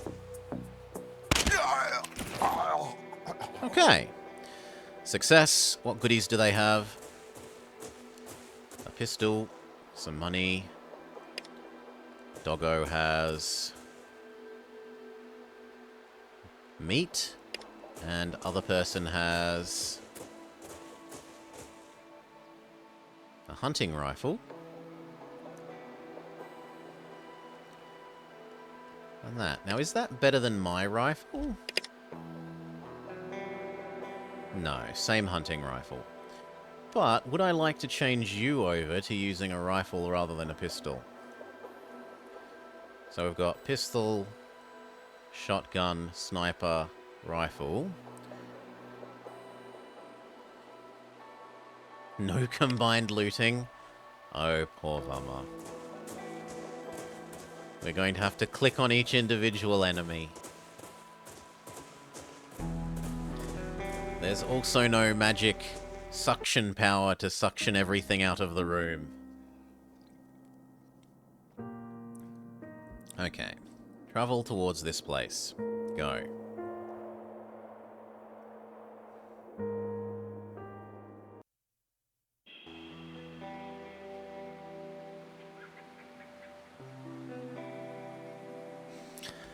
Okay, new place. What do we got? Solar panels. A panel a day keeps the darkness at bay. Oh, it's also being a... I thought it was going to be something we could open, but it's got a pair of stumps drawn on it. And this is fairly usual. If your household does not actually have a set of cricket stumps, you use a wheelie bin as cricket stumps.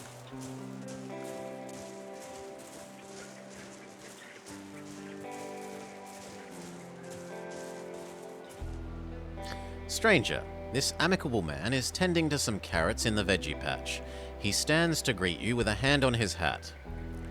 Kaya, Wanju to Korda. Any, my friend? This is beautiful Noongar land, where, if you look after it, it looks after you. Why do your crickets need stumps? To play cricket, Rakon. Kaya, Nguni. We need a blood thinner for a friend. He's bleeding pretty bad. Reckon our mob would have some? He touches his heart stricken. Oh, Nyorn. Poor fella. I'll go ask Ma'am, Yok, what could fix him. Be back soon. He returns with some flowers you can't quite place. I've got these flowers from the Marry Tree for 50 bucks. Sure, I'll spend 50 bucks saving our friend. Okay, my Juk says these Marry flowers are a good blood purifier. You'll have to crash the leaves, then get your mate to breathe them in real deep. I hope your friend has a speedy recovery. Bless me. Bless me. Could I speak to Uncle? I've got questions about the stuff he wanted to retrieve. Sure, I'll go get Kungok, Uncle, Koya, for you now. Hello. He smiles. Kaya. Quobidak Mort. Any clue where the plastic rope could be? Before I came here, I spent some time east at a place called Kalgoorlie. Maybe they've archived it somewhere. Any clues what the black rectangle could be? The Smiths love a good blackmail like I love my Kwandong. I reckon you should take a gander at Angela's office. Okay, so he just gives us hints. Is there anyone else here that we can talk to? We can investigate this rock. Get some more sturt desert peas.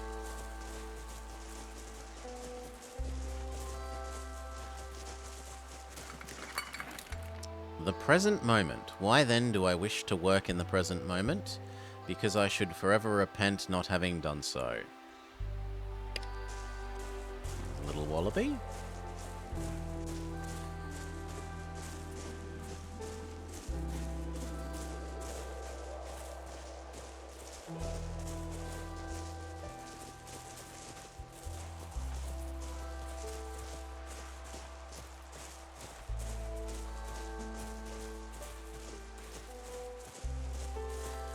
A nice quiet spot for a whiz and a whistle.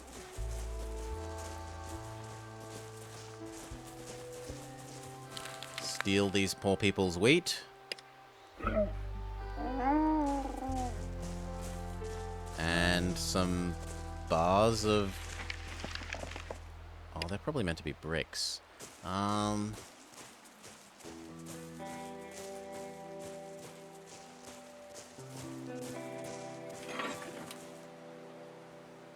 Didgeridoo.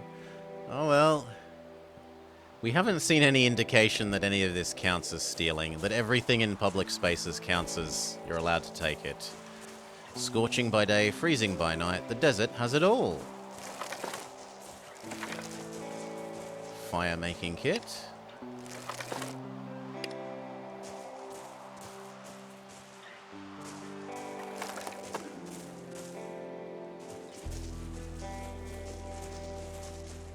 Yeah, it's a bit hard to click these when they overlap, but maybe we're done.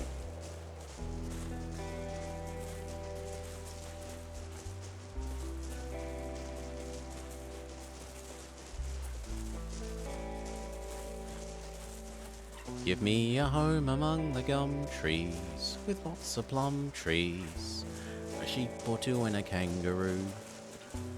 Come on, let's leave. Alright, bring the medicine back. That is our task at the moment, right? Actually... Sure.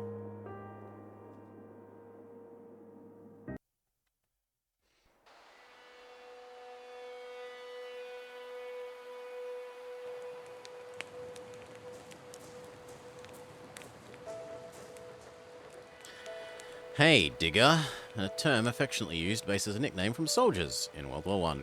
He looks like he got into a fist fight that left him with 2 black eyes. Guess you got a lot of questions, huh? He gestures with a hint of his previous showmanship. Ask and I shall answer. How did you do whatever you did to protect you and Angela? It was an extension of my will, a projection of my mind on time and space that conforms it to my specifications. That sounds an awful lot like magic. How much can you do? We're still constrained by the basic laws of physics, but who's to say the more peculiar uses don't constrain to laws yet undiscovered? Force, energy, magic, call it whatever, it's real. It gets stronger the further east you go, the weaker the further west. Meriden is about as far towards the coast as I've travelled. To be honest, I don't know that I could go much further. Being here already feels like sights and smells are fading down to grey. In this household we obey the laws of thermodynamics. Yes. He turns solemn eyes on you. What's important, perhaps crucial, is that I know how to teach it. Or more accurately, awaken it within people who may not even be aware of their own potential. May I? What are you going to do? Send a small amount of my power towards you and see if you can reciprocate. Okay, and put my hand in his, why not? Eyes closed, he breathes deeply, peacefully. You could almost imagine he was asleep. His hands grow warm in yours. Moments pass. It takes a few tries, but eventually you match his rhythm. Your joined hands grow warmer still. You hear a distant sound like wind chimes in a summer breeze. Do you follow the sound or focus on our breathing? I'm going to follow the sound. You feel Adam's hands twitch in yours. Something like the first bright edge of a sunrise trickles in behind your eyes and begins to open doors in your mind that you hadn't known were closed. Something shifts deep inside you, and you sense that Adam felt it too. His voice, when he speaks, is quite hypnotic. Imagine yourself in the desert. In your hands is the one tool you need to survive. What is it? Steamroll? My own closed fist and the strength in my legs. Charge through enemies with a chance to knock them down. Gravity. Make a powerful attack with a chance to knock down an enemy. A heavy rock to defend myself. Nitro! An hourglass made of mirrors that reflect not only what is, but will be. Gain action points and movement points for the current turn. Start next turn with reduced action points. So this lets you bank action points to spend between turns, which would be really useful because so far there's no sort of rollover mechanic for those. Assassin, the leash of a wild animal, ready to be loosed on my whim. Make an attack that makes your target bleed, weakening them and causing them to lose a percentage of their max health per turn. Bonuses are granted when making a critical... Yes, it is our alignment chart, Rakon. There is... We are nice but realistic. We are nice to absolutely everyone to the point of even giving up our own food and the shirt off our back. There's everything is terrible and I want the whole universe to die. And there's I look out for me and only help things that help me. Withstand, an umbrella to shelter me from the sun, stand, and storm. Generate a protective barrier around yourself or a nearby ally, reducing damage taken from all sources. This barrier will cleanse and resist negative status conditions. Tranquility. You set it at the start with a little questionnaire, Rakon. Donate your remaining action points and movement points to an ally and bring their turn closer. Or hydrokinesis. Remove poison and heal characters within an area. Disperse the toxins nearby, causing poisonous vegetation to grow. I mean, I don't care about this. My character isn't a chargy one. I don't care about knockdown. So these were if you're like a brawler. This one feels useful. I don't really care about bleed. Do I want magic shield?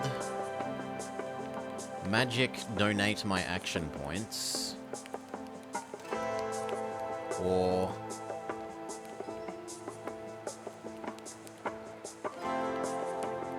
magic grow plants? I mean, healing is nice. Yeah, I'll go with that. We'll gain magic healing. Let us continue. You hear something nearby that draws you in. What attracts your attention?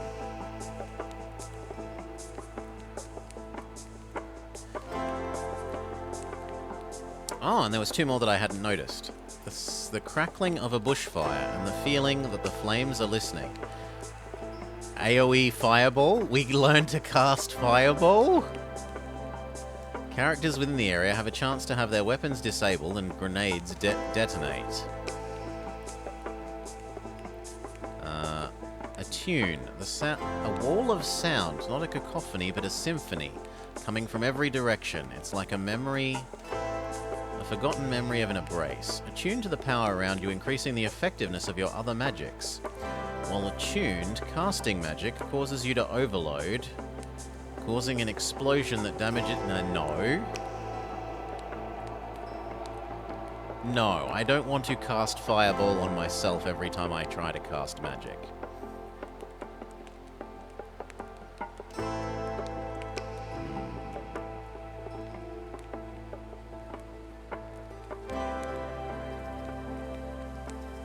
Is it giving me a chance to, like, choose more skills, or...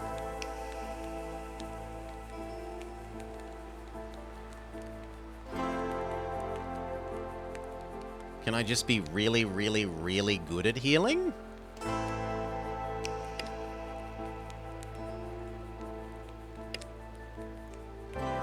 You have a chance to speak one sentence to someone who's dead and gone. What do you say?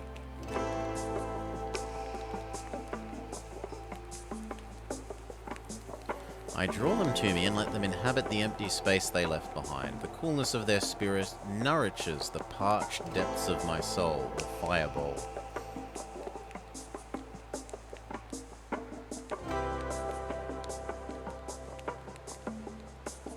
No, let's stick with our healing thing. All in on healing. How do I feel? Pretty good. Glad to hear it. Nothing personal. I just get a bit of kickback in my system after going through that flow. His hands are trembling.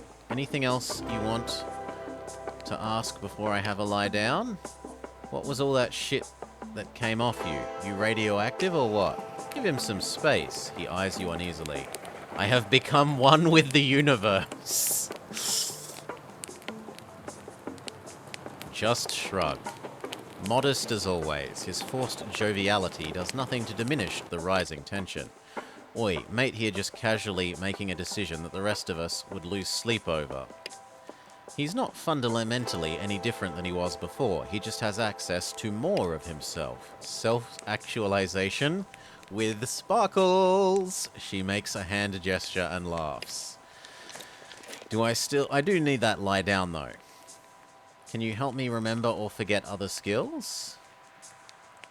You mentioned this energy gets stronger the further east you go. How far east? About 300 kilometers or so. Are you okay? Just dandy. She'll be right, mate. Nothing a bit of R&R won't cure. How did you learn to do whatever it was you did when you held my hands?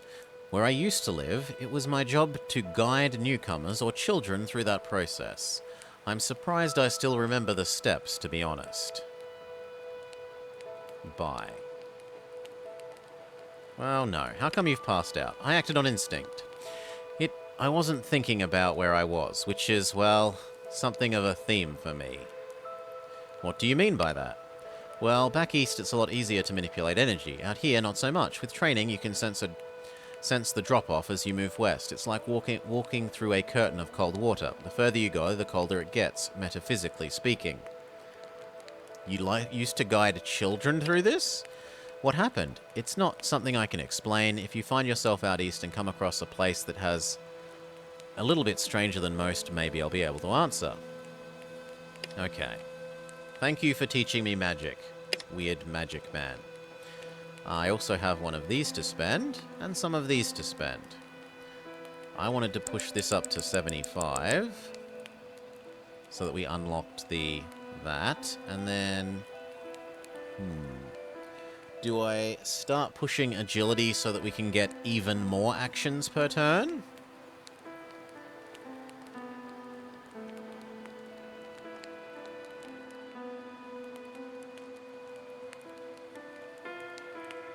Yeah, I'll go with let's start working towards even more actions per turn. And then the next level up, okay? Can we push all the way to 100? What does 100 do? Even more bonus damage. Even more critical hit chance. Upon subduing an enemy with a ranged weapon, we get a free reload. Sure, let's push towards that. And keep working on our agility. We want to get up to even more action points. Being able to do at least one reload per shot would be useful. Always more agility. Kill those who speak of any other stat. Oh, come on! We're one... No, I shouldn't have spent one during the other level ups on biology. Oh, that's tantalizingly close. Okay, shooting is maxed. Now what? I don't care about melee. What were you again? No. I don't care about throwing. I'd like to get good at, like, healing now, I think. The other one is... we can spend extra action points to be more accurate.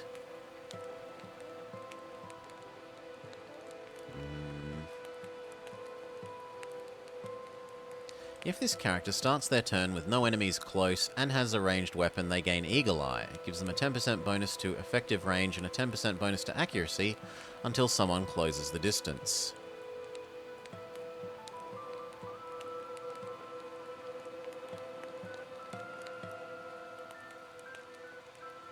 This is basically Overwatch. You can make an Overwatch action. While equipped with a loaded ranged weapon, the character spends 3 AP plus their remaining AP to prepare an automatic attack for the first enemy who moves within the chosen 100-degree arc. This attack was made with a bonus chance to hit, and every unspent action point grants extra accuracy.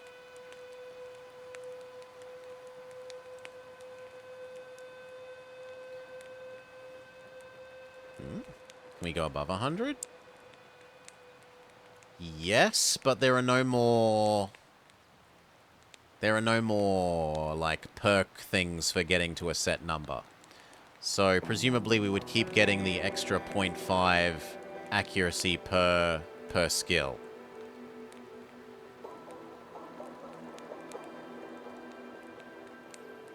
So we could start learning about Overwatch, or the ability to spend our spare points if I don't need them reloading.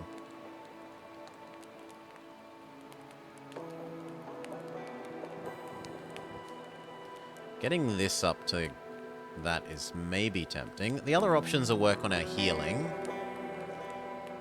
But if we've got healing magic, do I need healing items?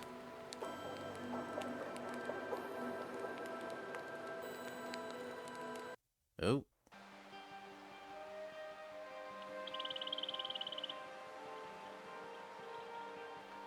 Anna and Holly are looking each other like a pair of mad dogs. I was always raised to put the jam, then the cream. Yeah, raised in an outhouse, it's cream then jam, and that's the end of it. She spots you and gestures angrily for you to join them. Come on, let's do a bloody opinion poll. When eating the scone, do you put the jam or cream on first? The two women wait, throwing dirty looks at each other. Jam, cream, what's a scone? The bottom half gets jam first, then the... Yes. And what about the middle half? She gives Alana a look that succinctly communicates, can you believe this bullshit? What about the middle half? Both at the same time. Here's the man who wants the world to burn. I have a distinct impression that you aren't taking this seriously. Let's go find someone who appreciates the importance of ingredient layering. We're never going to find someone who agrees with your eggs in first cake method, my love, but we can keep trying. Ah, young love. Jealous? Yeah, I am. Falling in love is a sweet gig. We should jump it at every chance we get. Love is beautiful.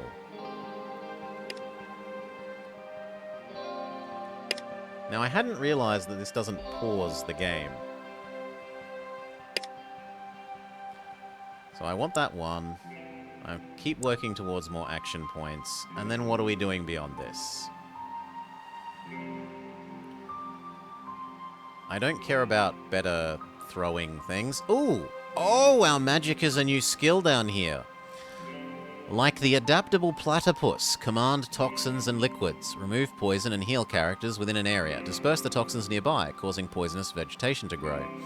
Characters, target character in up to 6 meters away with a radius of 2 meters.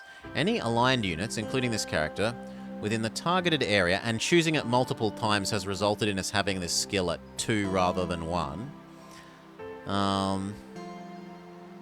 Are no longer poisoned, healed for 30% of their health, and have an increased chance to resist poison by 30% on this character's next turn. This area also grows mutated vegetation until the end of combat. Enemies who move through it have a 30% chance to become poisoned per unit of distance traveled. Poisoned characters take 10% of their... Okay, so you can create AoE bad for enemy. You can heal friend. And what do the bonuses do? You can heal more and more distant.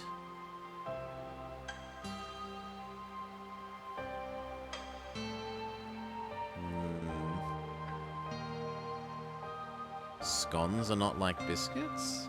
Scones are closer to muffins?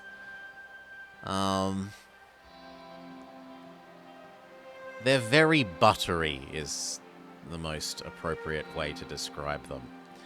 They are a moist, buttery cake.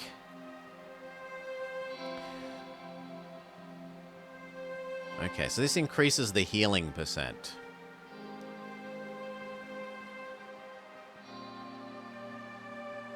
And hydrokinesis also apparently just deals damage to enemies. Yeah. Now that we've done gun, I'm okay raising our magic skill next, I guess. We can get that up to 50. Push it to 51. Last time I didn't all invest in something, I had to wait an extra level. And another. Well, keep leveling our magic. And I want to keep working towards more action points. And I've finally spent all our levels.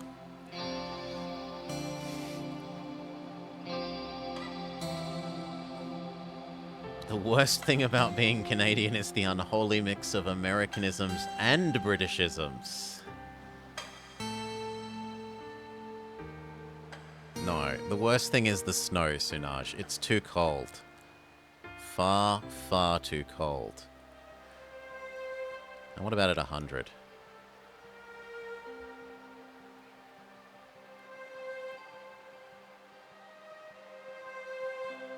Okay, at 100, the enemies are just guaranteed to become poisoned. Sure.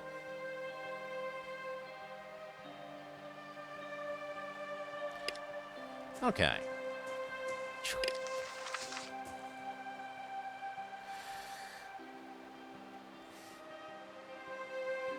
Any snow is too much, Sunaj. Bring medicine to Sarah Taylor. Okay, where is she? Here, have the flowers. I've brought medicine for Mick. Can never go wrong with a bit of bush medicine. She waves DJ over. Come on, let's get this into Mick. I'm running low on rags for his head. Anything over 20 is too warm for you? If it's under 10 degrees, it's too cold for me, Sunaj. That's Mick sorted, but we still don't know enough about what it was that Connor threw. We could chase after Measure, sure, but we also know where he's headed. I say a trip to Kalgoorlie for ourselves, see what we might be up against. Okay, so now we have the choice of travel to Kalgoorlie or do the other two side questy things. Rescue Cole or look for Scott Measure in Ardith. Talk to Connor McCabe inside of the Meredith Bank. Well, we should do that while we're in Meredith.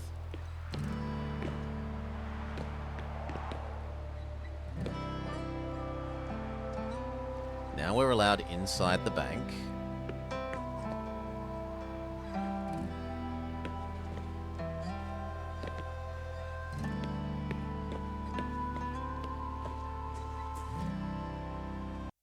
Man is condemned to be free, because once thrown into the world, he is responsible for everything he does. It is up to you to give your life meaning.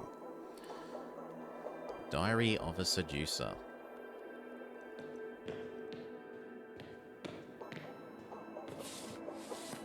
Meditations on First Philosophy.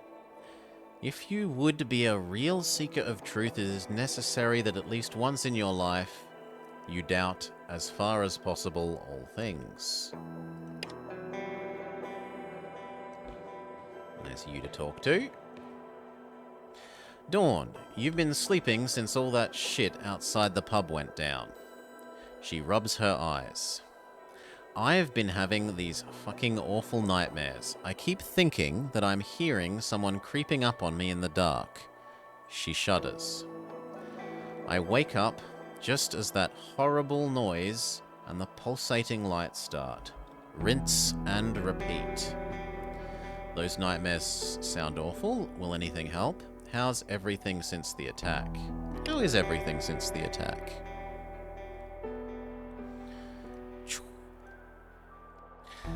She rubs her red eyes. Fucking terrible. Jason's run off with the fairies and I'm stuck here working. Reckon I fell asleep standing the other day. The nightmares sounds awful. Does anything help? Staying in here. Not being able to see the sky helps. So does knowing there's only one entrance, but the silence makes it worse. So there's 6 of one, half a dozen of the other.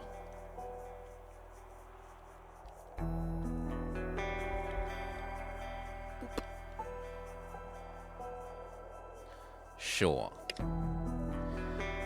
They said they're going to send me back on patrol once McCabe's trial is over. They try to put me anywhere in the open, I'm leaving. I don't care if they try to shoot me when I run.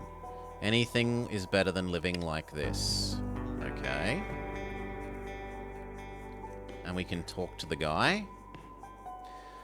He reaches through the bars. Hey you want to know where Scott Measure went, right? Get me out of here and I'll tell you. Stop that. She sounds bored, tired, and angry about it. You can't ask every Tom, Dick, and Harry to get you out of here. You're awaiting trial. Do we pretend that we're going to help him?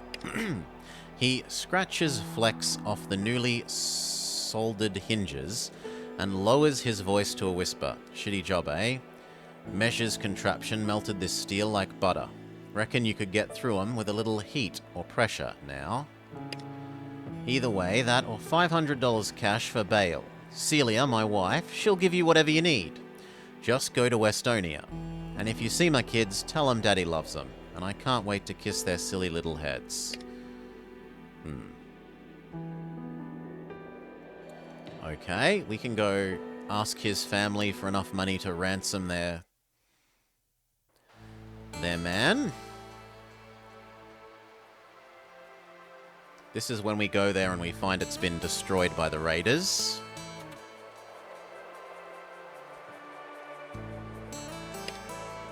Deej, Ella, Madge, Jess. Let's go.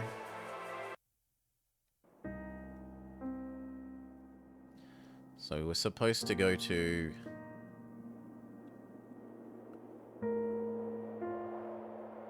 It was Westonia, right?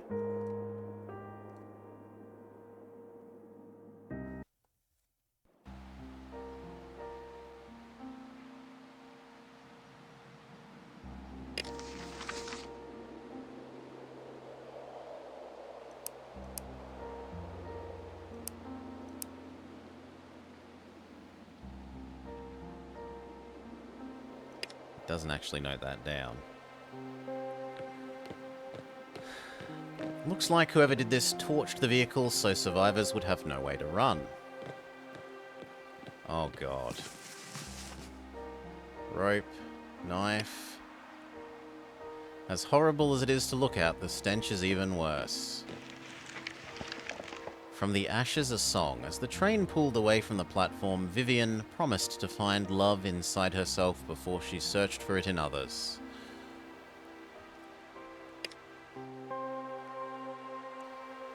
What at first you take for rust, you only slowly realize is blood.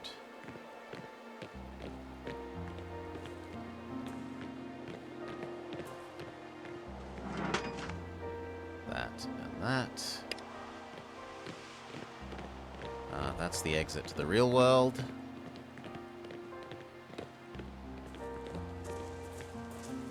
Yep, poor guy, his everyone is dead. It looks like.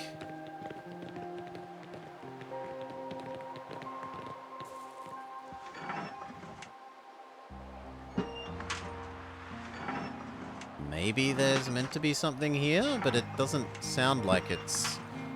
Like, it sounds like it's making an opening noise, but we're not actually getting an opening anything.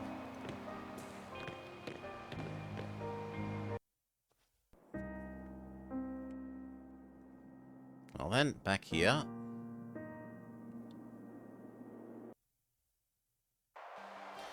Gotta give it, the fast travel system is fast. That little marker just zooms over the map. Also, we have another level. More agility, always more. I'm not allowed to? Yeah, agility is maxed. I am not allowed more.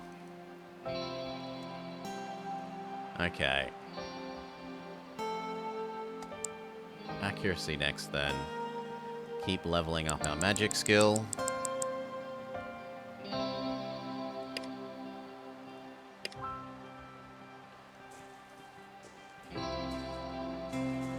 Let's go talk to the guy again in case I got his city's name wrong.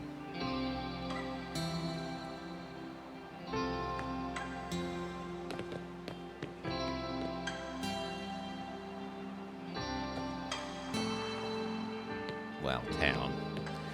Settlement.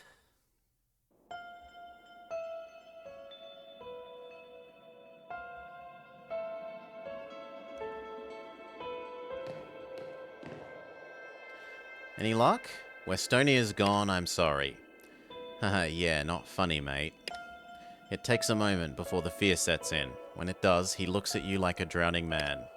No! When you don't reply, he raises his voice. No! He hits the bars with his hands and screams. A primal, wordless rage. Then he collapses on himself, sobbing on the filthy, broken floor.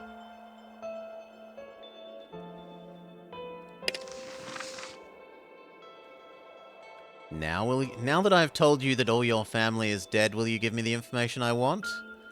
No. So I have to either come up with $500 of my own to post bail, or actually help him break out. I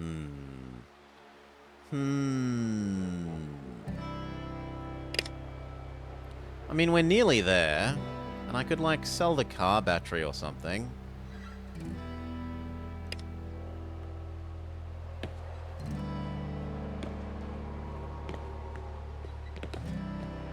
And you're back. Do you want another free sandwich? No. Got any election goss? Mr. Vox Populi, that's me. I think the old hag is gonna win.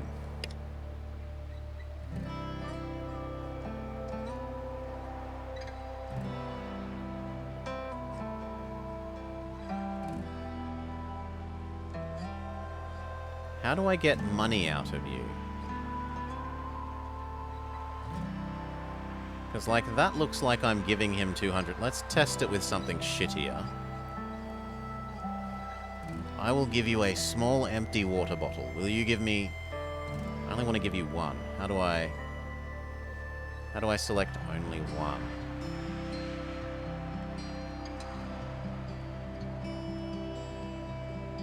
I don't know how I select only one. Okay, let's try pencils instead then. Will this give me $12? I'm at $359.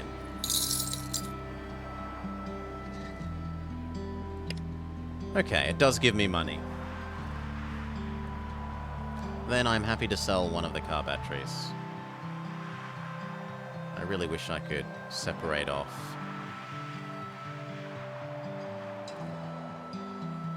one in an obvious way.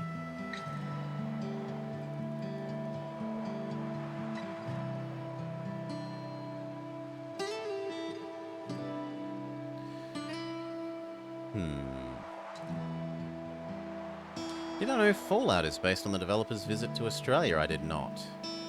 Well, let's do. Give me the money. I've got enough money to post your bail. Let's post your bail.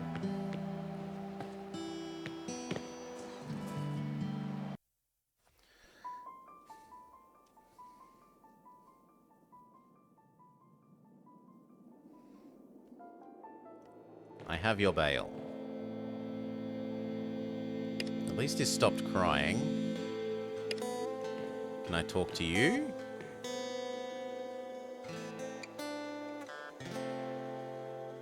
No. How do I give you your bail? Maybe we're just not allowed to.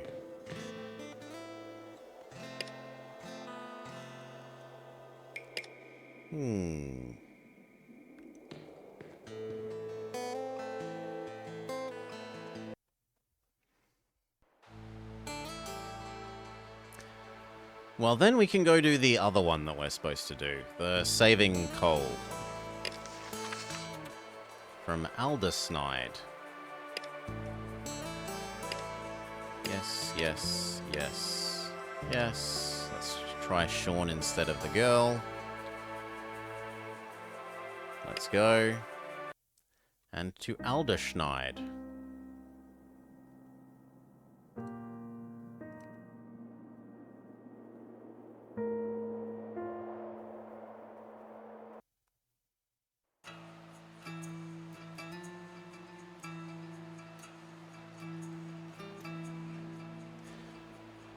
Auto saved, experience gained. Hello, who are you?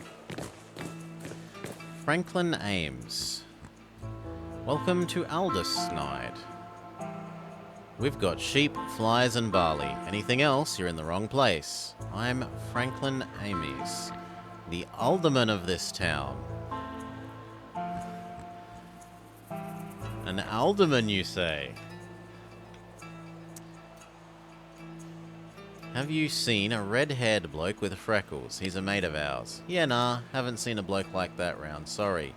Your crops look healthy. Who's your supplier? Good eye. There's this bloke called Bruce Harris. He carts water from the east and says g'day before making his way to Brockton. He'll never tell me where the water's from, though. You know how dewies are. But we won't be needing him anymore. Business is booming in Alderside, thanks to my silver tongue. Who's going to bring you water if not Bruce? Look, I appreciate idle chatter, same as the next fella, but I can't go yarning to everyone about the comings and goings. How did you become the alderman?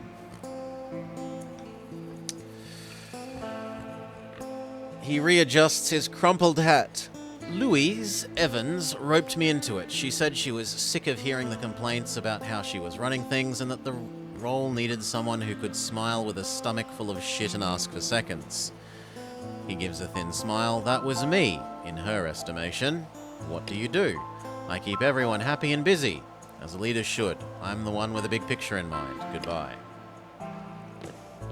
At least he's not Burgermeister Meisterburger.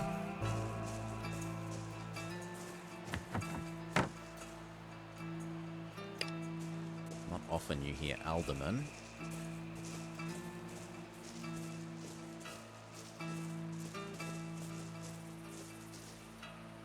Narrator, you inspect the half-burnt building, noticing that the burns look somewhat recent and that the fire must have started from outside the house. Glancing towards the ground, you spot some odd boot prints that lead away from the house. It seemed the master guards aren't averse to fear tactics to keep people in line.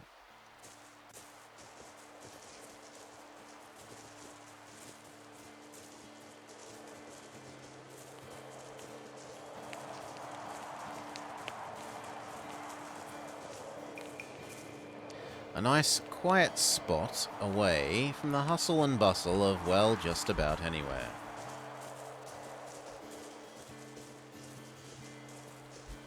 He's in the jail. He isn't indentured. Are the fences to keep people out or in?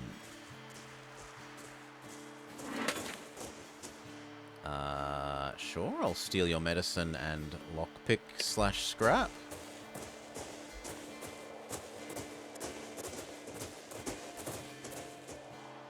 That's Cole's tanker. All right. Let's find the little man and skedaddle. This tall, lean woman, covered in body armor, jogs towards you. Step away! That vehicle is destined for salvage. I don't know who you are and I don't care, but go near that shed again and my people will be forced to act. Save.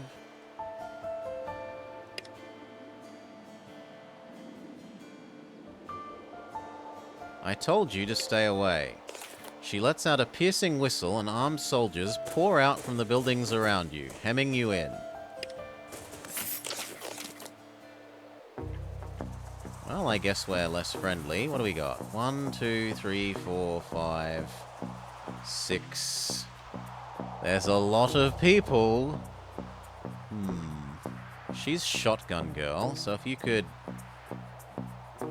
She can't quite get there. She can get there.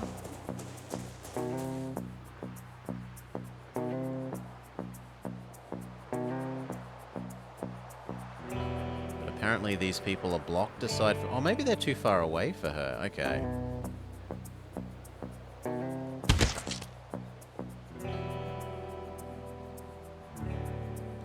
And then skills?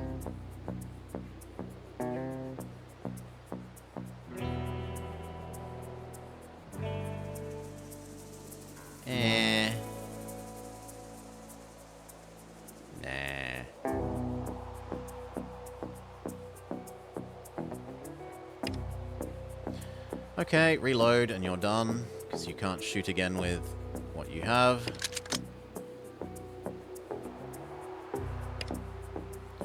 Your sister should jump behind here, please.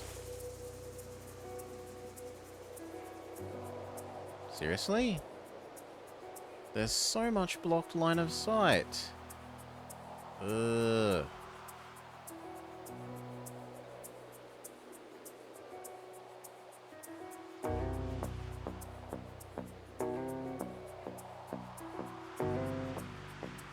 That seems like an unreasonably... Have I... Okay, she just moves as far as she can that way. But that's all she can do. It's blocked by cover. Sure.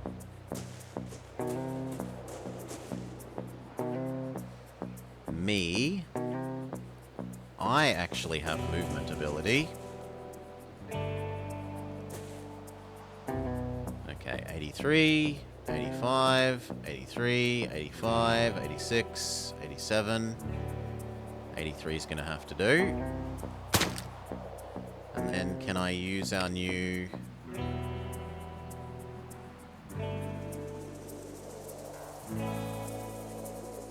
No, it costs too much. Fair enough.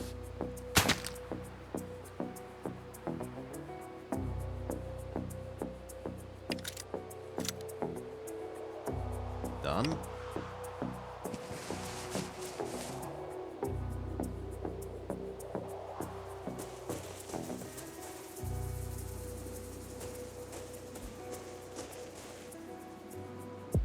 Ah!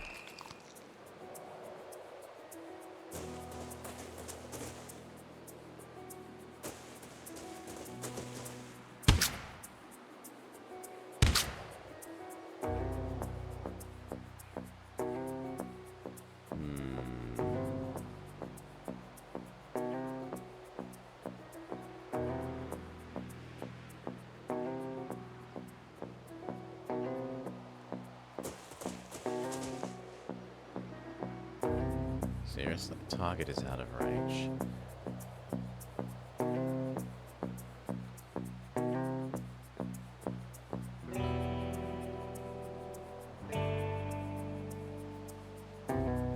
Could you get all the way over there? No, you could not.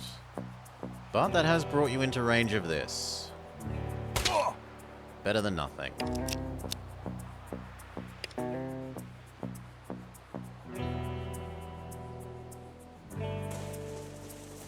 He moves so little.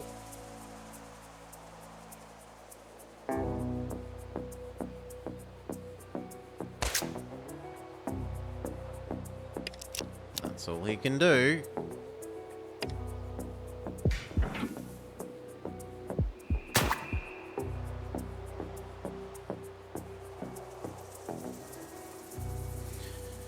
Okay.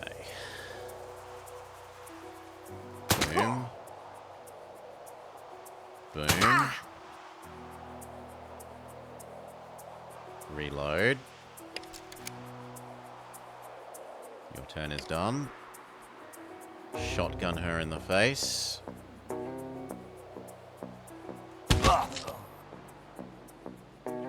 Reload. Done.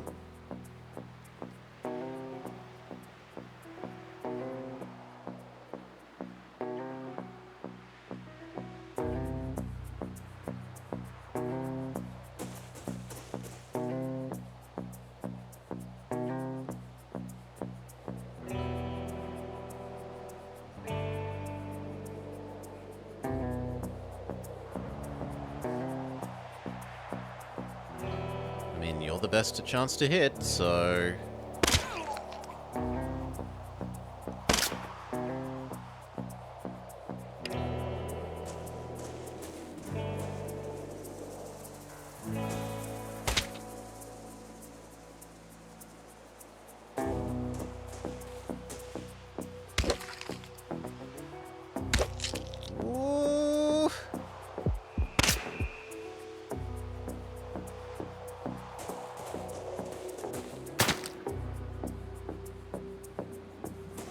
I'm dead?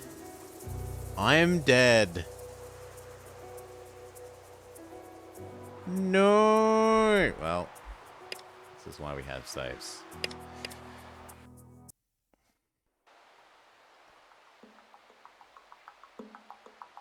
How about we don't declare war on this town?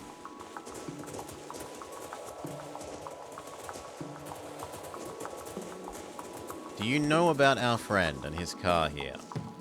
Have you seen a red-headed bloke with freckles? Nope. Are you the leader? Speak to Louise. Why is security so tight? Scares off the drongos and keeps business honest. I'll be off then.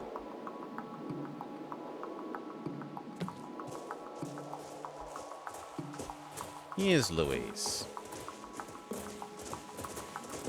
Where's our friend? As you approach, this sour-faced old woman gives you an appraising look. A spiteful sneer cracks her leathery face, and she scoffs to herself with some private judgment.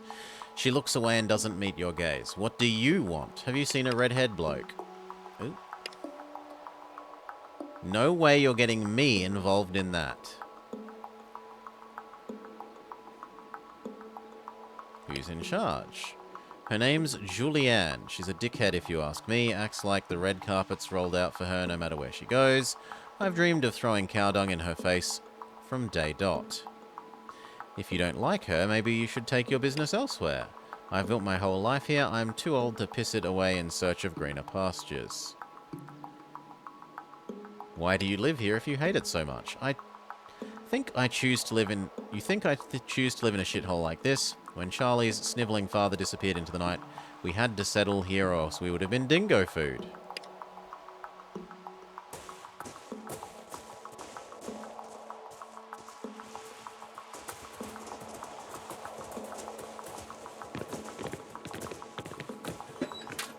An opal and a lot of money.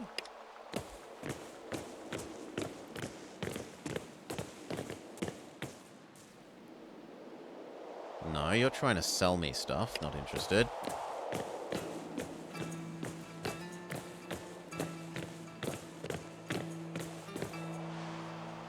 Stranger. She's watching the cloudless sky. She tilts her head to the side to see you better, but otherwise doesn't move. If you're here for Julianne, she's in the CWA building. No flies on you, eh, Susan? I pull out all the stops for you, mate. Have you seen a redhead bloke with freckles? Her eyes flicker with recognition and she odds. Julianne's keeping your mate with his tanker in a bar nearby. I was hoping someone would come look for him. Means we've got more hands to make our plan work. What plan are you talking about? Go chat to Nathaniel about it. Blue scarf, blonde hair. Tell him Sue sent you. Okay. Nathaniel.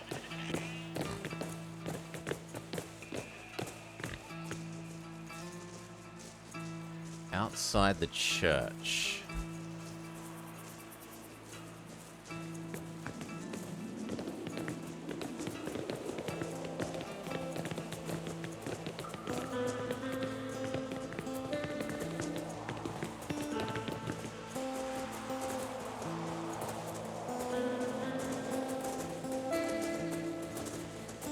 I'm not allowed in there.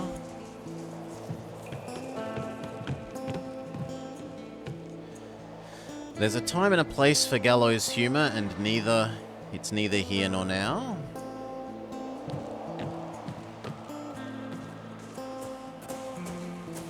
Ah, there's Nathaniel. Okay, Sue sent us. Welcome. If you have questions, we have answers. I was told to speak to you about a plan to rescue Cole. He's our friend.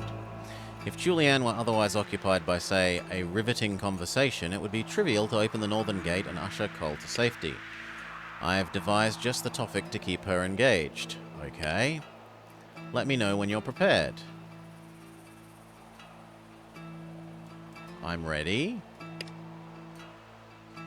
You get the gate. We'll distract Julianne. Good luck. Open the north gate next to the barn while Julianne is distracted. So this...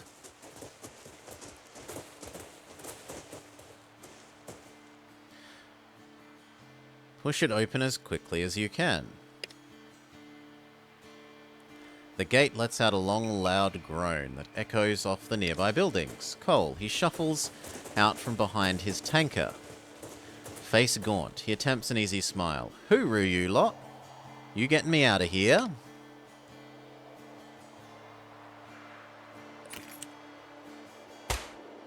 She fires a shot at the ground at your feet. I knew something was off. Nobody willingly approaches me. Shooting mastery. Shoot her in the head! Whew! Agility success. Flee. We don't have the manpower for this. Put up your hands. We're taking Cole. If you want to stop us, you'll have to kill us. I'm sure we can come to agreement here. For Brookton, attack. How about we use our Grandmaster shooting? She... Boom.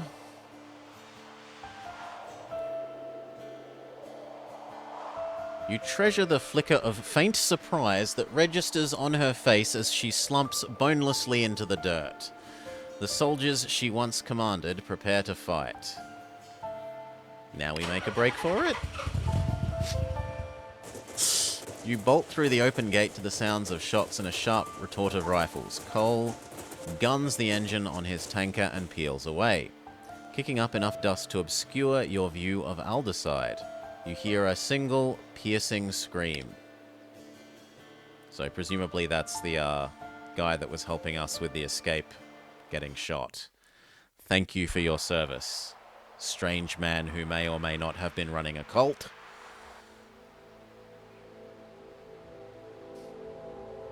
Thanks for your help back there. He seems as if he's working towards something but stops. He clears his throat and changes tack. Mad and Ella and them, they feel like they've got to look out for me. You didn't have to come with them to Alderside, so thanks. Next time you run off on your own, you're good. Good technicians are hard to come by. I wasn't going to give you up. Give him a high five.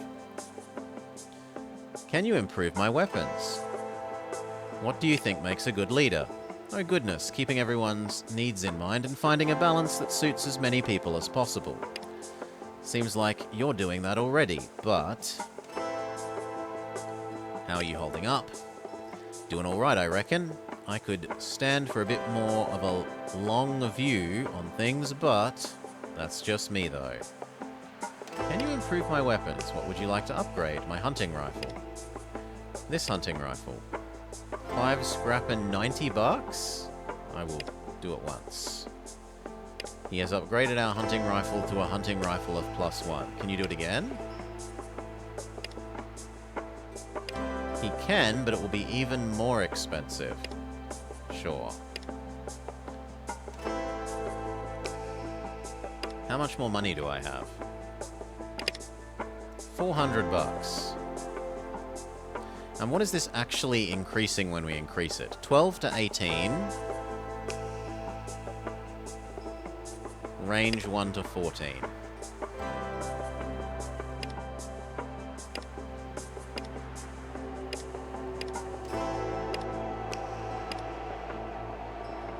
You don't have the scrap.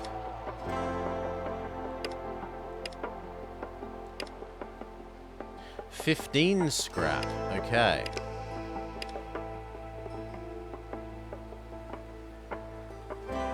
So I don't have enough bits of garbage. Fair enough.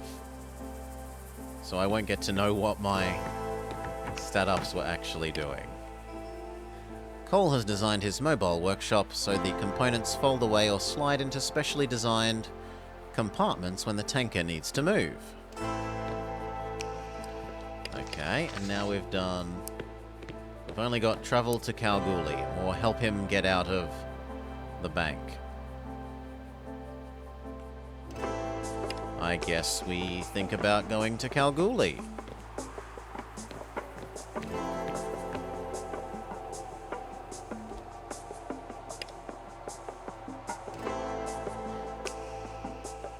Mad, Ella. Let's try Adam. And... Cole.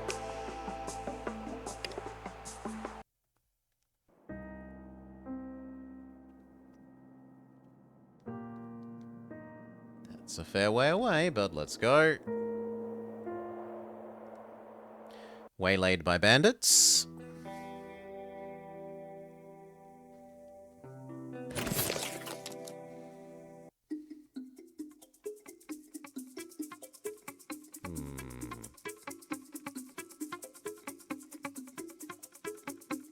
It's kind of tempting to have her run up and stab them.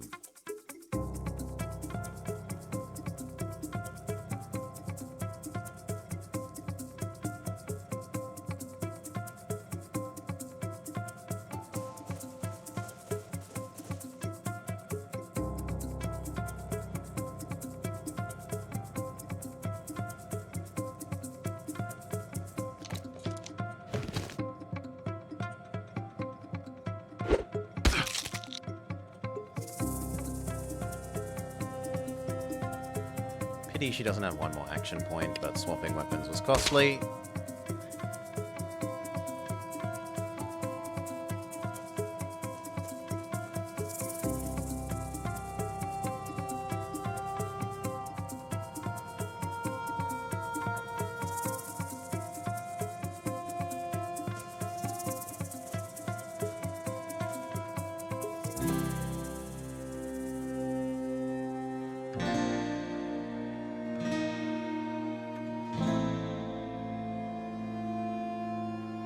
% on Doggo.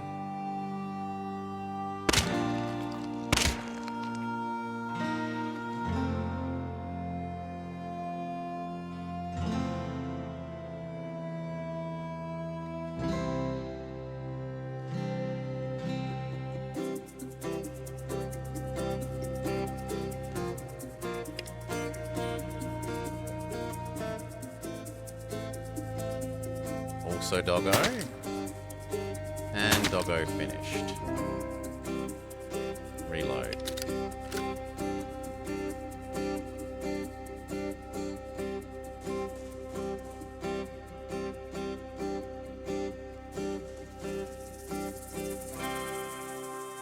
Looks good.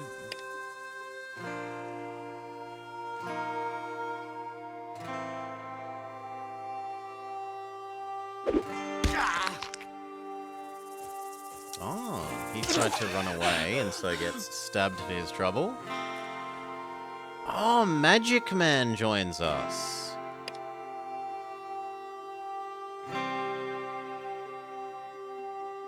So he has Fireball, which we could try out.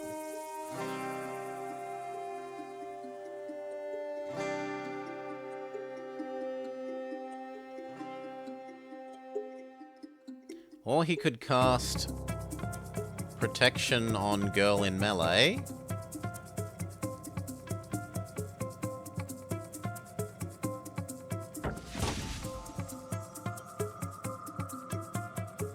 How do I choose who I'm targeting? Ah, he's just too far away. Fair enough. Then... what about Fireball?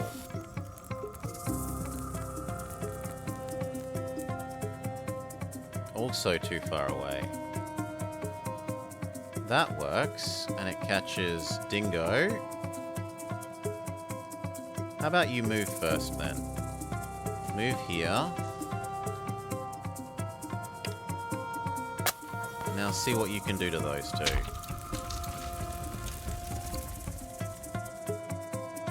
I mean, the Dingo was slightly inconvenienced by that. But that honestly seems really underwhelming.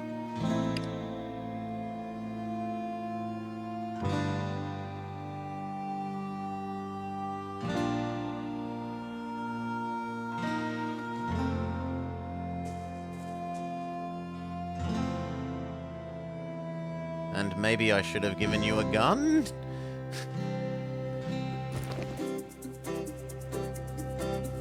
Yeah, maybe we should have given you a gun.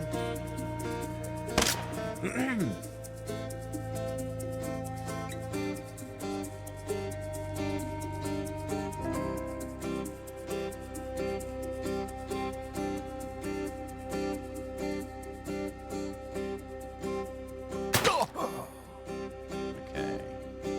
And Doggo? Doggo is actually too hard to hit. Reload.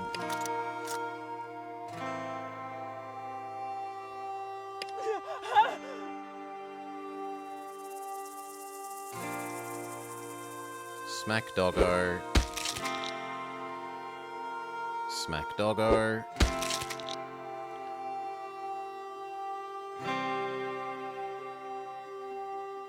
Your turn is done.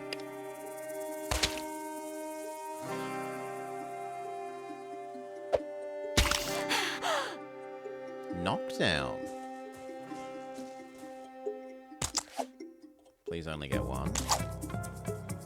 Nope. And we're dead. Okay, that's a no. Okay, I'm overestimating how tanky my own character is.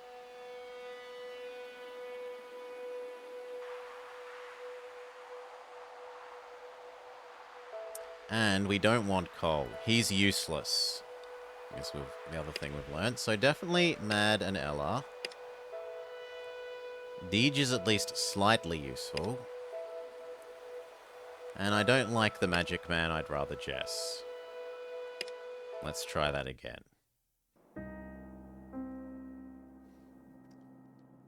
We'd never seen Magic Man join us in combat, and we'd never seen the Engineer join us in combat, so I don't feel too bad about that.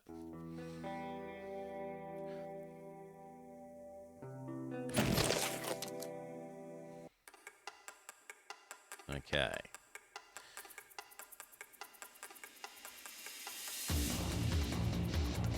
Shotgun to the face.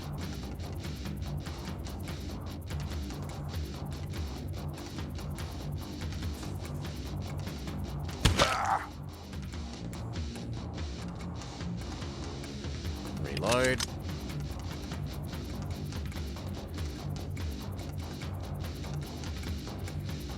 Yeah, Magic Man does have a pistol, but I find that I don't appreciate Magic Man, I'm sorry.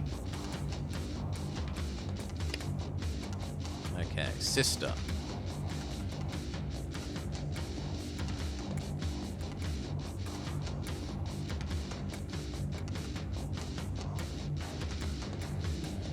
Yeah, I'd rather get rid of Clubman.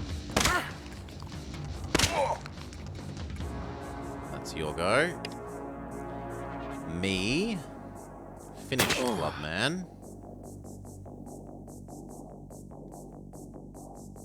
And then you. Reload with your last action point. And where do I want you to live?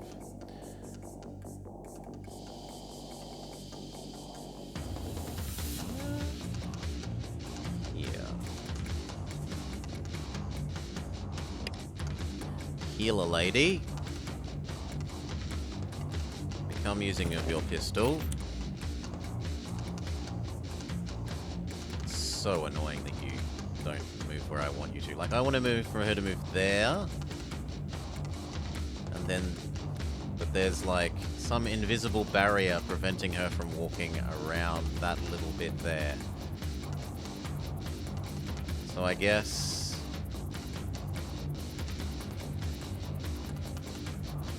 could go there.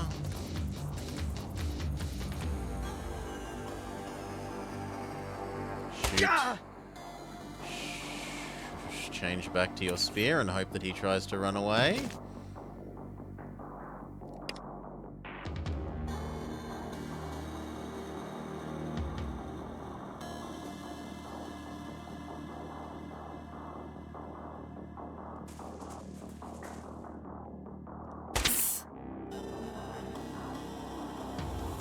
Really wish you had another.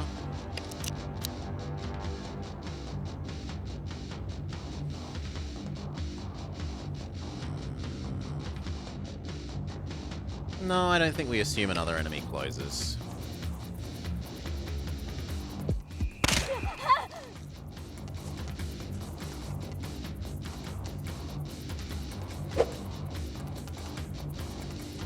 I should have done it so that he maybe got an attack of opportunity.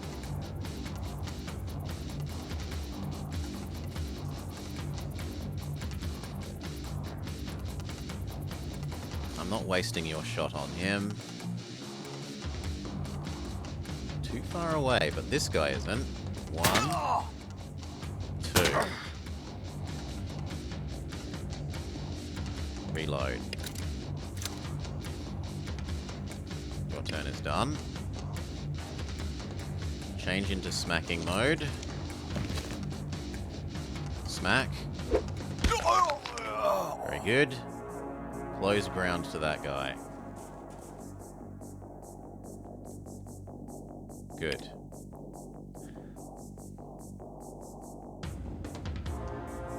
Goodbye to you. You're out of ammo. I'm going to have to spend next turn reloading. I'd kind of like you to assume some cover if you can. Now, can you heal yourself?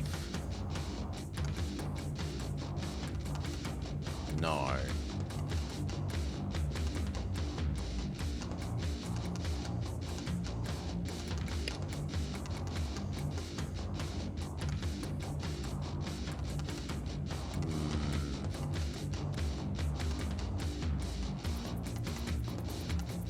Get here. Swap to pistol. Finish this guy.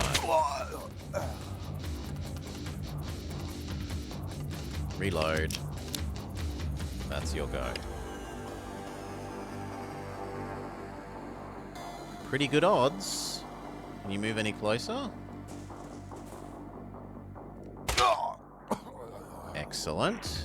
Reload. That's your go.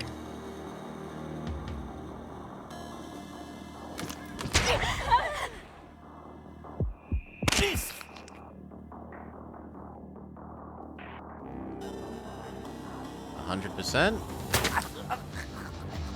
Move up and assume cover.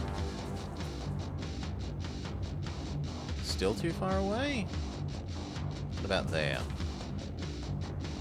Still too far away. Well, reload. You've got nothing else to do. And then, can we use your magic?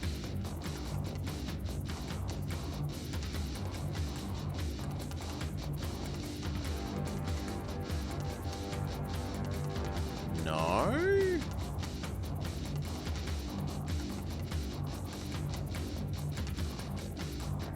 Oh, no, that should...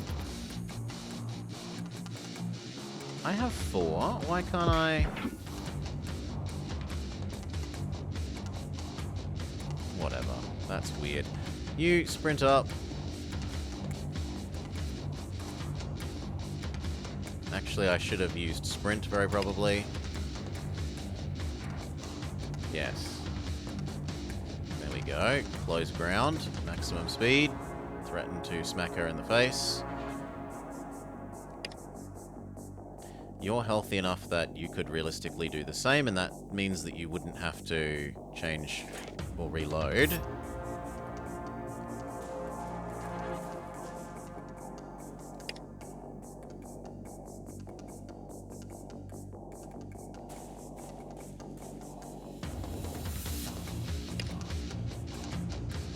You need to hide.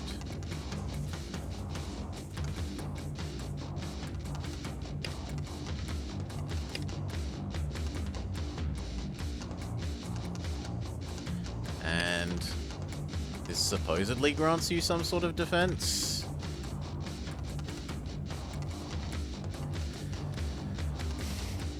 Or you could overwatch.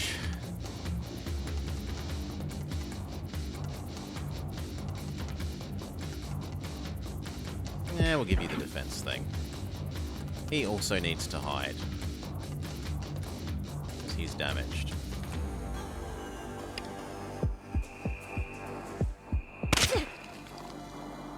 Okay. I can get to here. Good enough. Good enough. The miss hurts a bit. Reload.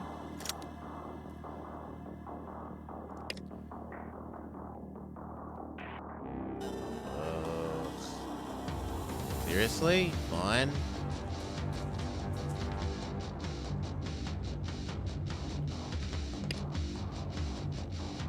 And get even closer. So that if she tries to move away, you get an attack of opportunity, hopefully. And now... Stabby! Stabby! Stabby! Victory! Okay, dead bodies. She has a nice gun.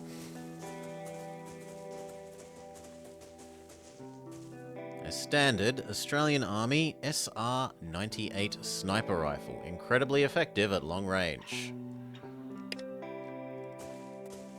You...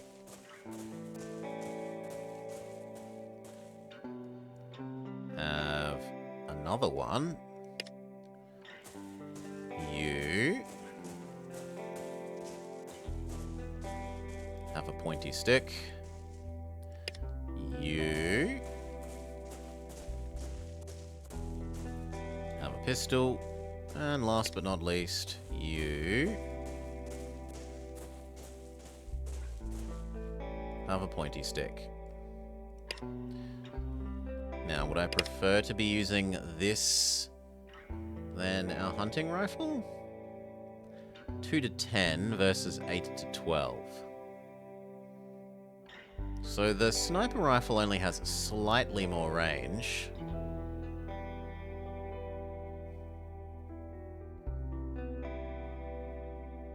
And does slightly more damage, but it has a much higher minimum range. Like, this being able to hit as close as 2, whereas this minimum hits out to a distance of 8 is a bit...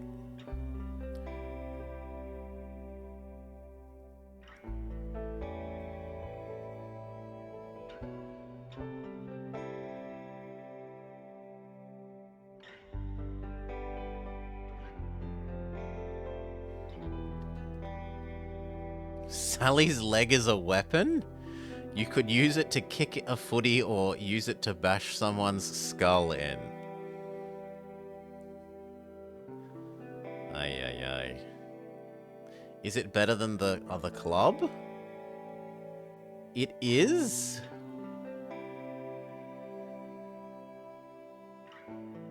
It's slightly better than the normal club.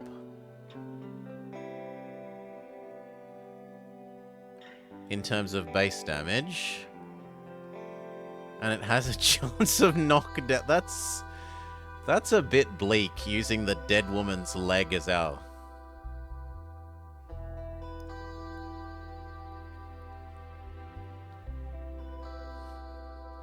But it's better. I can't argue with the numbers.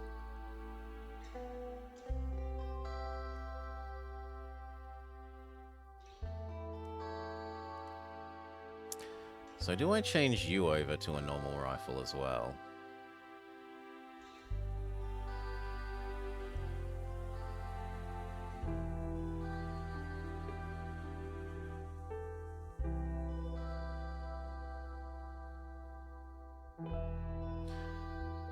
No, this lets you get 2 stabs, whereas that would only get 1 hit.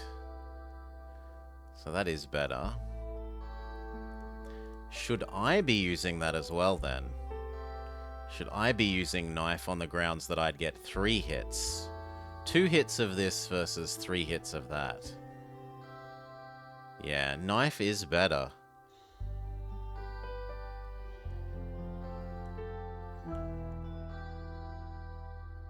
Unless you particularly care about getting the knockdown.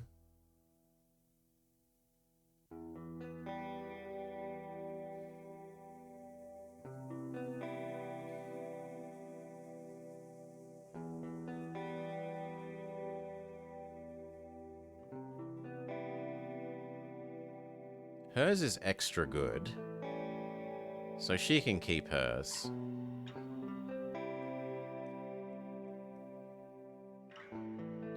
And your spear.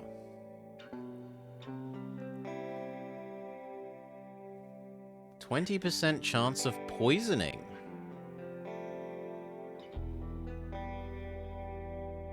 Okay, you can keep that as well. Okay, onwards. Continue to Kalgoorlie.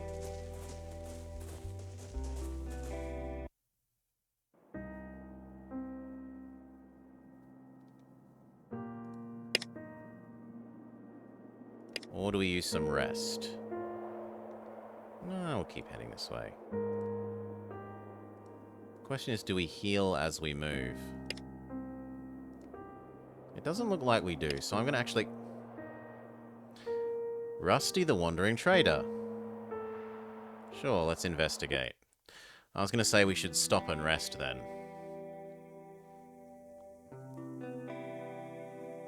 Hello.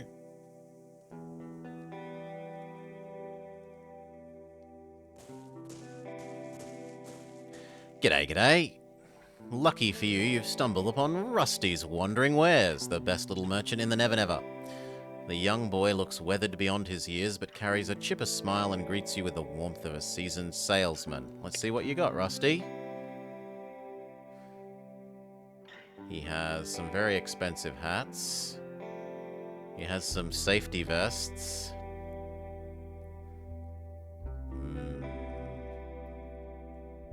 Tasty pie.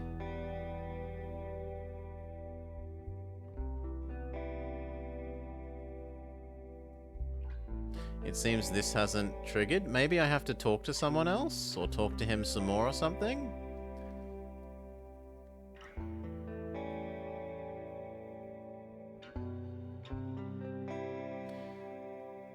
Can't believe these are so valueless.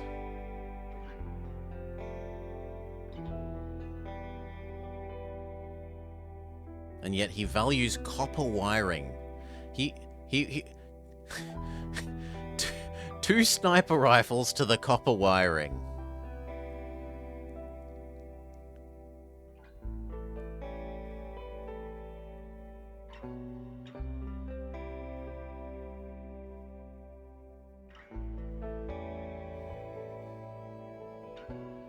No, I'm not sold on any of your stuff, I'm sorry.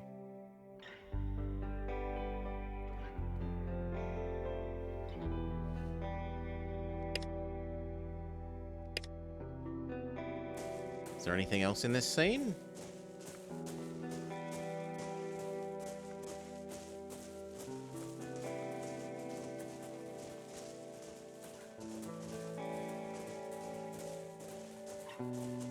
No, there's no other things to pick up.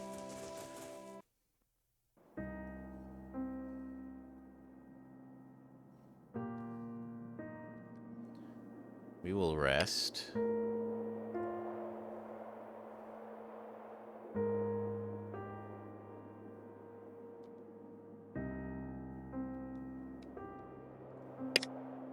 Party is healthier enough to proceed.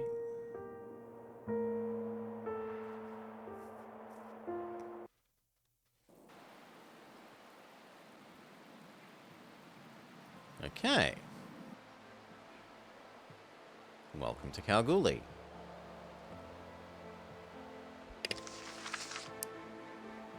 Ask the guard how to get in.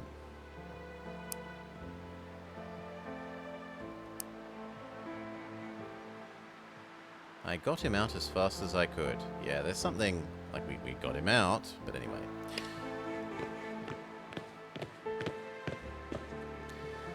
The guard gives you a quick and practiced once-over as you approach. The mask she wears can't hide the boredom in her eyes. Her voice is monotone. Entrance to Kalgoorlie is permitted only for citizens or people who can prove they have the ability to contribute significantly to the city. What do you mean by contribute significantly? You tell me, do you have a valuable skill that we don't have in spades, like deep insights into the human soul? Are you a natural salesman, an egghead? In other words, are you going to make it worth our while to let you in? If any of that sounds good to you, consider swinging past Lake Deborah for your noggin and Southern Cross for your nerdy types. Kooda's good for trade, but you gotta sell an arm and a leg to that Ngama fella to even see the place. Or if your cognitive and social skills are lackluster, you could always work as a merc and undermine some of our enemies. Oh wow, there's like a dozen of them. Tell me more about your enemies. The enemy of my enemy is my blah blah blah. She counts off 3 entries on her fingers. Southern Cross, they've got the device, which is basically a death ray. We want it inoperable. Figure it out. Second, Corda, their agricultural expert, Dejet. She needs to give our city some love, teach us what she knows. And third, Lake Deborah. Bren's incorruptible. I admire it, but it's a pain in our ass. Replace him with someone else, I don't care how. If you want any chance of speaking to Jet, you're going to need to trade some goods to Ngama. We should leave Dejet out of this. Kalgoorlie aren't a nice bunch. What can you tell me about the city? It's clean, bright, real beds and honest-to-goodness wooden flooring. Almost makes you forget not everywhere is quite as flash. Her eyes stray to the background behind you. Each patrol reminds me I ought to be grateful that I get to call it home. Then I get stuck on gate duty again, talking to yobbos who want to know what the city's like. I'm surprised that doesn't have an Australianism pop up. And it makes me wish I was out there clawing dingo meat off a carcass with my bare hands so I have the energy to make it back alone after my squad got taken out by raiders. It's like that. You ate raw dingo meat? Not the worst thing I've ever eaten, she sniggers. Or the worst thing you've had in your mouth. She barely turns her head to shout at someone out of sight. Oi, rack off, get lost. Get stuffed, Jordan. Try to add a bit of nuance to your comedy routine, you vulture. Bloody J-Crash. J-Crash? Someone who's been hit in the head a few too many times and forgot how to think straight. Bunch of spoiled assholes. Not surprised most of them end up as Wakefields. You mean like James Wakefield? Yeah, look, I don't know what he did to you and I don't want to know. But if you're after revenge, you're going to want to sharpen your shiv. If you get one shot, you'll be lucky. After that, run. Who's in charge? I'd like to speak with the leaders. I'll be sure to rush a courier to let them know. In the meantime, I'm not letting you in till I have a reason to. Okay. So. Disable the device in Southern Cross. Depose Brennan in Lake Deborah. Convince Dejet to share her knowledge. That at least doesn't sound like we're doing bad things. And we can enter as a philosopher, scientist, trader, or merc. Philosopher, scientist, trader, or merc. Our science skill isn't... Where are we? Character? No, I'm still utilitarian, although I've now slightly slipped into humanist. I'm slightly too helpful to the common man for my own good. I'm not going to have a high enough tinker or biology to get the, What the hell? You have a tune? Like the Hush Opossum, gain control of mysterious powers. Ah, he also has heal, and... Okay, I should pay attention to that. And I'm actually supposed to be using her for melee.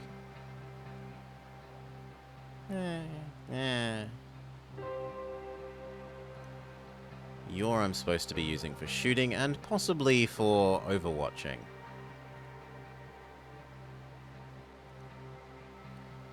And he's supposed to be healing and shooting, and you're supposed to be healing and throwing and somewhat shooting.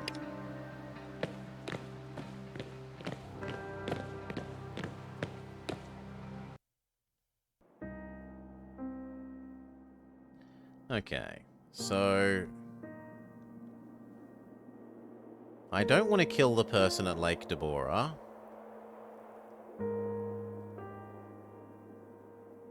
I've already forgotten where the person was that I'm meant to be convincing to come tell them about how she farms good.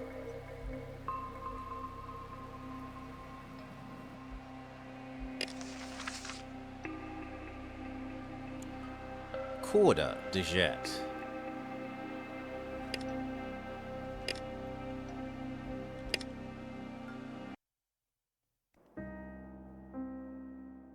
We could find out if they're all assholes, in which case deposing their person might not be, against our moral compass.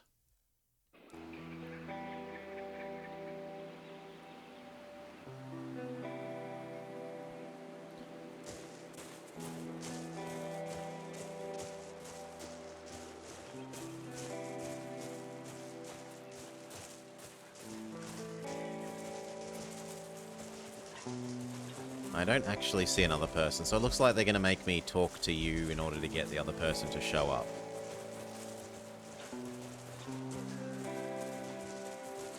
And are you going to give me a quest in order to do that in a friendly way? Kaya, isn't it a beautiful place to rest your feet? What do you grow here?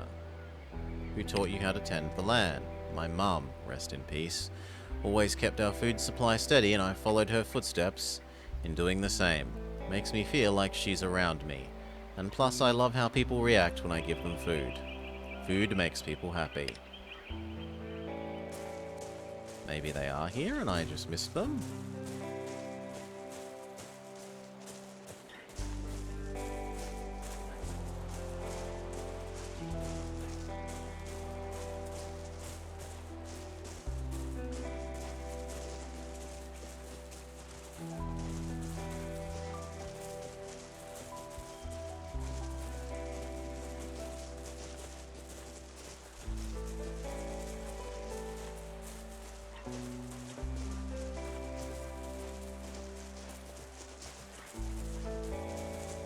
These graves are lovingly tended. Not a single flower is out of place.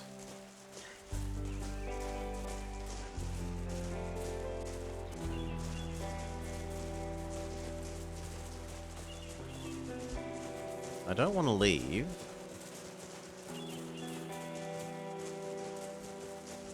And yet I'm not seeing the person I'm supposed to...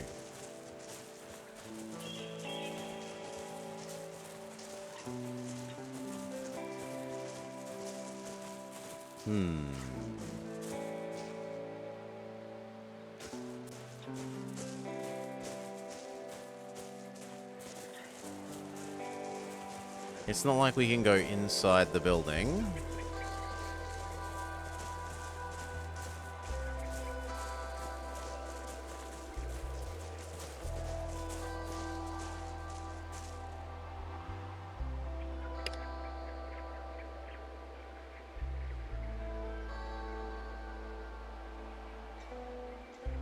And they're not selling their knowledge in book form.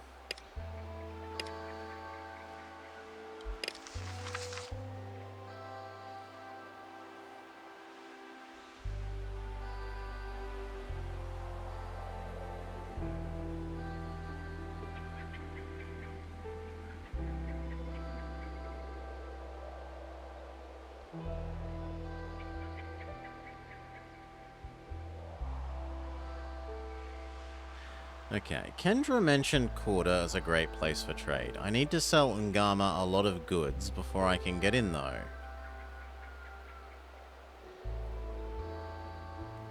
So presumably there's a trigger here that I haven't done, even though I do have entrance here. So I will sell you these spare sniper rifles. And clubs. And...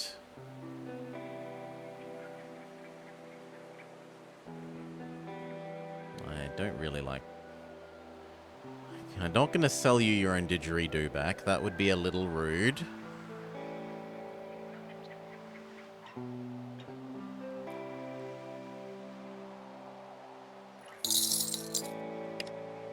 Okay, is that enough?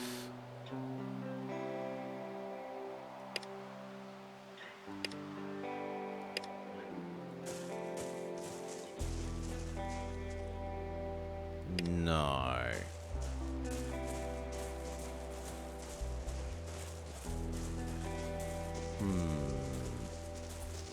Well, I guess going to that lake place and maybe deposing their person is our only option then, because something... It feels like there should be another person wandering around here, but there isn't.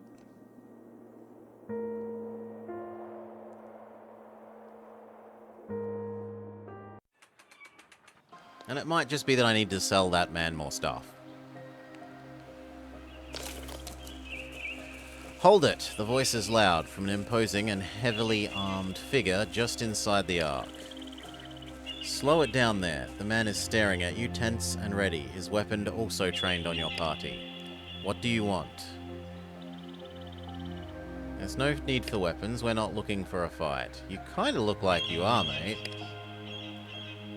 The other man narrows his eyes. He looks ready to attack. Brennan Rafferty. Okay. Take it easy, take it easy. The old man has a long, straggly beard, and a face wrinkled as much by the sun as by his beaming smile. She's more serious, watching you with caution but no malice. Okay, let's try this again. I'm Brennan. He gestures to the woman next to him, and this is Mira. You've already met Jeff and Kai, so you're not going to make me regret calling off my dogs, right? What can we do for you? I've come from Meriden and we have friends in need of help. See? Just wanderers like the rest of us. You too, Jeff. Ease up. Fine. He lowers his weapon, but his gaze is no less intense. Thank you. Beg pardon, you've come at a very special time. You know, a very special time. Why don't you rest up until morning? And I'll show you what I mean. You've got nothing to worry about. You follow Brennan and Mira through the gate and they show you to a place to camp for the night.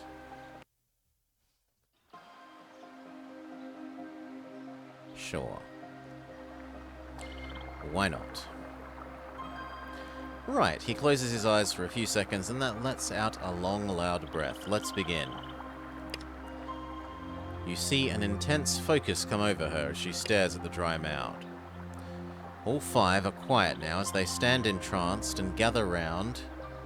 The gathering crowd is also silent. The only sounds you hear are the soft wind in the trees and the chirping of a few birds, and then a soft gurgling slowly rising from to the gushing sound of running water as the pool beneath his feet slowly fills. There's a collective sense of tension being released as though the entire crowd is exhaling together.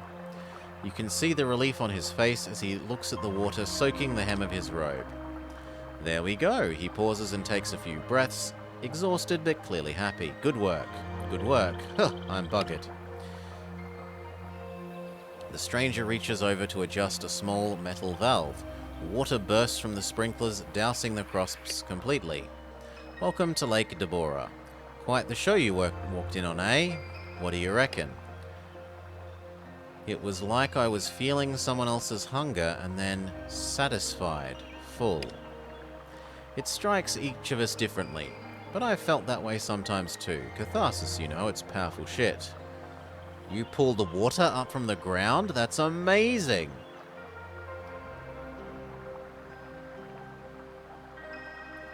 Usually when people ask me what I think, it's because they want something. No, I'm gonna go with they're amazing. That's how we're fortunate enough to sustain this place. It's the culmination of a lot of time, focus, and hard work within the community. It's also not an end nor a beginning, simply part of the cycle, and it's something people refuse to believe even after they've seen it. I felt something when you were drawing the water. I've never seen it before, but somehow it's as though I knew what you were doing.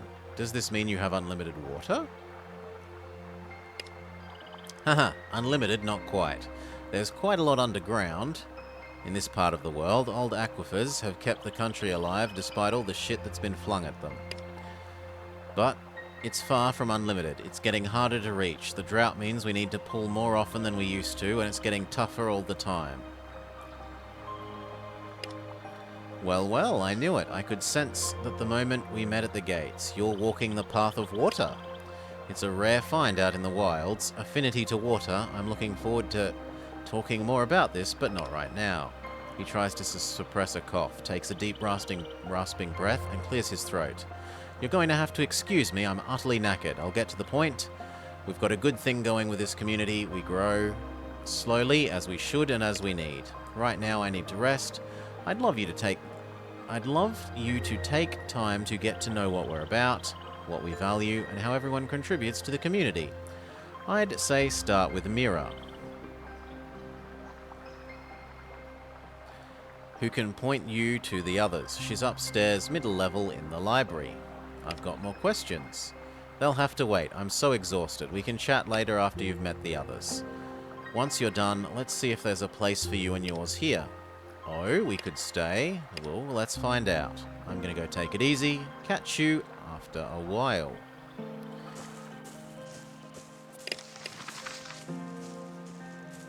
What are you trying to tell me to think about more?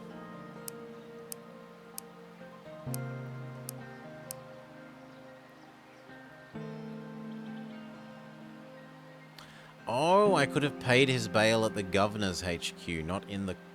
Okay, to my mind it makes sense to pay it inside the jail itself, but I should have read that, so... My bad.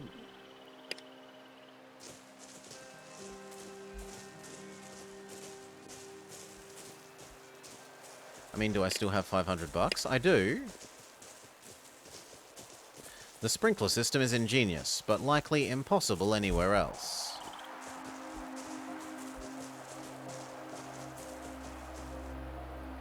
G'day! The man stops raking as you approach. How's it going? This place is incredible. Yup. Closest thing to a living miracle I've ever seen. Look around you. This is paradise. You're in charge of the grounds? Something like that. My little project has become quite spectacular over the years. Feel free to help yourself. Don't make a mess of things and take only as much as you need. As you can see, there's plenty to go around. He has relatively cheap food, but an overly expensive hat.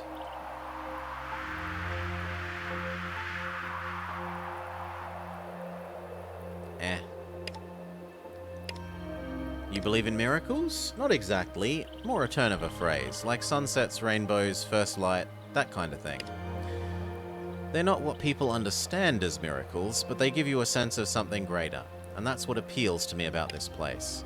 I like what Brennan has to say about being a part of this. The way God is nature and we are part of nature. That I was born of this and that when I die I will become this. So yeah, not to get philosophical, but this is what I believe and this is what makes me totally fine with whatever eventualities befall me. That's why I call this a living miracle. You agree with Brennan's worldview? Not entirely. We align where it matters, starting with an idea that life is what you make it. He takes some things a bit far. Some things a fair bit further than me.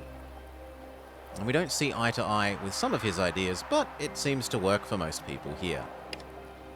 We've known each other a long time, that's more than enough common ground. Thankfully, our disagreements don't get in the way. What were you pointing to on your hat? It's a little bit of symbolism. It is the sign of the everlasting. Just a circle and some dots on blue fabric. I reckon, but it matters to this community, so I wear it. Bothered me when Brennan first came up with it. That's when it started to worry me he might be thinking of himself as some new messiah, but thankfully things haven't reached that point. I've never seen so much water. Very few people have. It's a blessing. If you're into that kind of thinking, our own little miracle. Got any work we could help you with? No.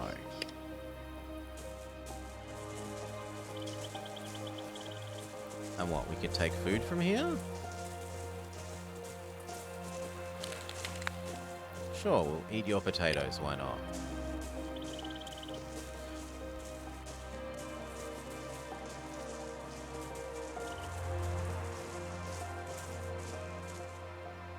Doug Hurley.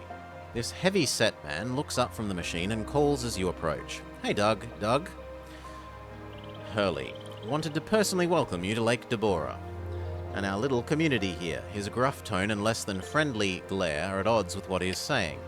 Word of advice, don't expect the old man's warm welcome from everyone else. It's a good spot we've built, don't fuck it up. Nice to meet you too. Well, you're here and Brennan's done his usual with open arms thing, no surprise. What do you want? What powers the lift? That would be me, you, or whoever's riding it, plus pulleys, gears, and elbow grease. What are you working on? I'm doing some fixes on the gears, but she's still working. Step on and use the pulleys. I notice this isn't particularly well defended. You're telling me we lost a good bloke the last time we were attacked. Brennan doesn't give a shit. Kid was carried off to God knows where, and the old man is fine with it. That's terrible. You said a child was taken? Yeah, nah, I did say kid, but he was probably early 20s. Gabe, tough guy with a gun until a horde of fucking drop bears overwhelmed him. Could hear the poor bastards screaming as they dragged him away. Avoidable tragedy, mate. Avoidable tragedy. What did the guards do? Everything they could. Jeff was near the silo. Kai was asleep. It was over in seconds. They were gone with Gabe in seconds. That's terrible. I'm there with you. Wouldn't have happened if Brennan listened to us. See you later.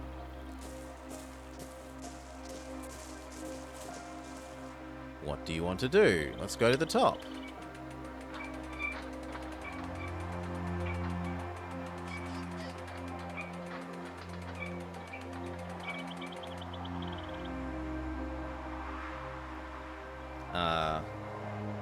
Okay, I meant to scroll.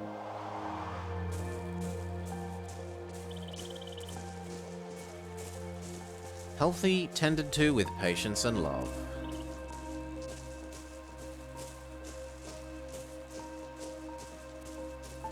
And there's some sort of exit that I'm not allowed to use?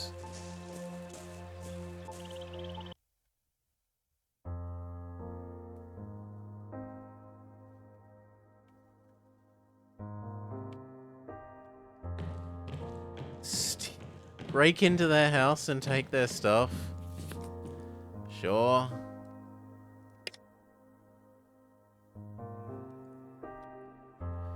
Looks like Brennan has gotten started on a painting and he's not half bad.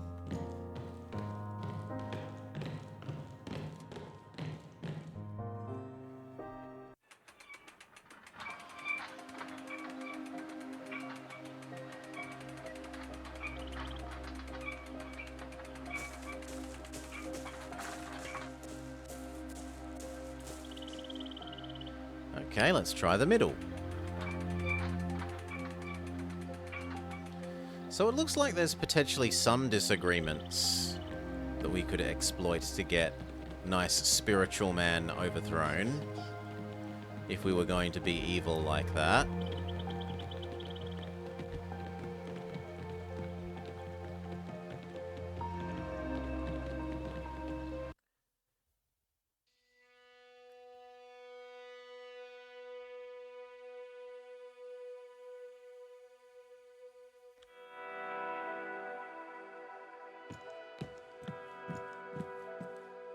Talia Jordan. Hello and welcome to Lake Glabora. I'm Talia. She speaks purposefully with eloquence and confidence, and a smile which makes you feel immediately at ease. How many of these books have you read? Most of them.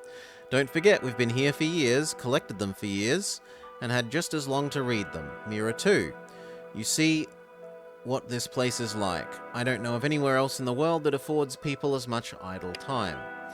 I hope your visiting our library is an indication of an inquiring mind, as you'll get a lot of it out of it. Pursuits of the mind, the literal love of knowledge, tracing history of thought back millennia, these books bring us a lot of joy. Could always have more though. I get the feeling you'd like my help in acquiring more books. Is it that obvious? It would be amazing if you could help our project. Some that come to mind are Metaphysics of Morals by Immanuel Kant, The Will to Power by Friedrich Nietzsche, and they have two pretty influential works that I'm embarrassed to say we haven't tracked down. But really, just keep an eye out for any books that you think might fit. Better you bring back duplicates of what I already have than risk missing out. Have a look on the shelves. I found some books.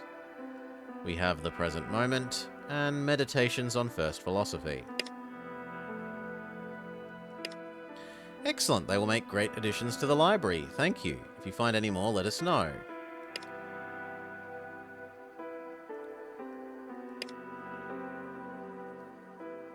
This is one we had a long time ago, but lost. One of those borrowed but never returned stories. Glad to have it in the library again, thank you. A complex beast, this one. Very open to interpretation and straddling the line between humanism, existentialism, and nihilism. As a man of faith, Kierkegaard was far from a nihilist and only had some overlap with the humanist worldview. The topics covered the subjective human experience, considering our choices as meaningful and significant, and an emphasis on being an authentic self. These are prevalent in the schools of thought that he influenced and of those who oppose him.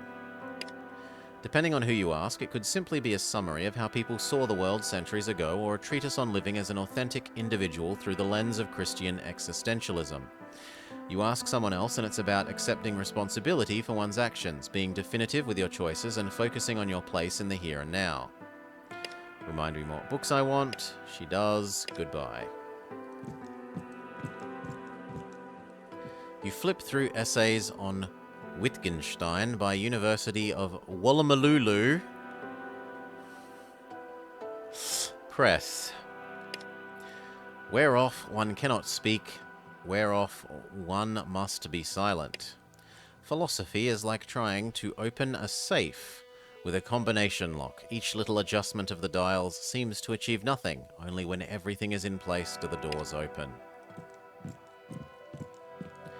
You recognize the slim, bespectacled woman you met at the gates. She greets you with a quick wave as you approach. Hello again. In case you're not good with names, I'm Mira Calder. Where did you lot come from? No, we had ones about... we had John Milton Keynes, Racon, so we had economic theory. We're from Brookton, but based on Meriden now. And you've been able to get into the city? I heard they had such an influx of hungry mouths that they've closed up their gates. You must be pretty resourceful. Well, Brennan wants me to meet everyone, so I'm saying g'day. The old man is consistent, I'll give him that. Let me shortcut through some of the BS. Don't beg for answers, don't be a smart aleck. We had this merchant from Westonia some time back. Brought in fantastic supplies and would have been a great fit for this place. Problem is, he was too proud of himself. And well, he doesn't come round here anymore.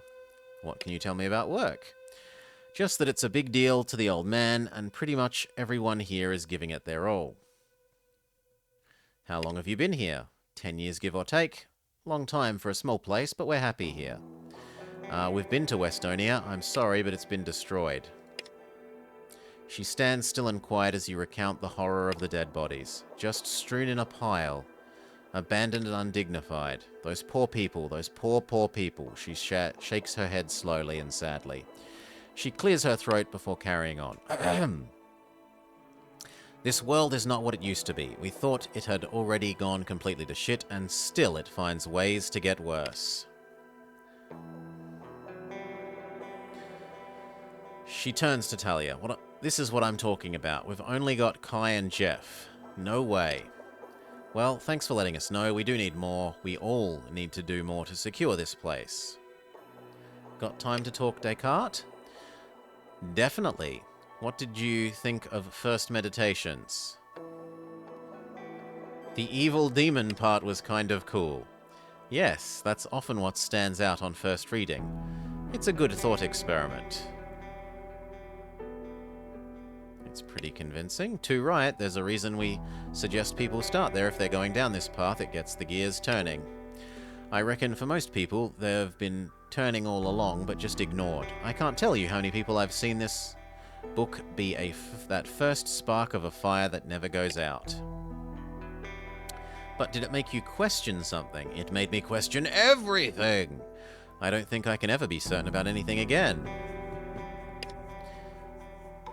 Not even that there exists a thinking thing? I see what you're going for, but really this isn't my thing. Well, a pity. I look forward to chatting to you if you change your mind, or helping to change your mind from that matter. No more on the subject of work then? Not really, there's a million other things I find more exciting. Look around, this takes a different kind of work entirely. Why do you have so much water? Equal parts good fortune and miracle. There's a lot of life still out there, and especially beneath us. There are some here who think all this physical world stuff is all there is, and I believe we're far, far too blessed for only that. Is this your library? It's our library, but it is my home. Doug and I live up here. She glances towards the upper level. Talia and I keep this place in order, note who's borrowed what, that sorts of thing. Where did you get all the books? We've been slowly collecting them over the years. Started with a couple, then it became a bit of a fascination. A hobby as well as an essential part of who we are. And we've finished talking to you.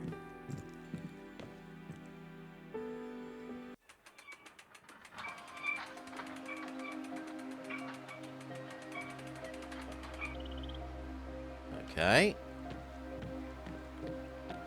There's also a workshop.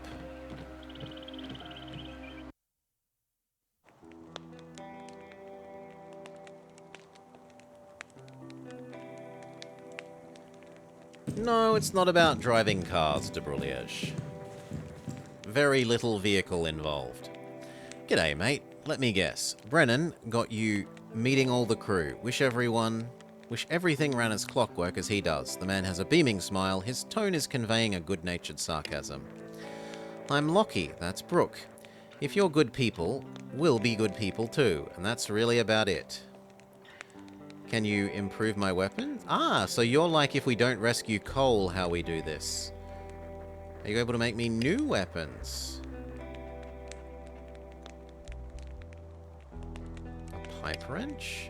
You're gonna need rope, nails, a pipe wrench, 5 bits of scrap, and $500? Absolutely not. What about you? Oi, I saw your guys during the ceremony. You moving in or what? Checking things out. This place is pretty incredible. Bloody oath. Strong agreement. Just checking everything out for now. Sure you are. Most of the blow-ins who say that end up staying, mate.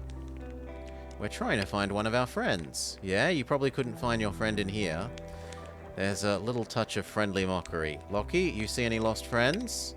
Oh, mate. You should have been here yesterday. Place was chock-a-block with them. Should have been here yesterday, she laughs. Brennan wants me to meet everyone. Ah, you must be serious about staying. I am serious about learning the water trick. You and me both.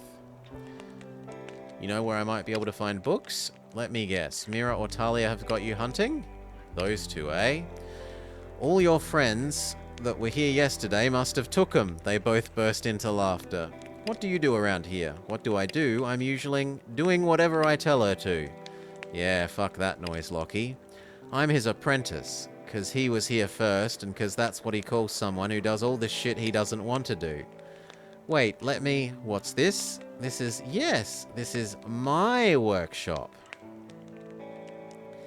Actually, I think it even says it on the door. Lockie's workshop. And that makes you Lockie's apprentice. And there you have it. So we're not taking shit from Lockie. I'm here working on whatever the community needs. Goodbye. As if it wasn't hot enough, Lockie's locker looks locked. Gosh, that's a lot of assonance, isn't it? An impressive collection of tools, including an axe that looks like it might never have been used to kill someone, as crazy as that sounds. The ladder leads up to Lockie's room.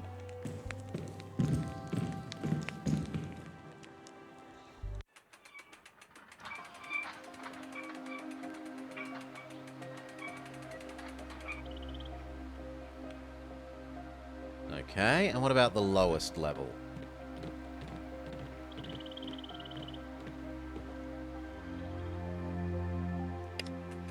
Oh, that just takes us back down to the ground. Okay.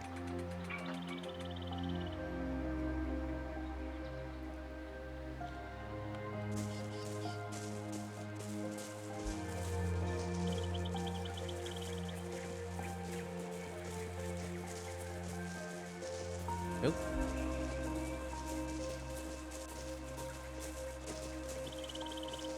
This must be the cleanest water that you've ever seen.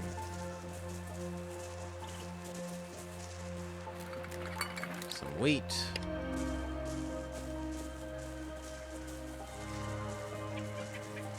You're still getting used to seeing water used for decoration?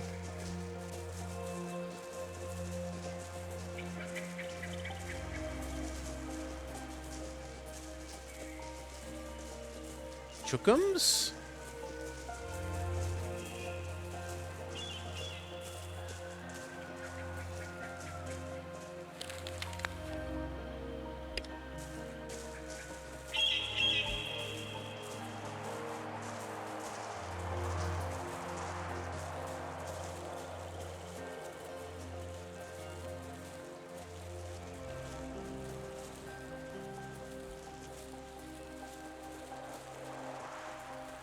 Okay. That looks like about it. Was there anything else?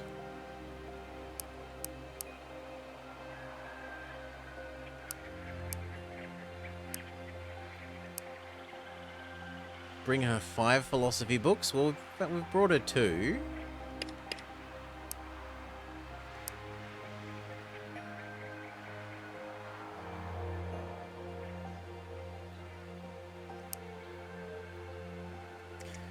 I guess we could make progress, No, I haven't gotten to know all the residents. Really? Maybe because I didn't do the guards?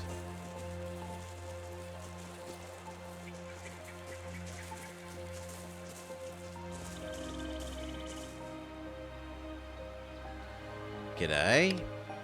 Uh-huh, what do you want? I spoke to Mira, she's not happy about the way Brennan handles security. It is. It is set in WA, de Brulliage.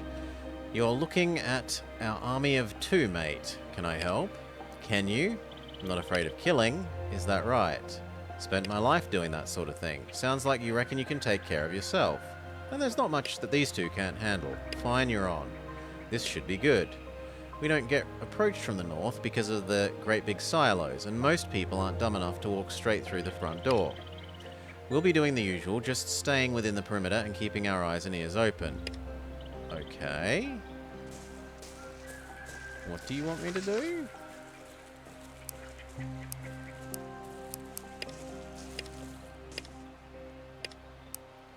Patrol the east side of Lake Deborah.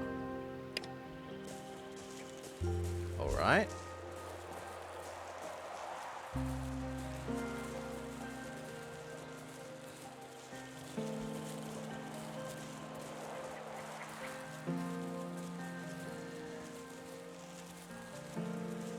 It certainly has some place names, and some people speak partially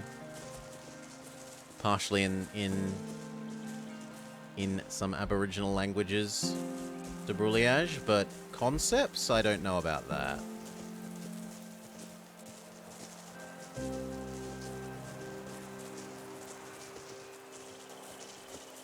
I don't get what else you want me to do. Maybe it's a out of the world thing? Like in the overworld? Maybe there's a dedicated place that's called East Side of Lake De... No, there isn't.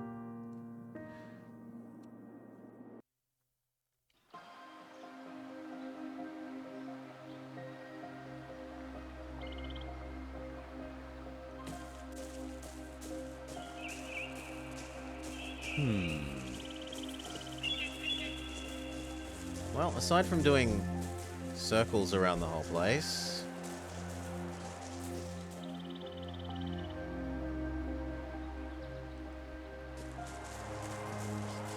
and seeing if it triggers a you are near a location thing like in the tutorial section.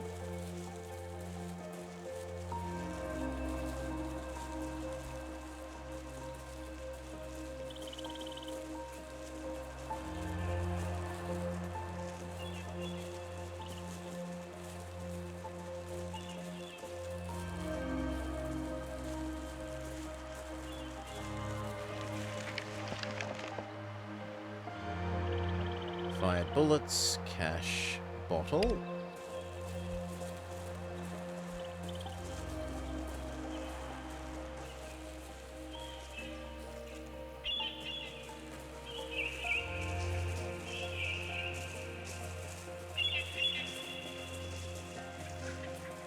And yeah, nothing seems to have triggered. Maybe we talk to them again and they say you've done what you needed to?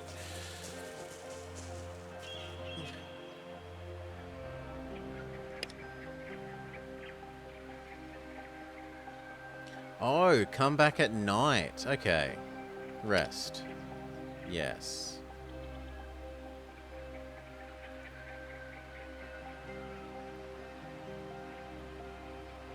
I want it to be night. Hurry up.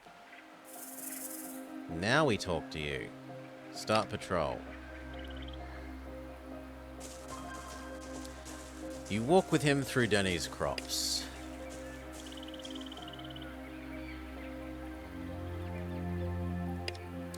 hear a low growl in the darkness. Here we go. That is a surprising number of raiders. And we aren't even going first. Doggo is going first.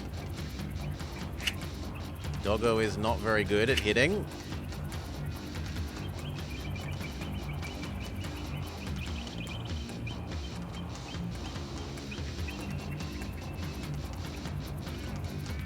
No, you might as well shoot this round. Shoot. Big miss. Reload.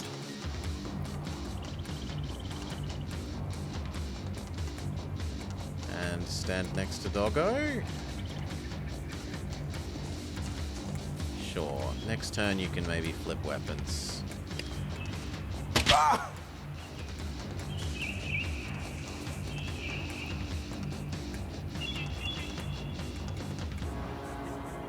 100%? Sure.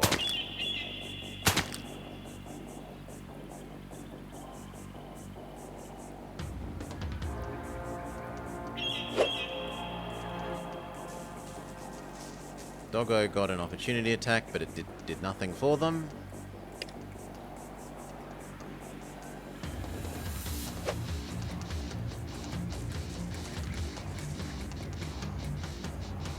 %.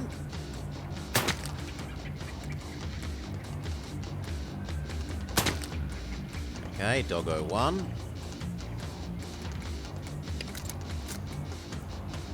And reload. I really wish we could get to Mate's turn so that we could get him out of the line of fire.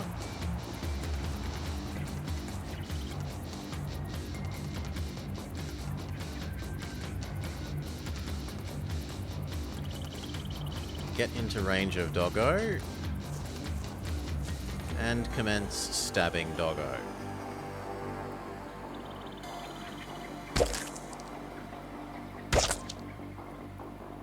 That's your turn.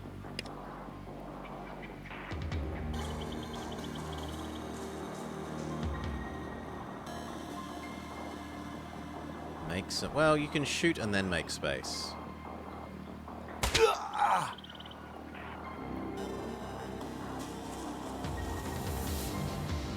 Worried he's going to close on you. Let's assume that he is going to be good for stabbing next turn.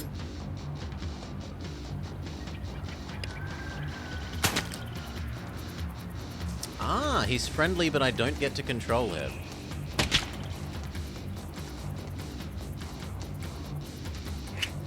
Doggo misses. Doggo misses. Okay, me. I want that guy gone.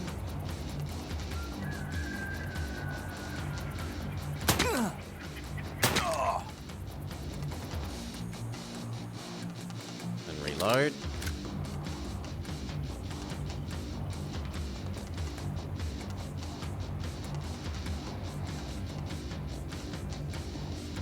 I kind of want to be here so that this guy can't shoot me.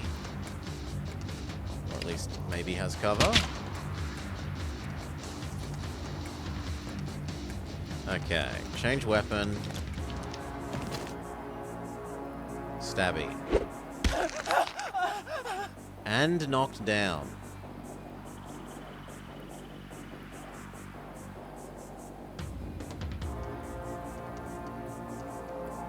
Get within range of that person. Prepare for stabbing them next turn. I want this guy gone. But apparently it's blocked from there. Now we can do it. And she's out of bullets now.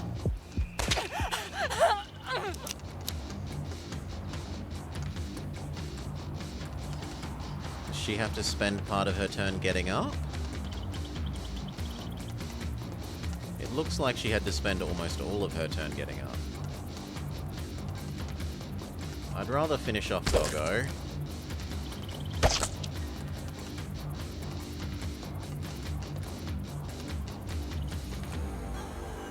that is all.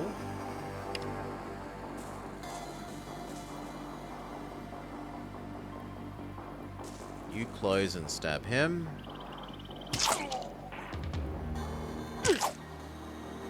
That's as good as you're getting.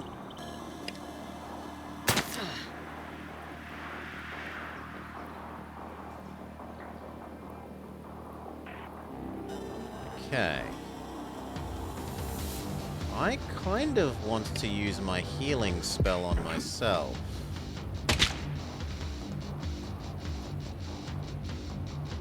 Except it doesn't seem like he actually used healing.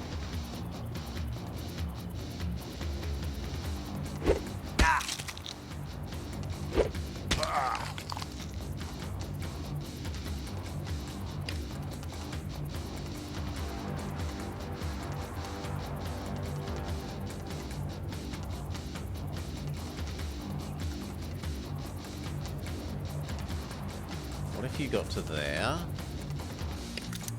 Reload.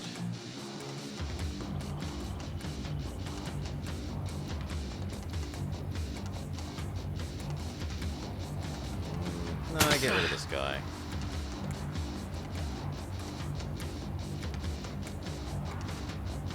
And reload again, why not?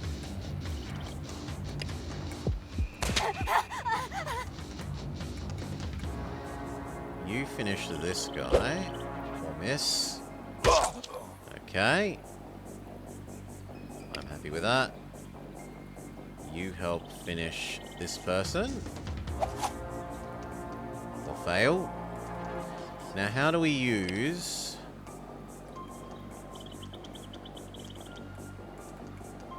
You can't, for you it's more expensive. Fair enough.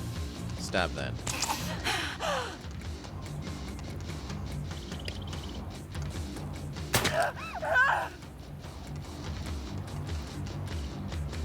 Now.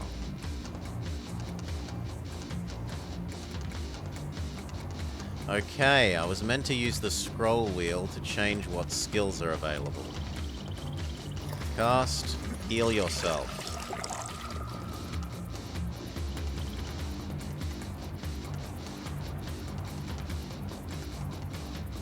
And...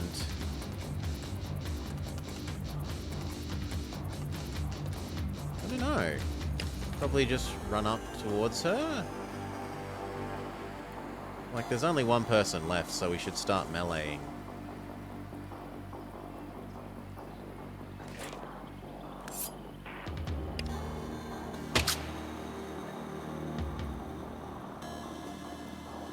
Smack.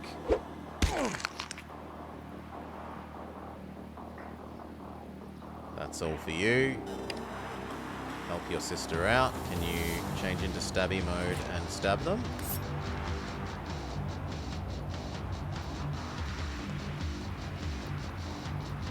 No, sister is in the way. Fair enough.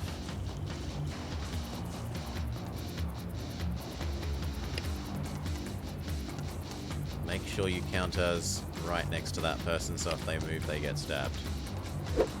This guy tried to run away. Attack of opportunity kills him.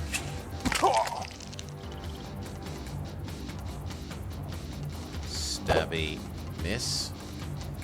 And it cost her all her action points because she critical failed. Stabby. Stabby. Good enough. Then there was one. My go.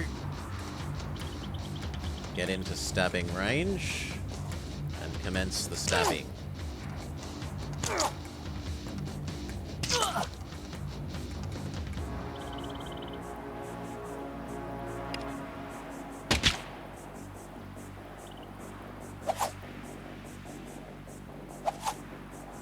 Oh, come on! All these attacks of opportunity and nothing. Here. Change to your shotgun.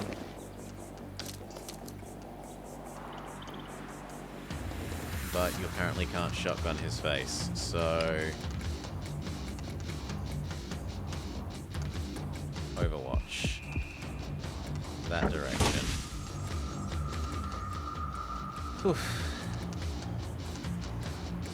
I mean, in fairness, these two are marksmen, not stabby people.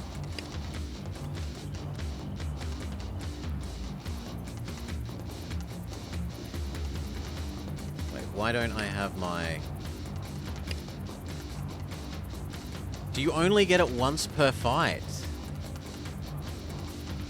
It looks like maybe I only get to cast heal once per fight. Oh, no, I'm not. I thought I was me, I'm the girl. Okay. Stab. Stab. Stab.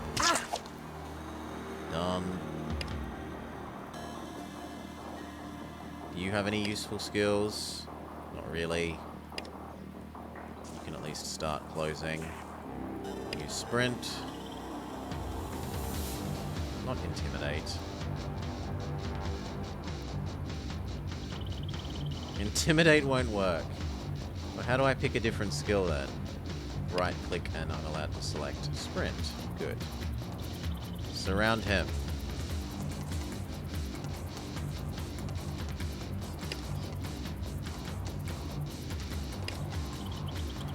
You change to your pistol.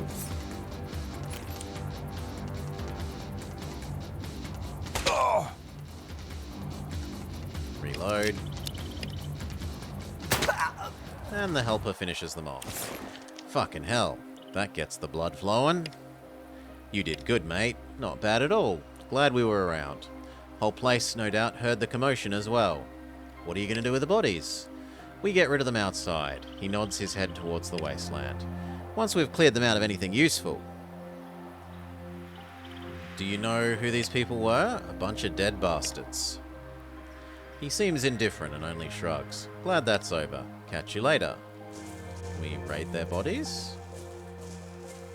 Yes. Cash, a cleaver. The doggo has... No, that's a different person. And they have some sort of weird makeshift saw. What big teeth you have, my dear. Dog meat. Dog meat.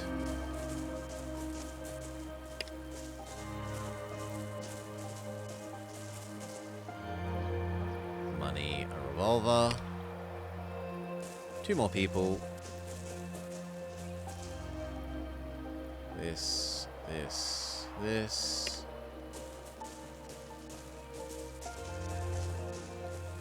Money, rope, gun, knife.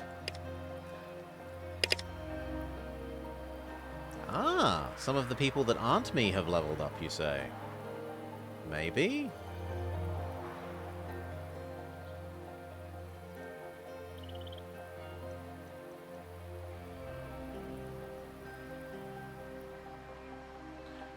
No. Then what am I not understanding?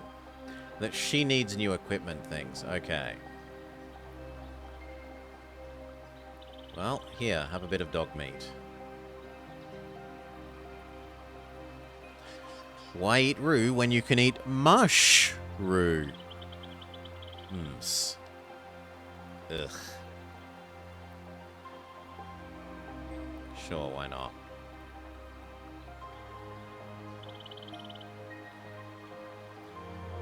Wait, that gave her all of the dog meat? Oh, no, that was roo. Okay. Sure, you can have one. You can have one. You can have one. And that'll do. We're not playing Taz the Tasmanian Tiger de Brulliage, although we do need to return and finish the rest of those. So it's not about chuck and rangs.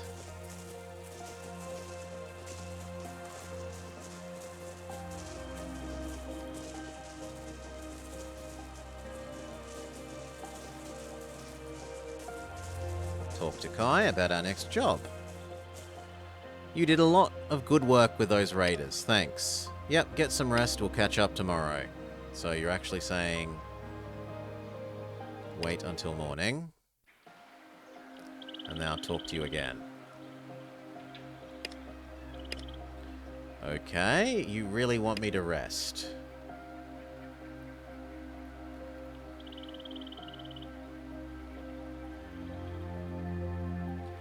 Now can I talk to you? What about you? No. Maybe we have to leave and re-enter?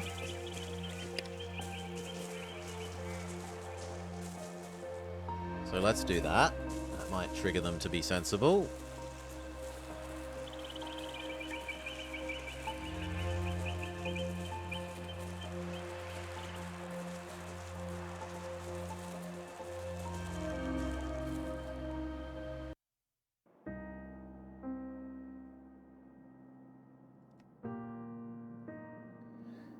We might have to wait 1 to 2 business days.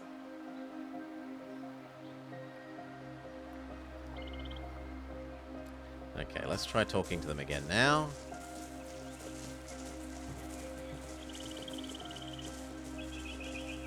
I mean, if we're talking to them about a job, maybe we do have to wait for business days.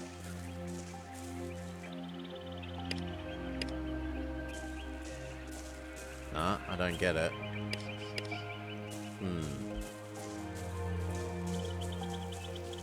Maybe it's only allowed to continue after we've...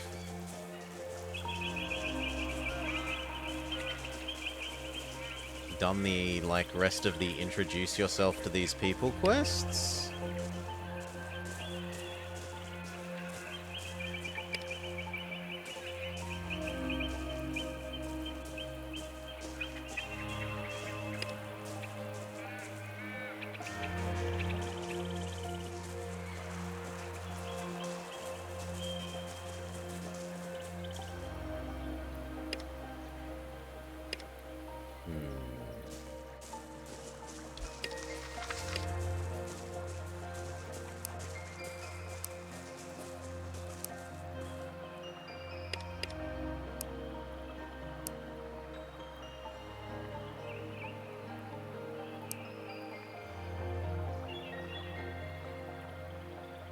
I mean, I've got the 500 bucks, so what we could do now actually is, in part, to let them maybe realize that they're being silly about not doing that, but if we come back to here, we know where we can pay for the guy's bail now, having read the journal slightly more. Thanks for your help back there. It seems as if he's working towards something. Oh, it's still doing this? You're welcome. What do you think makes someone a good leader? Can you improve my weapons? Nothing. Tell me about yourself. How are you holding up? Goodbye. Now has it triggered that I've saved him?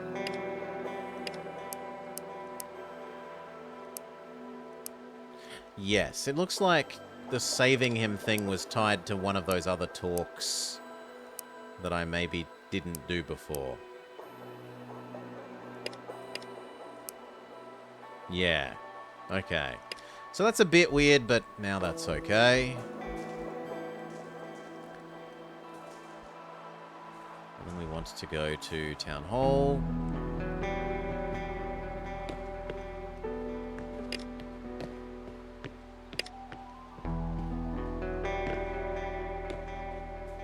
And pay the bail.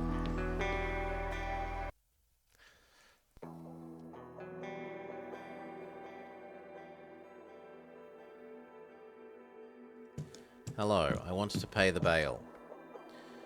What are you after? I'm here for his bail. Be a lamb and tell him to stay in Meriden, won't you? He'll have his trial as soon as I've been re-elected. Where do you stand on more children in our walls? We're already full at the seams. More children means more unproductive mouths to feed. Let's keep it manageable. Do you have any plans for the debtos? The system isn't broken, why change it? How do you intend to handle the other siders? I believe I've made my position clear. Unless they can show they can support themselves, they can stay outside. I know it sounds heartless, but I have the well-being of everyone inside to consider.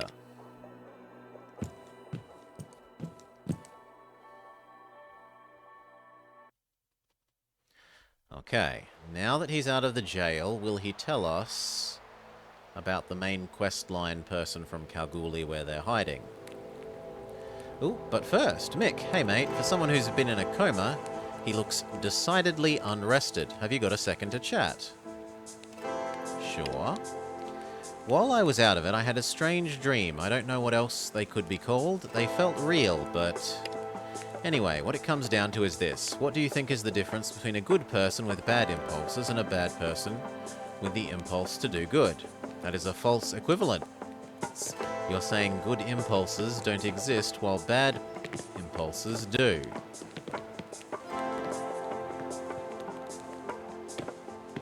Nihilist. Good and bad are meaningless value judgment. What matters is how you feel about what you've done. A bottle of wine, Machiavellian, self-control. They both probably even out, wouldn't you say? I'm going to go with the false equivalence. I'm not after a linguistics lesson.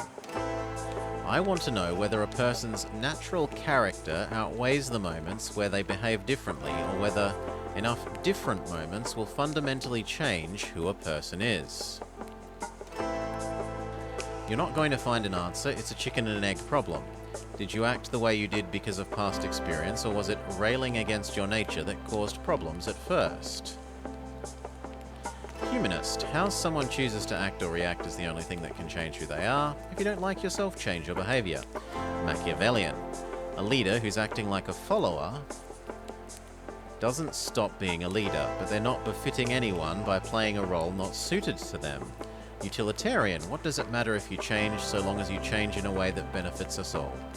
Do something enough and it rewrites your brain to make future situations easier. We're trying to drag ourselves back into fully utilitarian rather than our little smidge of overlap with humanitarian. What if you suffer enough? What would you classify as enough? He waves his hands around. I get what you're saying. It doesn't mean I like it. I should have known better than to bring my moral quandary to a pedant. Well, you win. I hope it feels better for you than it does for me. I'm sorry, I'm just keeping with my character. Why must you punish me for playing my character?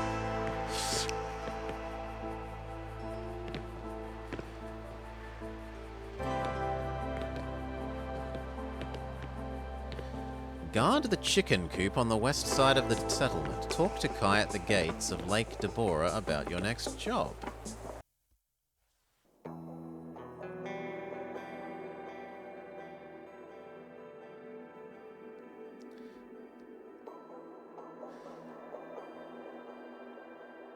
You're about 2 minds about things being tagged like that in games like these?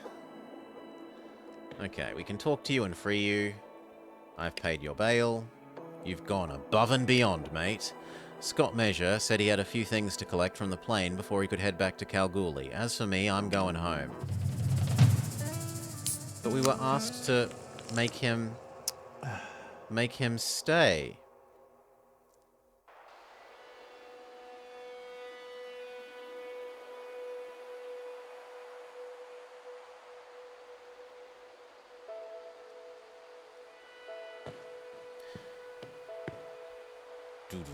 Imagine if you had to work out what one each one corresponds to. I honestly think that would be an interesting game. Apparently we've leveled up again. I'm not allowed more agility. We should probably get some more health. On the other hand, if I kept working intelligence, we could try and work our way towards even more action points. Yeah, I'm sold on that. And let's keep working our magic power spell. Next. Talk to Connor. Help get him out in exchange for information. Well, I've done that. But he hasn't given me information.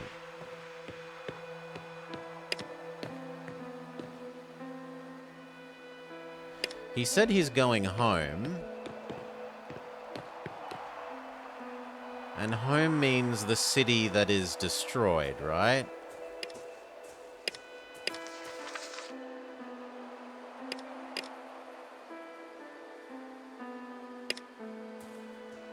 So... Ella, Mad, DJ, Jess, let's go. Visit the destroyed city and see if Man has gone there and found out that everyone he knows is dead.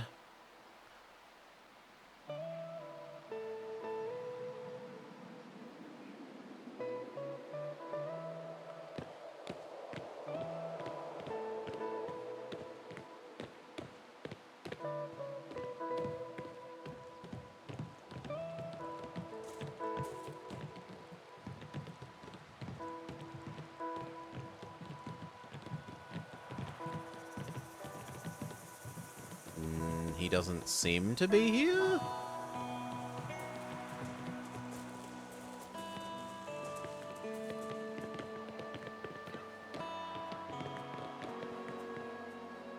Oh wow, he came here and then he committed suicide. RIP.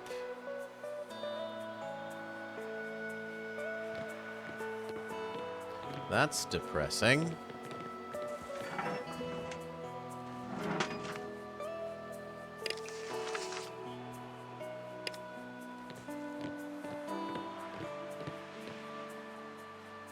Yup.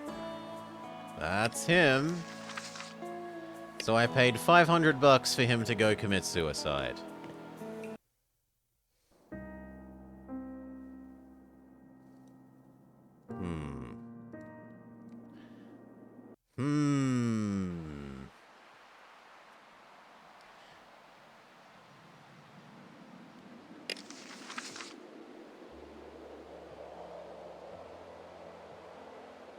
And he didn't even give me the info.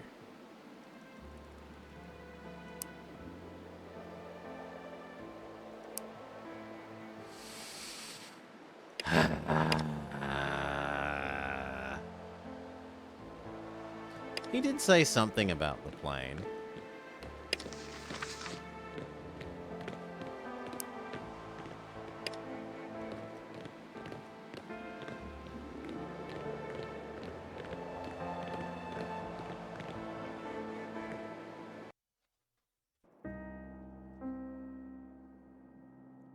What, you want us to go back to the plane crash? We can try.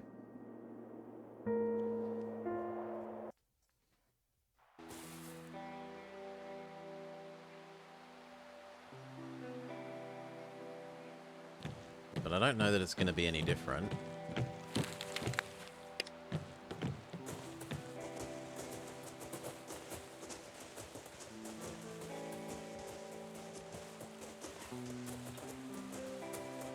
I'd be more inclined to go back to the, oh, hello.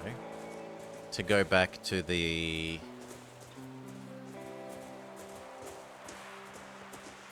hippie commune. The magic hippie commune. Oh, no, there's someone here. And it is the guy. Okay. The magic hippie commune, and...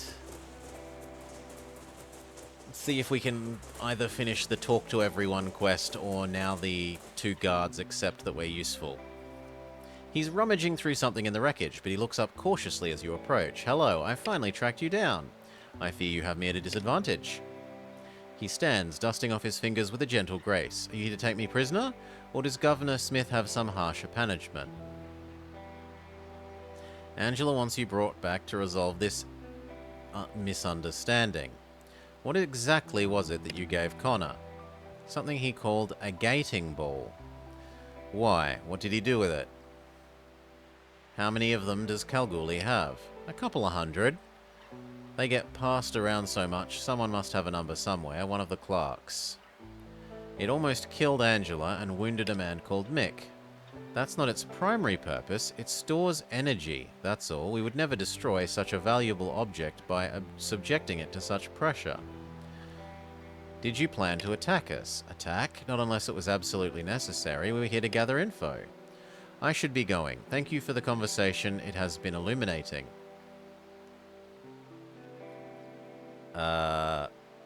I have more questions. I don't think my response will provide answers you seek. Are you going to let me go? I'm going to say yes. Farewell. Return to Angela. Sure.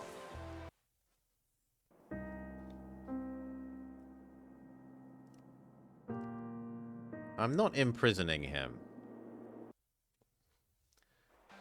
Not when the last person we released from a prison committed suicide. Didn't even give me my $500 back. Grumble, grumble, grumble. What a waste of money.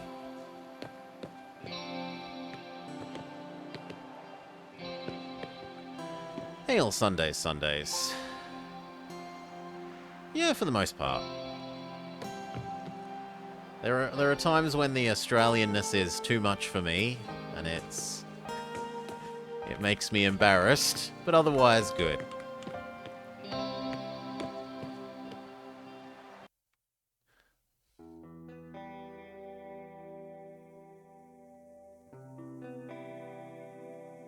Hello, Angela. She gives you a terse nod. Hello, Brookton. What are you after? I found him. Did he have anything to say about the device it threw at me? He said they have hundreds. Hundreds, I see. That's what I got out of him. That leaves us little enough to go on. Continue. Did you allow him to return? Yes. As weak-willed as ever, I see. Very well. I'll waste no more of your time. You are dismissed. I'm not imprisoning him. No. And you're not going to make me feel bad about it, lady. Tough luck.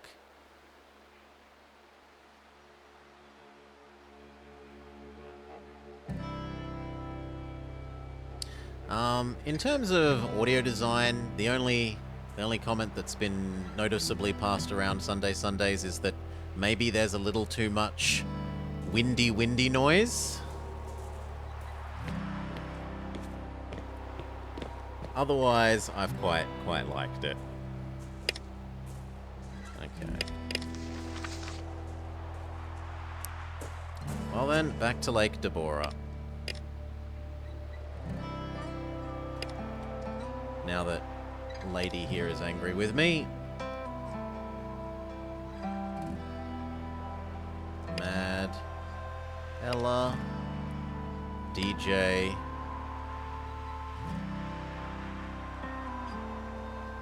And Jess. Let's go. How about raiding Kalgoorlie for balls? Let's go this way. Sure. And I think once we get there, we might call it for the episode. Who's here? Ooh, armored wombats. Mutant wombats are attacking. And they have 4 eyes. Where are the rest of them? The armored wombats have us heavily surrounded. Shoot. Big miss. Change. They're combat wombats. They are combat wombats. Move up. That's your turn. Sister can get 100, 100. So would I prefer 2 of these or 2 of these? I'd probably prefer... Actually, no, it would be 3 stabbies, wouldn't it? 3 stabbies versus 2 of these. 3 stabbies is in theory slightly better.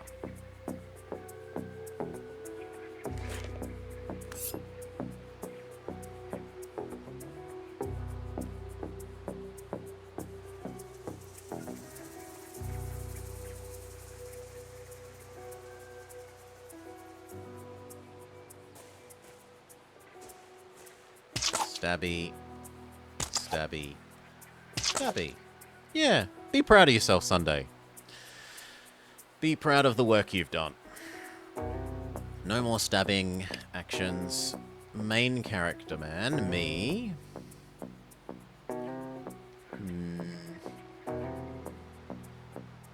I mean, the same. I'm better at stabbing. So, okay. Stabby. Stabby. Stabby. Goodbye, the first combat wombat. You could close and stabby.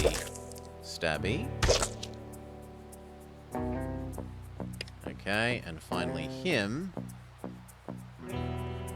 You can also close.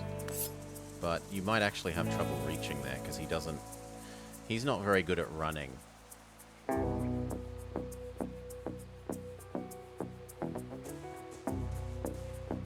Yeah.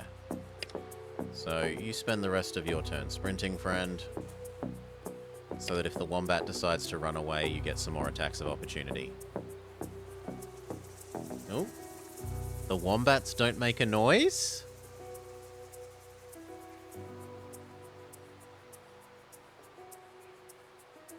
The wombats can heal.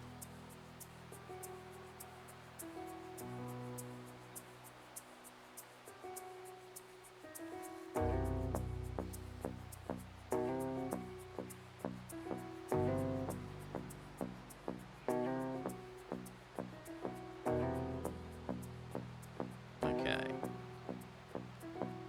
Stabby. Stabby. Stabby. Done. Can you get around the other side? Stabby. Stabby. Looks like you can't knock wombats over, which is fair enough.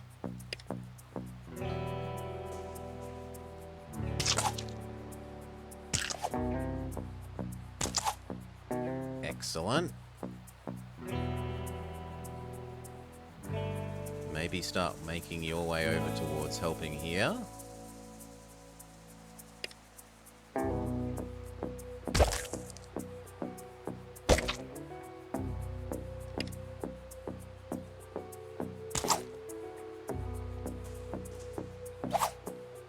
Big miss, but hey, you at least got rid of one of them.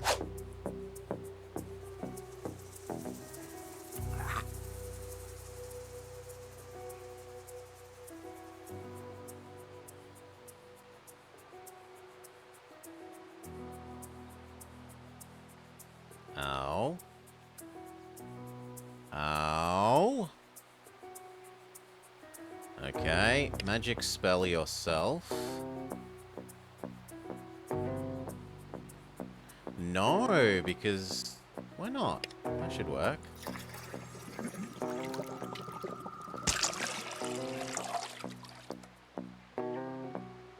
That gets a good amount of our healing done. And it killed the other wombat. And now we're out of action points. Fair enough. Can you get over and smack this one? And again. That will do nicely. You help stab this one. 2, 3. 1, 2. Big miss. 1, 2. End turn. Are you going to enter the poison? He will enter the poison zone.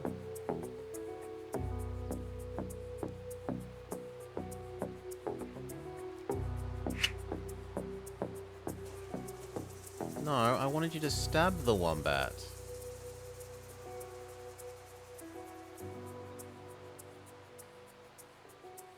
Well, now you might as well run away. You've already committed to it.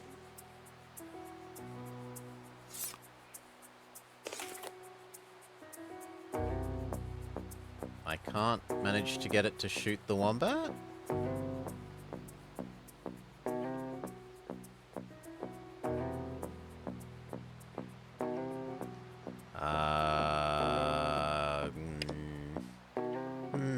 It's using our magic spell as cover. It does seem that way. Cast self-heal again.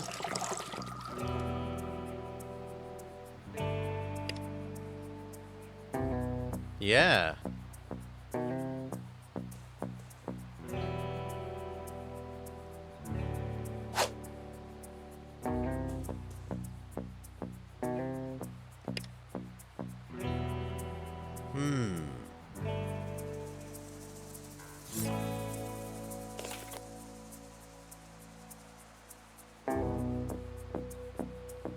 So what would be nice here is if you could click on the enemy up here to target that enemy.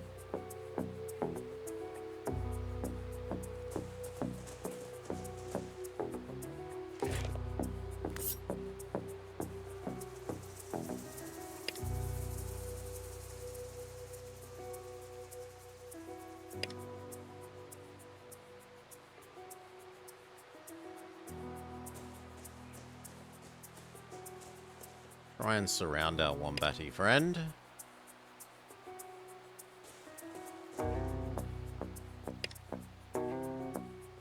And maybe you can cast Fireball on the wombat?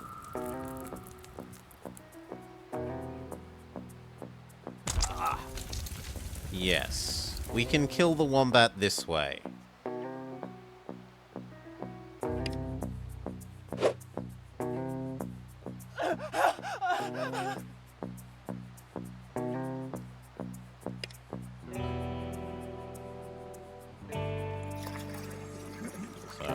Heal me, damage them.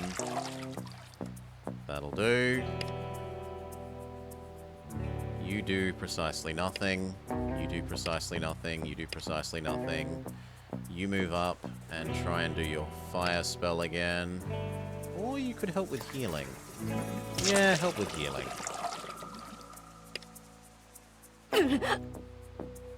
The wombat knocks us over.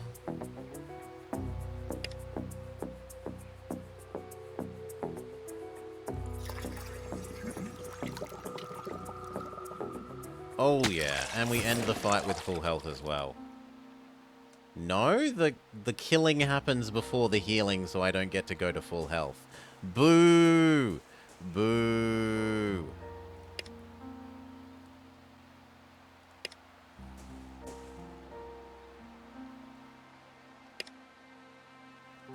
Collect all the wombat meat.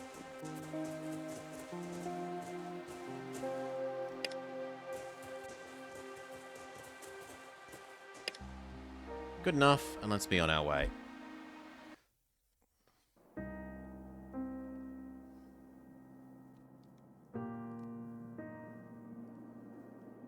Yes, a magician held our hands, led us in some visualization exercises, and now we can make plants grow.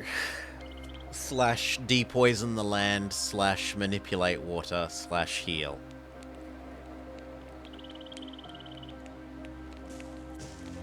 Nope, no food was involved. 0 food. Goodbye.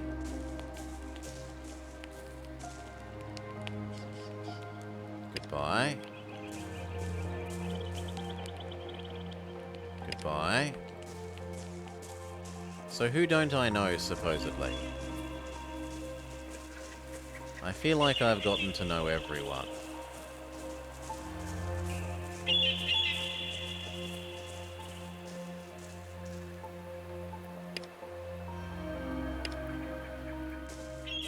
The didgeridoo was in the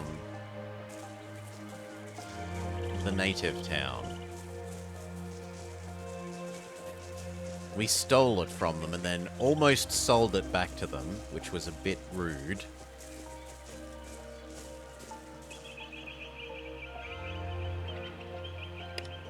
Okay, we've caused them to allow us new dialogue options by going and doing other stuff and coming back. What do you do around here? Okay, and now you. You lost a kid. Good kid, bad ending. Is that it? Okay, no, we do another patrol. This time we're guarding the chooks. Reckon something's been sniffing around and trying to get at them. Let's not screw it up.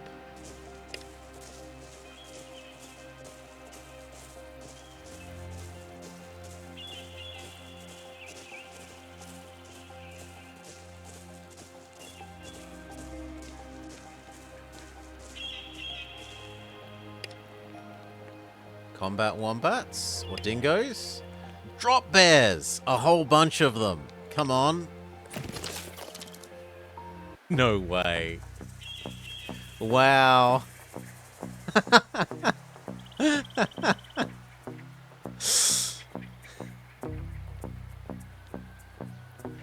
Oh, that's funny. Shoot you, swap weapon, because they're close enough that it's worth doing. And close on that one, I guess.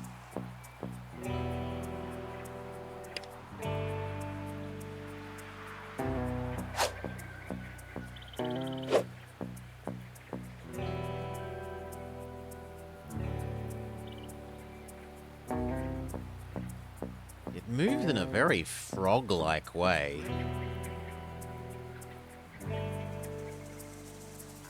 Shoot. Shoot. Swap. Next turn you're ready for stabbing.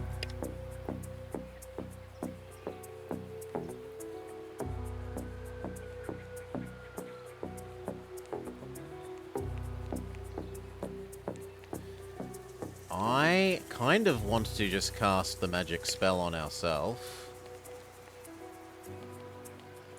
so that it protects my area and heals me.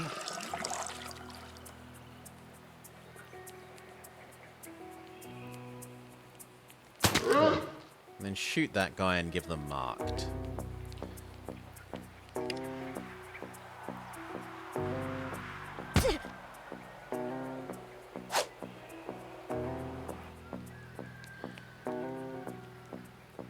Stabby. Stabby. Then you're out.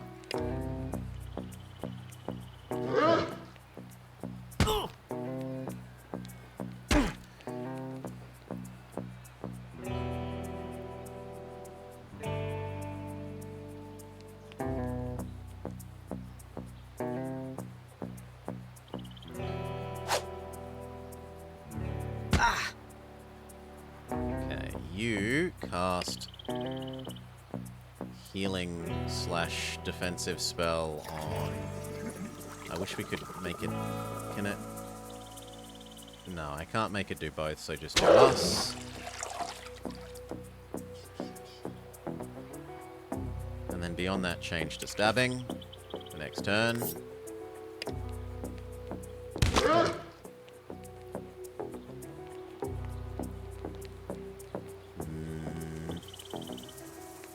Yeah, keep shooting the marked one. And then I think another... heal / damage.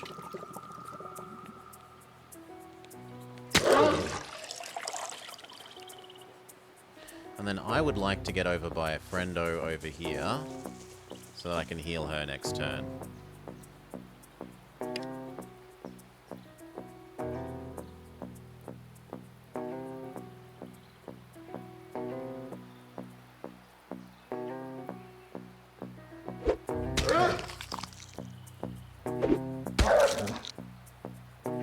Knockdown. You can knock down drop bears, but they don't seem to be terribly different. I suppose it's now crouched rather than standing up.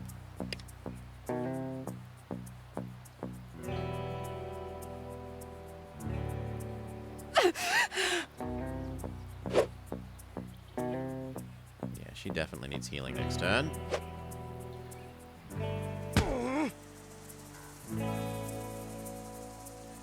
Stabby, stabby, stabby.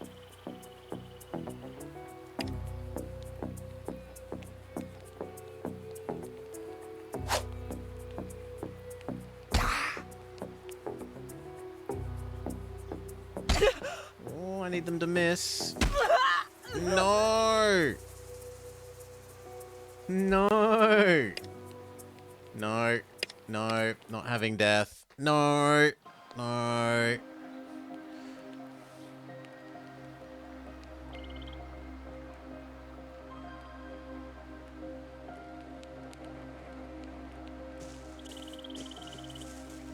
We talk to you. And get out. Well, actually first, rest. So that we're at full health for the fight, for one thing.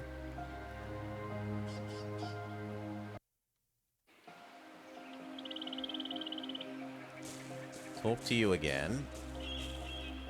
Hello, you lost a kid. Thank you. What do you do? I should meet everyone. Now can we talk about our next job? He says wait for night, so okay.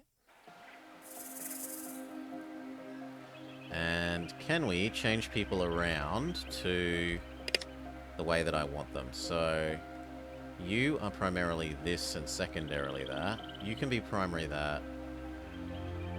Everyone should be primary stabbing. Even me. Now let's go.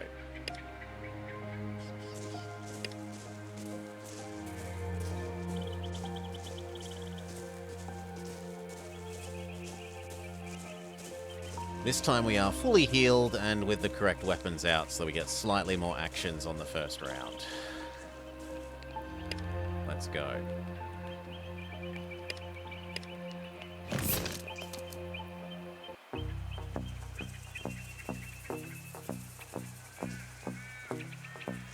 Club. Club. Very good.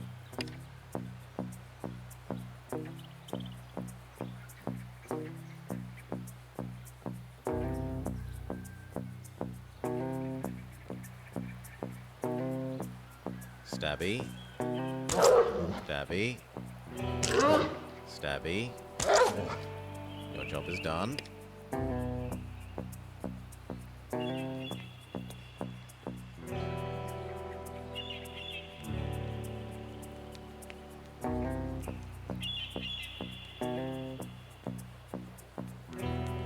Stabby.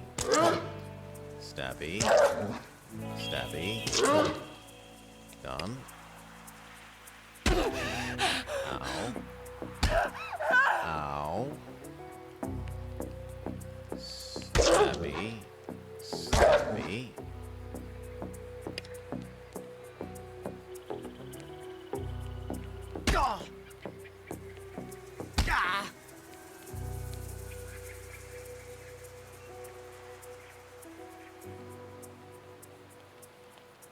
I don't think Friendo is going to be having a good time.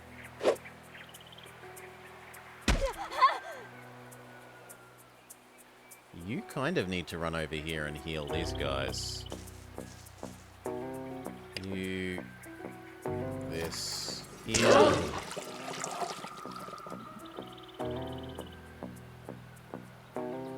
I guess that's it for you.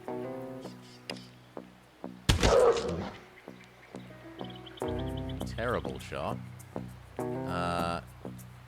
Heal up our friendo and hurt these two with magic. And then stabby. And you're done. Finish off that one, please. Very good.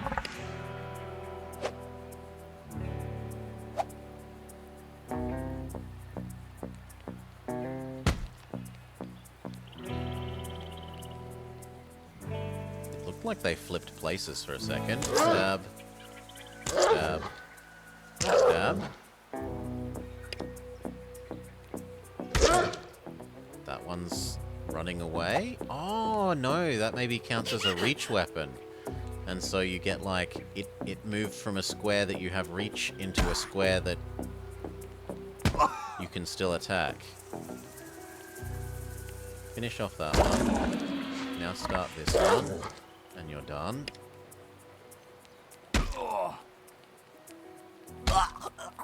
Oh no! I mean, technically that's not our guy though, so... You know, if he died because of his own stupidity, I only feel so bad. Heal. Again.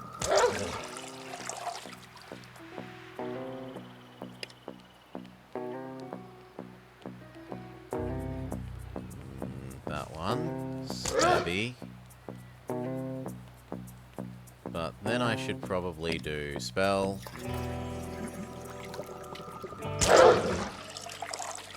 Stabby. Stabby. Good. Very in keeping with our utilitarianism. Smack.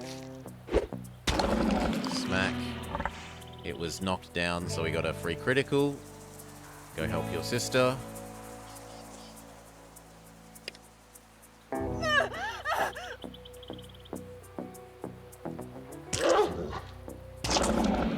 Very good. Now you come help over here.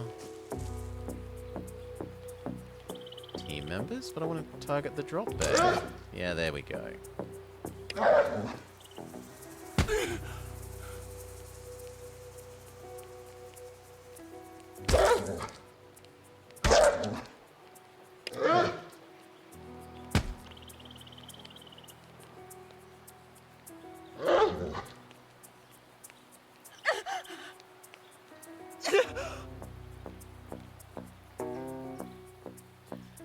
Move as far as you can. Use your healing.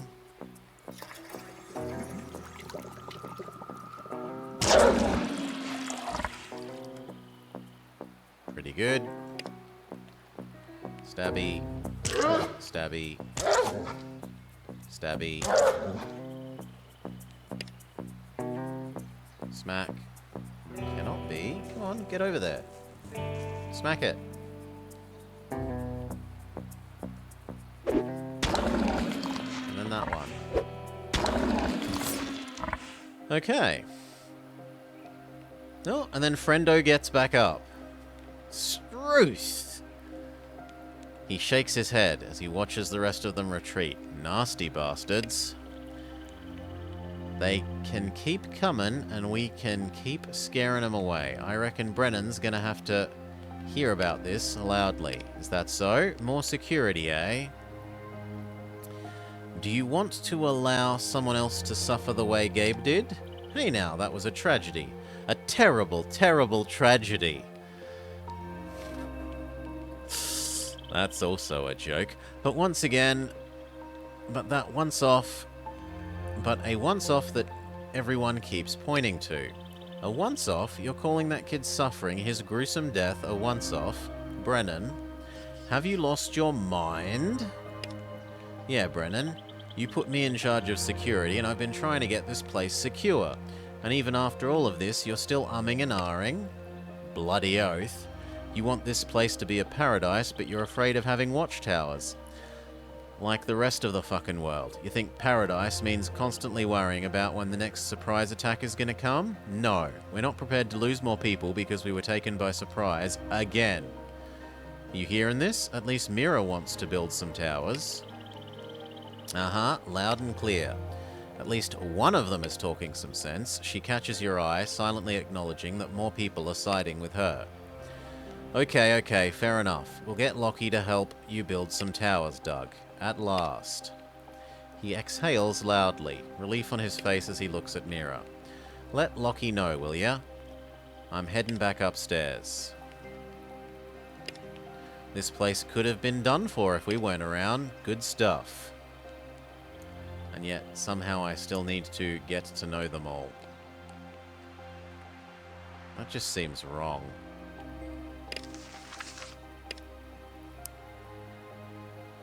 Gather the correct materials. No. No. No. No. Tell Lockie in his workshop about the need for watchtowers. Okay. He says as he gets distracted from ending the episode that he said he'd end. The lift is actually over here. Do I have how-to plays? No, I don't. The most I have is my train guide, which is the definitive Railroad Tycoon train guide. Other than that, just watching my campaign playthroughs, I guess. Generally, it's build as long a line as you can between the two largest cities that you can. Run passengers and mail between them to make money is the basic starting point. Maybe you're not allowed to use the lift during the night. So...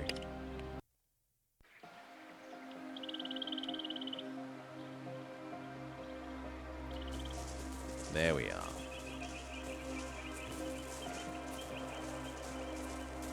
Also, we should rest again, seeing as resting is free here. The hippie commune doesn't charge you to rest. The magical hippie commune, they have magic. You shouldn't undersell them.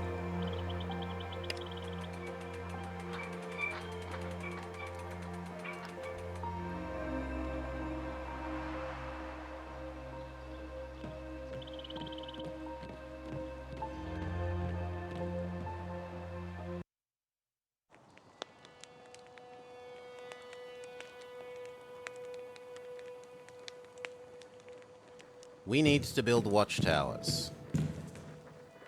How would you like to lend a hand building some watchtowers? That's finally going ahead. We'll get started right away. Hate that we need them. Love that we're finally getting to build them. Should be ready in a couple of days, mate. Thank you. Okay, now what? Get to know... what am I missing about get to know? Maybe it's because I haven't talked to every option. So let's go through all the options to try and make sure that it wasn't something that I supposedly haven't clicked. Like it was with that save Cole quest where even though we brought him back to the main city... well, there are a couple of things that it could be for that. So right, there was these guys maybe had an upstairs, and the other room also maybe had an upstairs.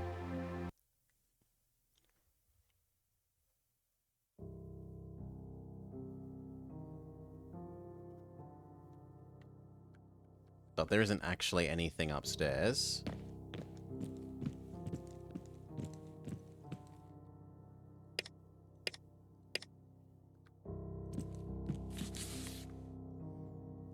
Theoretical paper? I guess we're stealing your theoretical paper.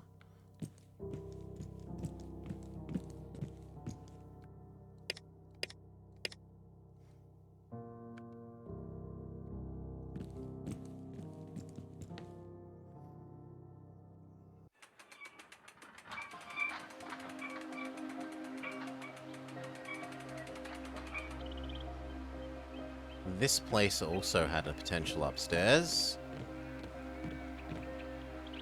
Someone might be hiding using their magic. They could be.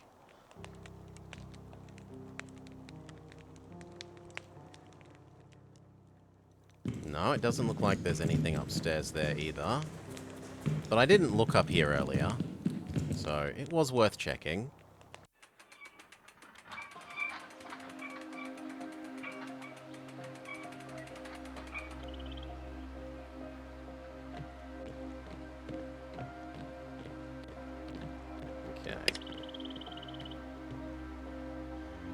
Top. It's also weird that the map didn't show us the map of the top. Ah, because we can scroll the map. Okay. Hello. Thank you for your patience. I've spoken to most of the people here. Ah, that's great. You're beginning to get a good picture of us and our beliefs. Anyone stand out? I met Mira. I saw you heading to the library. What do you think of her? She seems to take things pretty seriously. That she does. She's got a lot of wisdom beneath that seriousness. You should take some time to get to know her. I've met Doug. Open arms and big hugs, I'm sure. Hey, I met Jeff. How ardeth blowin'? Don't tell him I said that, though. I met Kai. Glad you got to chat without him pointing a gun at you. He's got an overactive trigger finger. Makes him think he's good at his job, I suppose. I met Talia. Quite a little bookworm, our go-to expert on almost anything. I hoped you help her get some books for the library. I met Denny. That old legend? What did you learn from him? That you've both known each other a long time and generally agree on things. Right you are, and good to know that old fossil still thinks so as well. Brennan, it seems like you're just having me interrogate everyone to gossip about them. Okay, I can see how you might think that. It's not my intention. This is about seeing how you might fit in, and while you're getting to know us, you can get an understanding of where you're coming from. Literally and figuratively. I met Lockie, solid bloke, what do you reckon? Doesn't seem interested in big ideas. He's very different from his sister. Too right, he's a good egg, does great work. Not everyone's got to be a deep thinker. I met Brooke. Nice, talented one that. What did you learn about her? Not much. Okay, so I meant to learn more about Brooke and Mira. Seemingly. I noticed the mural in your quarters. Do you need help with it? You're quite the painter. He says thank you. Nice to see this sort of thing still going on. I appreciate how fortunate I am to be able to do it. Does it have any special significance? Of course it does. It's significant to me, but that kind of thing is also about the person looking at it, what it does for them. So, what did you think about it? I see the solitary explorer as stepping through the cosmic barrier of ignorance, abandoning comfortable illusions for the greater good. Not bad at all. It's not quite what I see, but that is part of the beauty of art. I like your read anyway, mate. Nice use of colours. We have to remember what the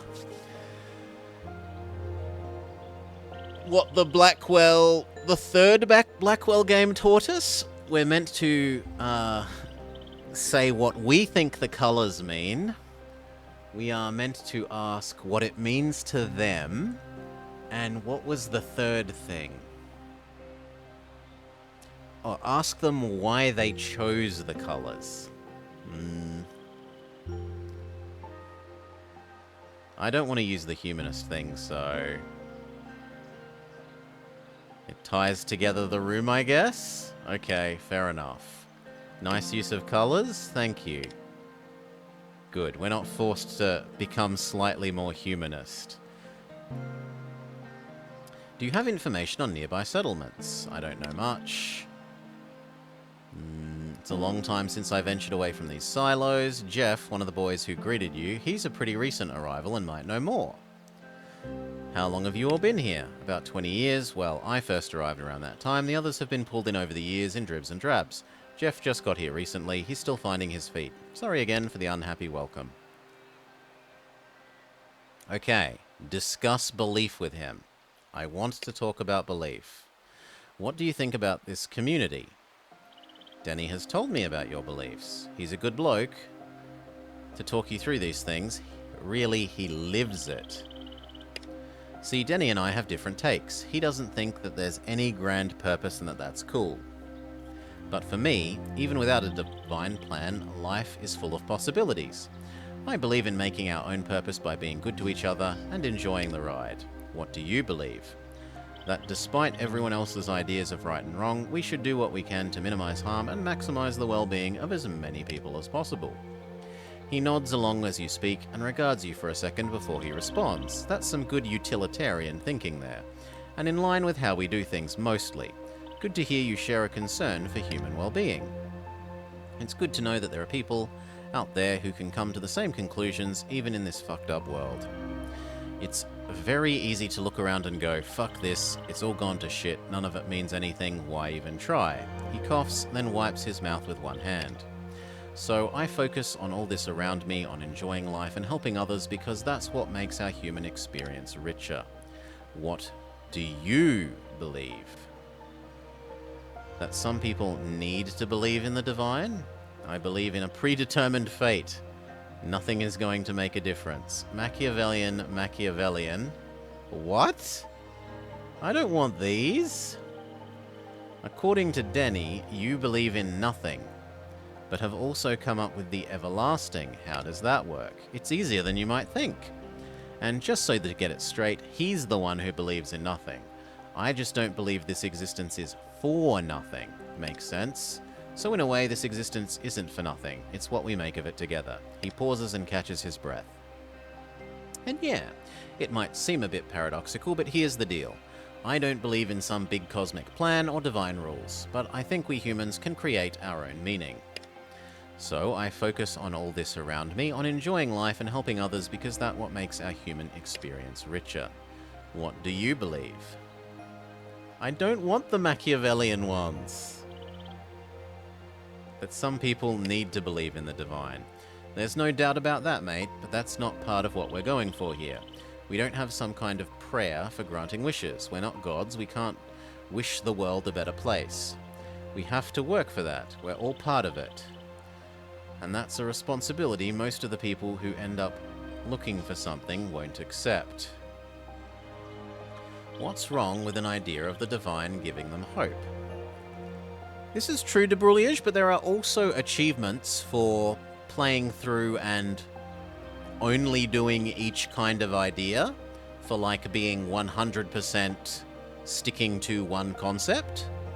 So that is also a author-approved way of playing. We're all part of it, and that's a responsibility most of the people who end up looking for something more won't accept. But can you blame someone for turning out that way? Can they be blamed on the circumstances and events of their life? Okay, let's actually read this.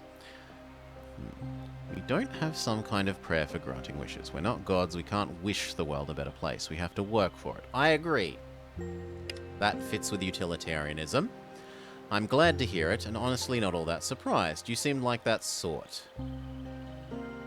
You're pretty set on the here and now. You want to change the future by wishing about it, or you done something you'd regret and want to be offered salvation. This is not the place for those people. We're thinking apes who love stories. We love the myth and want to be more important. And when this becomes a fuck-up is when we fill in the gaps with things that excuse the killing, or reward the selfishness, or justify the destruction of ourselves in the name of others. No, sorry, in the name of ourselves. I'm talking about God as nature as ourselves. Some crazy shit has been done, man. Some crazy, crazy shit, because people needed the myth so bad. And that's why Black went off the rails and had to go. So, we all know it's possible to take things too far, but do you really understand that? It's like, if you see some kids running a race and they reach the finish line and they run past the line, that's good for winning for first place, but it also means they overshot. That's how some of our ideas work. We started as a dumb fish, quite literally, a dumb fish out of the water, probably not even conscious, no ideas, no reason, no intuition. And so we eventually plodded along until we were thinking apes. But even so, if we had any idea, it was probably along the lines of what can I eat? Who can I mate with? What's trying to kill me?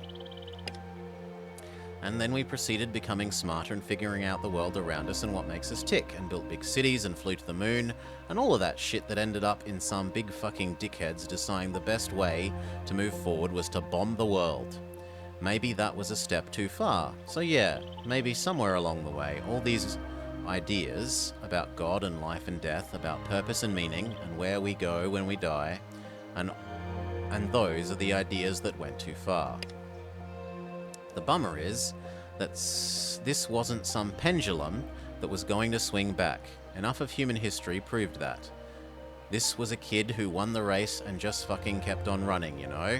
And he went straight through the wars and the bombs and the men on the moon and kept running through everything he'd ever known. People like Black prove the little shit is still going, and he coughs, a spasm rocking his body until all you hear is a soft wheezing from beneath his beard.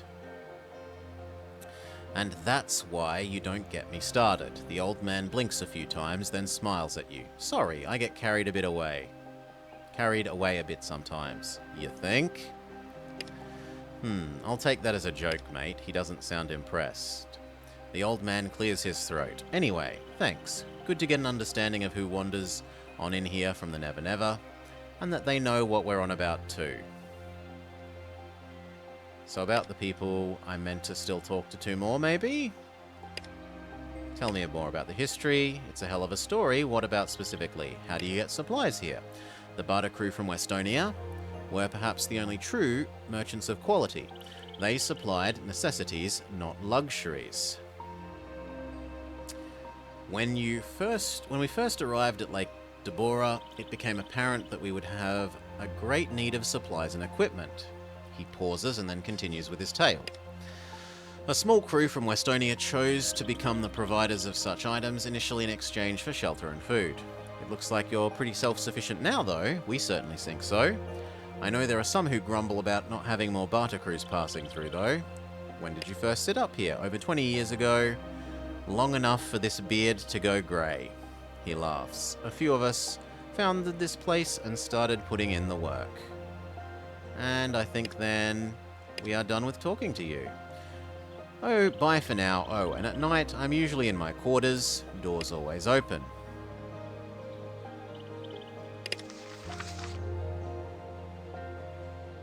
Okay, we've completed them all. And yet it's somehow still a main quest, which is weird.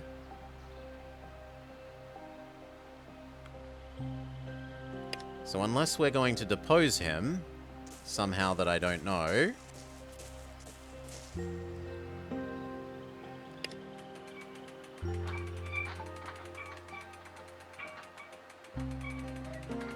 then we're back to either trying to trade enough stuff with the guy in Corda to maybe trigger the other person to be there that we can ask to trade knowledge with. So we'll head over there once more. See if the other person suddenly exists.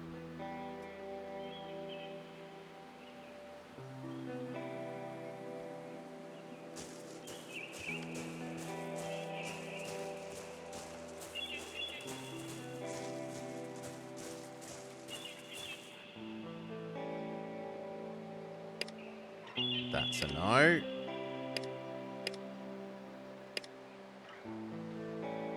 And that's also a no. And I don't think I see anyone else. So it might be about intelligence. It might be about, so let's push that up to 100. And then what next? Probably vigilance.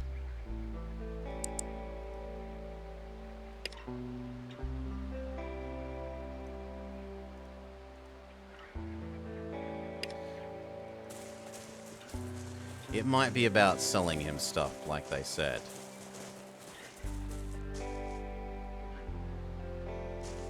Yes, you can throw grenades and stuff, but they don't seem... I would rather gun.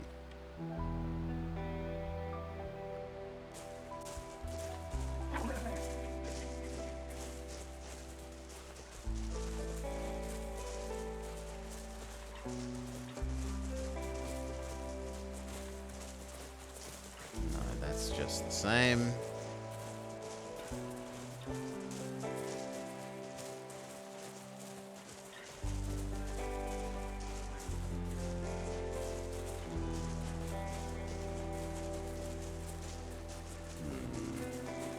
Yeah, I definitely don't see a person, so we will try waiting until morning and see if different people are here, but...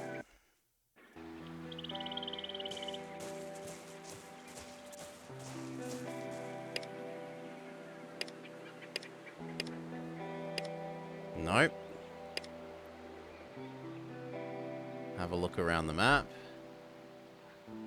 Actually, can you use M for map? Okay, so maybe there's...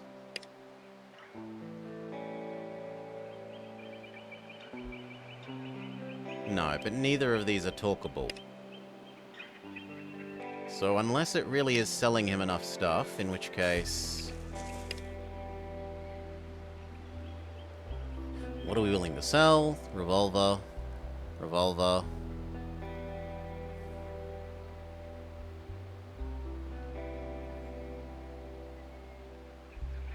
I don't need 3 spare pistols.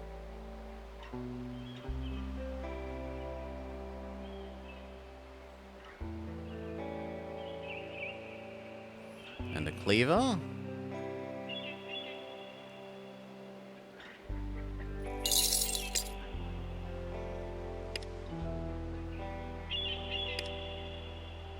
Wow, you have a lot of trade goods. Clearly a skill. I reckon you should meet the fella who runs our barter cruise, as you'd be put to good use. Follow me. Okay, it was seldom enough stuff.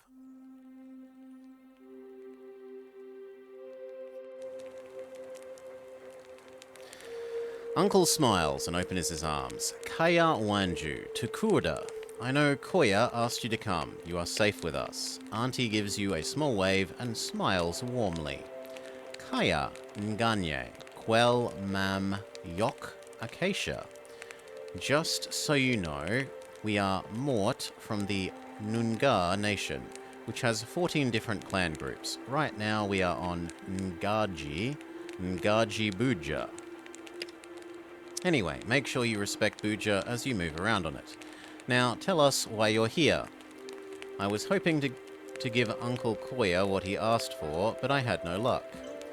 I thought it would only be polite to accept his invitation. It was neighborly, I figured I'd drop by.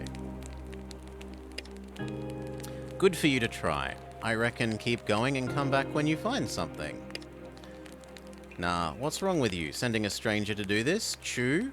Auntie turns to you. Answer my questions, Bub. What are you here for?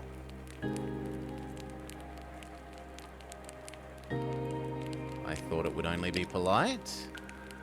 Yes, Bub, you'll fit right in. Just be respectful, as Auntie said, and everything will be fine. Alright, DJ, get cracking, give our guests the royal tour, and make sure to introduce them to the Budia here. And since you gathered good trading knowledge to convince Ngama to let you use the lift, go ask Benar if he wants some help.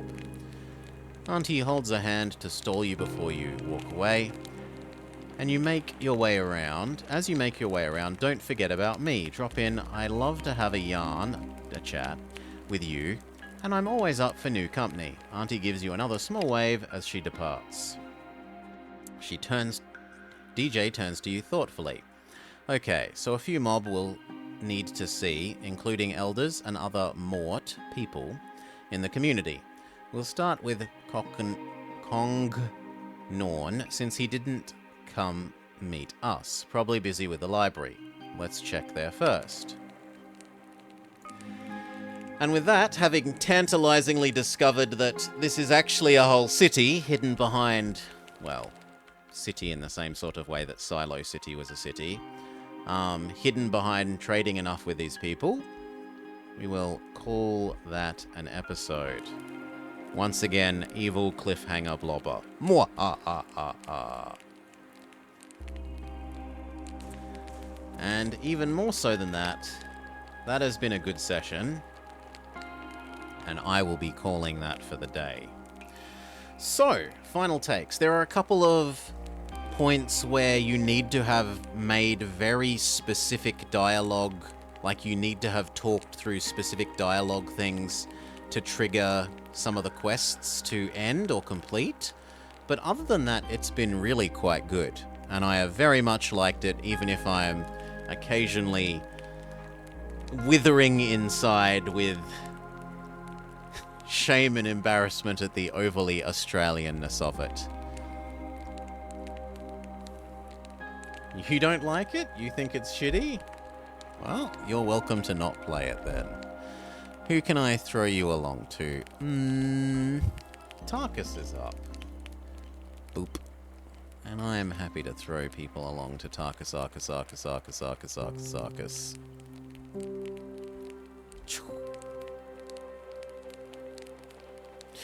cheers all, thank you for watching again. Hope you have all had a lovely time. Tomorrow, I'm tempted to say, well, later today, realistically. I'll have a bit of a nap and then come back.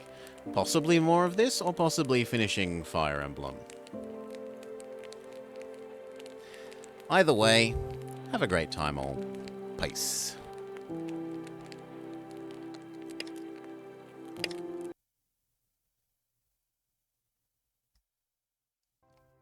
Thor autonomy. It's 9 months? Okay. Is this another raid? Bro. Blobber raiding. Oh my goodness. Wow, it's been a long time since we had a blobber raid. How's it going? How's it going, brother? Or as they say in Australia, how's it going, mate? Yeah, that was pretty close. Or can I have a dairy? There you go. That's Australian. That's how you do it. Australian Fallout. Oh shit. Isn't that just Australia? Just in general? Is that the real blobber? No, it's fake. It's sorry, it's not the real one. That's why it says beware, because you gotta beware of the fakes. That's all it is. Who's willing to take support? Okay, well, what do you want to give me? What do you want to give me, Britain? Beware the hobbyist. Trade agreement? Beware I'll take an obligation off Britain.